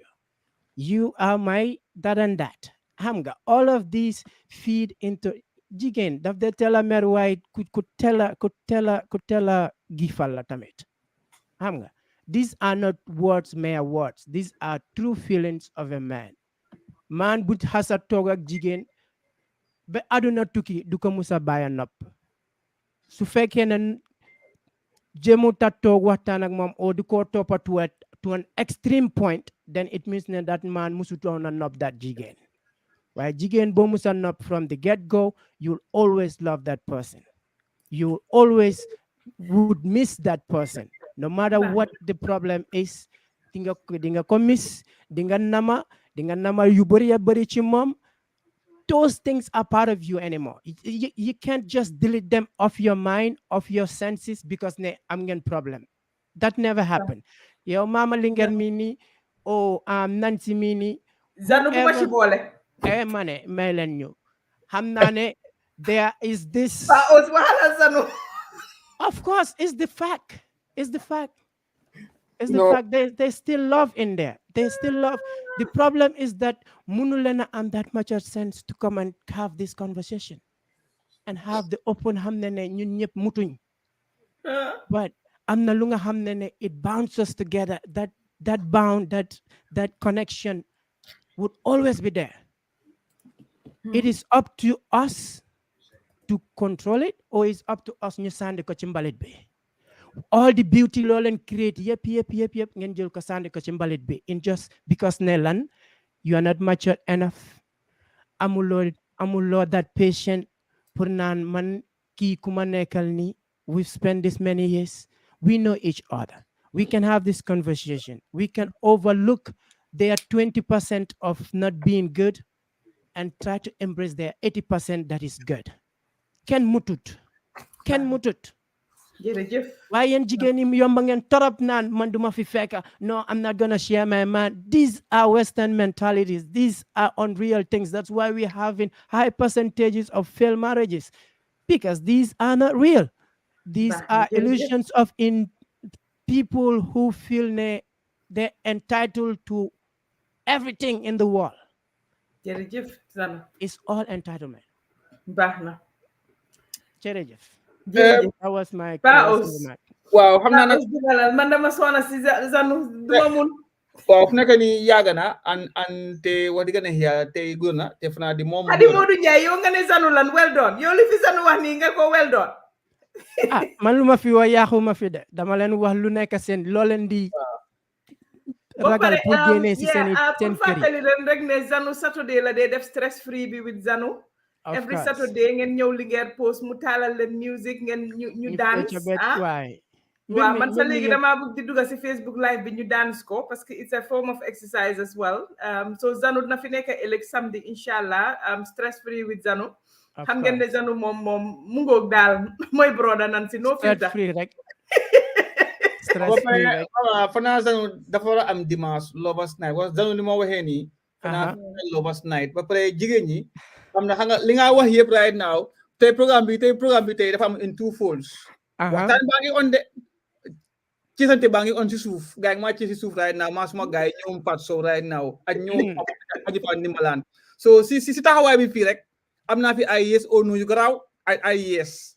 So man mooma jaaxal man comment section bi foog ñu jóg fi Cheers yu métti yi fi am si comment section bi xam nga sax Nubiyaan te Pat Sow bu ma teg si suuf ak Nubiyaan so ci sante baa ngi on waaye mu ngi cool léegi zanu dimanche da nga war a am lovers night because jànga ñuy request love songs ba pare waaw di request ale bu am loo xam ne dañ ko la clarify jànga yi su jigéen waxee naan du ma sa morom suma paña xayu sa kaw lal xam nga wax yooyu noonu mu tax gars yi mu tax rek mu ne indi problème xam nga so yii nii senu da nga war a am programme dimanche di wan ne ana pañe bu rëy ba xaju si kaw lali Gambia yi ñoom la understand waaw so ko orut de waaw waaye on a serious note tey programme bi is very educative I think and te foog naa we have a obligation ñun waxkat yi ñu wax si li nga xam ne is going on suñ si noppee rek then we are not doing justice right now but man on my final note and advice and ma gina because mu ngi yàgga te su yàggee ñi bëgg a seetaan they feel very boring to go and watch everything again and we want you to watch again and know what's happening now li ma advice suma jigéen ñi rek lii is for both sides right now góor da nga xam ne góor nga da nga am responsibility te in future da nga amee kër and then it's only a man ku nga amee kër and you must graduate from being a boy to a man fii tey ko fi ooyee boy mu mer right now nañ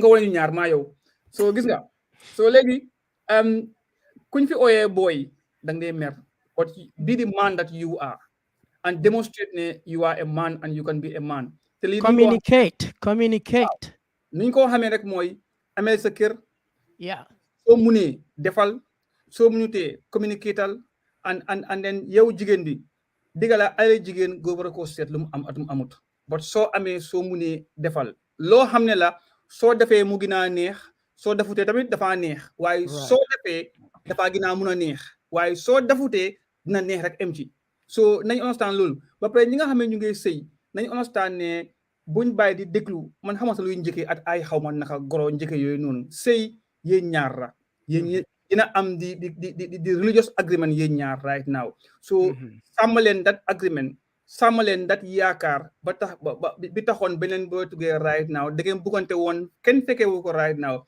bi ngeen demee ba sëy amul dara li nga xam ne mënut a ñàkka because of ñaar ñu juddu bokkuñ fu ñu yaroo ñoo bëgg a live together loolu is a conflict of its own now li tax ñuy dikka mooy they have to compromise foog kenn take the role of a leadership then kenn ki follow but nag they are your slaves. There's nothing like that. Treat them well.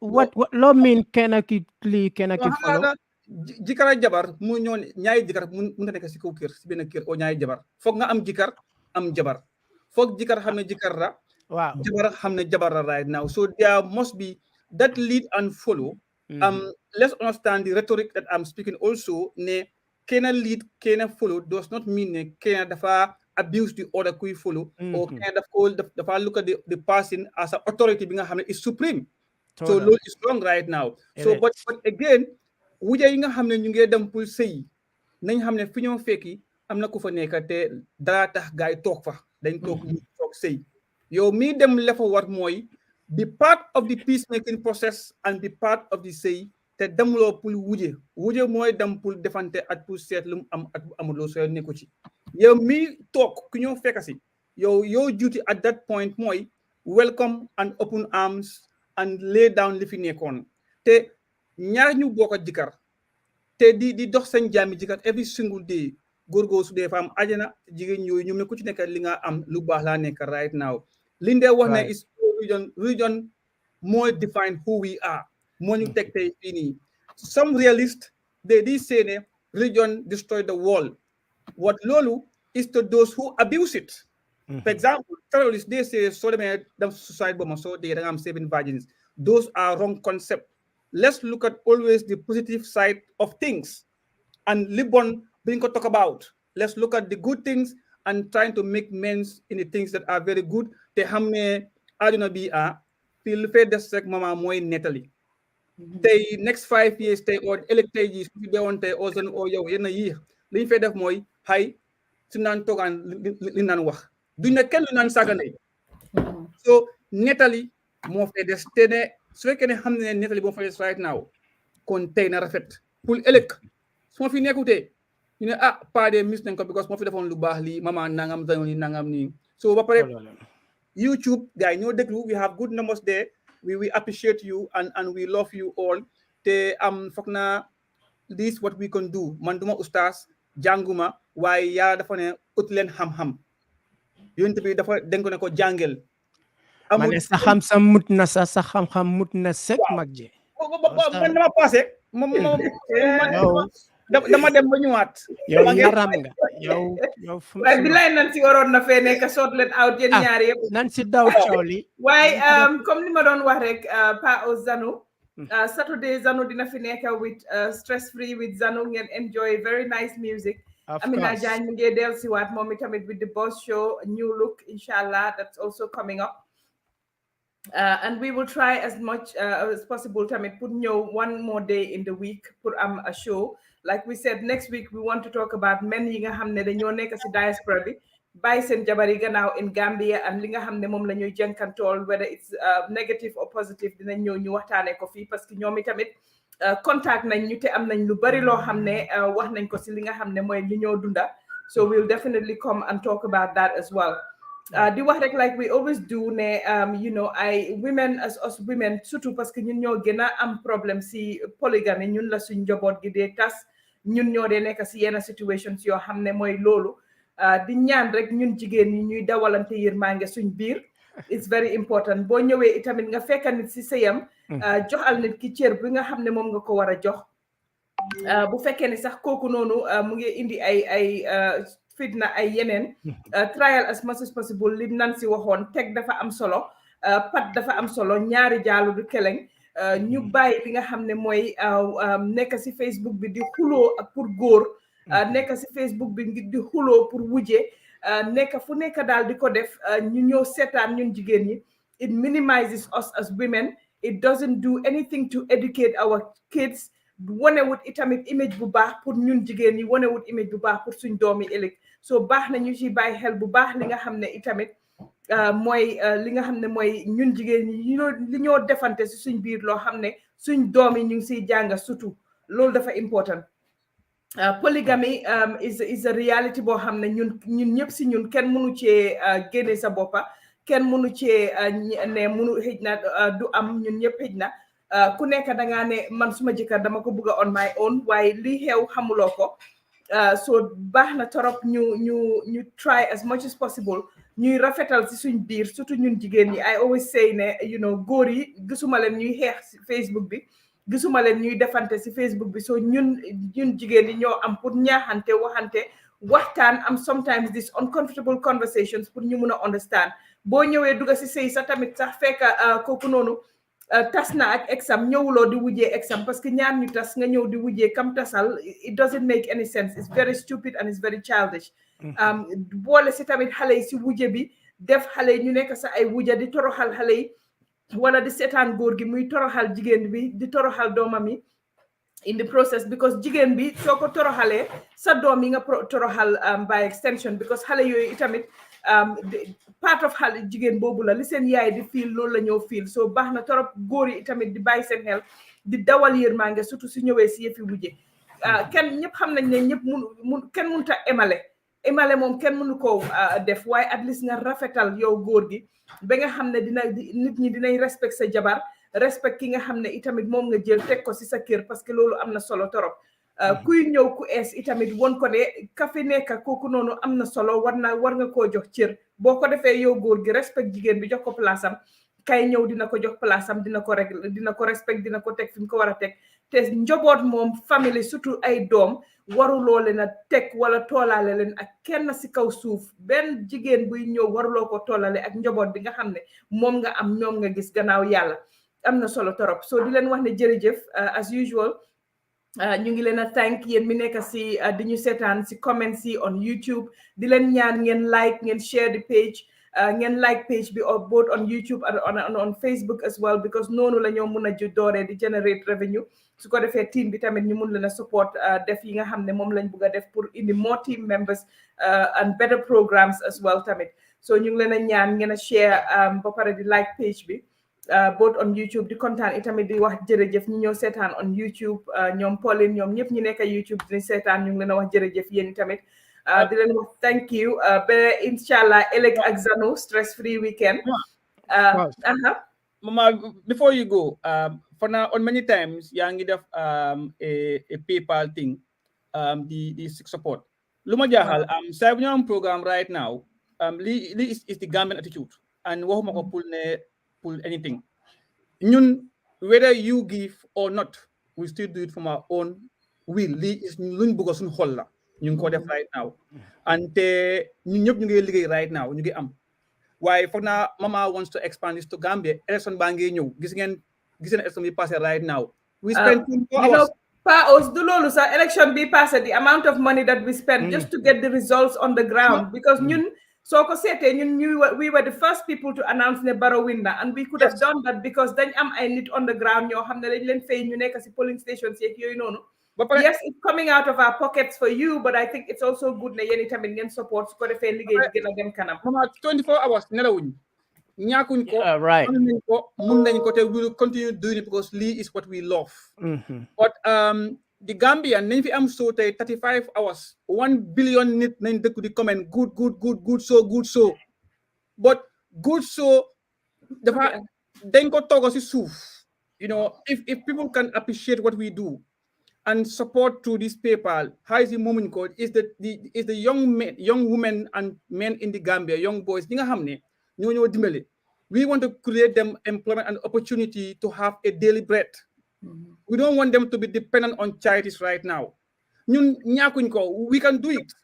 Why Linya Boka becomes a public entity and a public forum, talk. Why comment ni at law fi yep nice na suñ tege ni ne am 25,000 viewers 25,000 viewers if each give £1 25,000 pounds how many families can we feed in the Gambia how many jigen can we get out of the streets who have these skills to come here and give a report election bangi again in next 2 months we intend to stay here for whole night whether am nañ or amuñ dama am pour daw liggéey by force or foreign sick by force lose income pour ñoo toog fii nii toog boo xam ne Nahari Woodma is my own choice. Madafko. Likewise, Mama, and likewise, Zanu. We have families right now. Why we have to support each other. We need to appreciate what people are doing. We want to help people. Well, I need a little hashtag. You know. No, I think, we don't want to bring all our strategies up. Why already you create a team, but election we will have as we did before. Dinañ jot results as they come out of on the spot counting nga xam ne di ngeen ko mën a jot as soon as mu pare and those things cost money definitely just nekk su ñun sax through this funding we could support causes like Anita Limodef.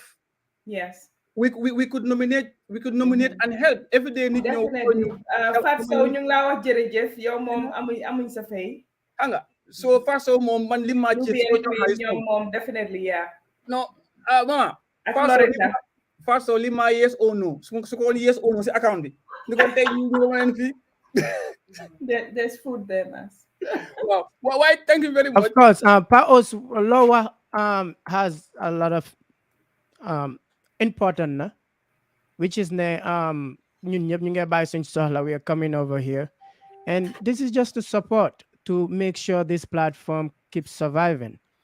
I'm gonna always say this, more that, and Mama Lingas, excuse me if I'm diverting from the topic. So they get in and tapalapa monkey and all of that because we are people who just like to be provided and not contribute towards that thing that kind of keeps us going. So this is an appeal for we try to support. Support the page in which all of these latest news, all of these latest stories is in a credible outline. Dina nekk lu nga xam ne information nga xam ne dafa credible it is from a credible source. You can rely on this page to give you the credible information and the information that you need. You entertain them, also you inform them. And that can only happen if you also support the page. Hamnane, a whole lot of people are supporting right now, but we encourage many people to come on board and support. Even to make us a $1 or £1. This means nothing to you. This is almost your change that you pay at the tax grocery or something. We will appreciate it. It will go along in keeping this page because this is not free. What we're doing here, we have to pay Google and other accountants to make this thing keep going on. It's not going on to Mama Lingat. It's not going to Paos. It's not going to either me or any of the. It goes to the platform to make sure we are able to attract more people to be able to not jam the traffic. Because it can only take a certain number of people so we pay that certain amount of money. Right now we want to keep having more viewers, so we need to add that number. And adding that and you number know, dafa am involves suñ benn brother boo xam ne Pa Ous, we have to tell him thank you. Bugut ñu wax mooy soo gisee tey, you know, even this StreamYard bi ñoo use ni moom moo ko fay for 1 year. Right. Bugut ñu wax turam nag definitely, so we have to give him that privacy. We appreciate it. So ñu ngi ko wax rek ba léegi rek ne ko jërëjëf, appreciate nañ you know, the support. Serian the last time as well, ñoom Nubian ñu ngi leen a wax ñoom ñëpp thank you. Loretta, through the support ñu ni tamit si la ñoo mën a defee lu bari. So thank you to all of you definitely that put in and support us. Now guys, didn't subscribe, sir. Didn't subscribe. PayPal. It's easy. It's easy. It's doable. You know, subscribe then is, you know, we appreciate any form of contribution, to be honest, you know. So we keep this platform going. 2022 and we have a lot in store. I was supposed to be in Cameroon. You guys didn't even hear, you know. Yes. And unfortunately, and we wanted the to visa bring, process. You know, live on yeah, we were gonna bring you guys the live history making of our scorpions, but unfortunately, it couldn't go. Yes. But all of this can happen with your support. All of this takes money to get these equipments going. Otherwise, Mama Linger was nice sharing the platform and my ustaz. See you on Friday. Wow. And you beautiful people. Wow. Tomorrow is stress-free with Zano. Stress-free. Indi len sen jali gen indi sen bechoy gen taka sen malani. Hamga. Yatal salvi. Enjoy. Yatal Senegalais ñu dund suñu happiness. Sobe yàlla na tanga jër. Mu ngoog. Waaye di leen wax rek yéen ñëpp jërëjëf as usual. Esa mu ngi send his apologies. Next week inshallah dina fi nekka. Xam man nag man awa yi laa àndal man ñaareel yi ak ñetteel yi I like you guys waaye man awa yi laa àndal te bugguma dara ku leen a def dara lu leen métti. So maa ngi leen a may bii ñu tëjee bii ñu tëjee bii awa buuri këram yi di ko may Ismaïla mi nga xam ne moom itam awa buuri këram la mbaa yéen a ngi dégga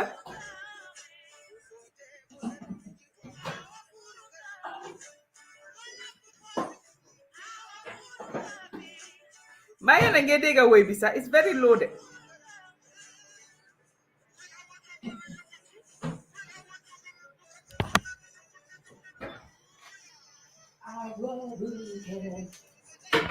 ñëwut ok xaaral ma seet na su ma ko transfert dina ñëw so di leen wax rek ne next week we're talking about because dafa am koo xam ne daf ñu yónnee a few men ñoo xam ne bind nañ ñu fii Linguère Post ñu ne dañ bëgg ñu waxtaanee yónnee takka jabar bàyyi ko Gambia yónnee ko yu bari jënda utal ko kër dugal ko def yëpp di ko toppatoo mu pare def leen lu ñaaw loolu itamit it's very very bad dinañ ci waxtaan next week like we said dinañ try pour ñëw for an hour during the week as well boo xam ne itamit dinañ indi another topic boo xam ne nañ ko waxtaanee ñu xool na bii dina laaw so ñu jël bi ma may ko awo buri këram yëpp yéenay suma xarit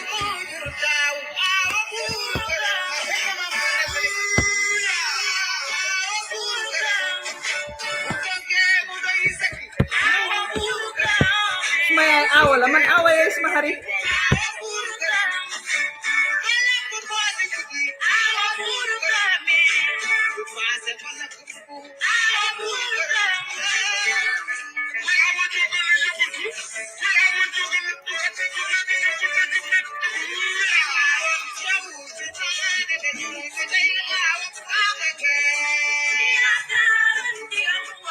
dele na respect awa yi ah man daal bëgg naa ko respect awo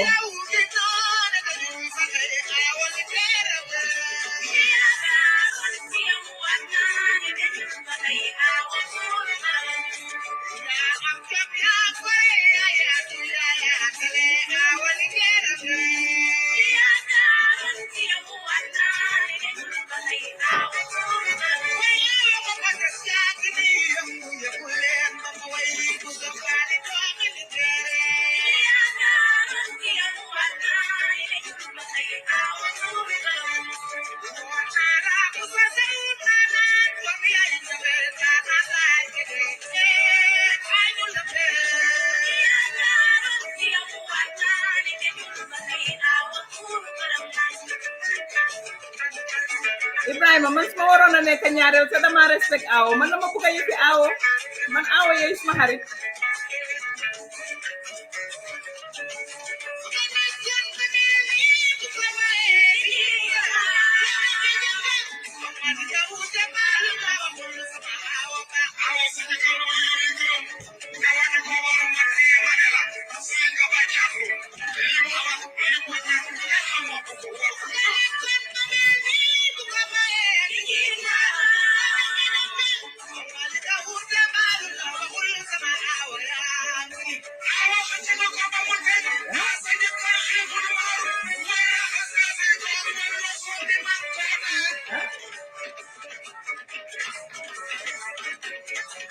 kii ñaareel respect leen seen awo yi laa wax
ana awo yi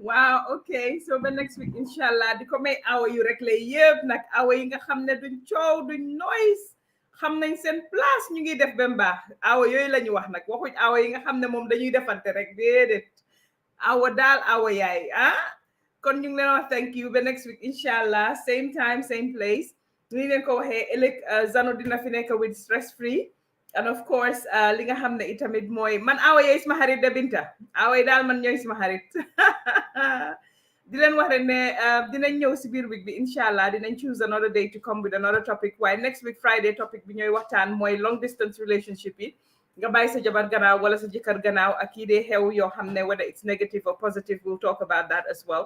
Thank you to all of you, Nubian Queen. Amuñ sa fay. Thank you so much. See you next weekend.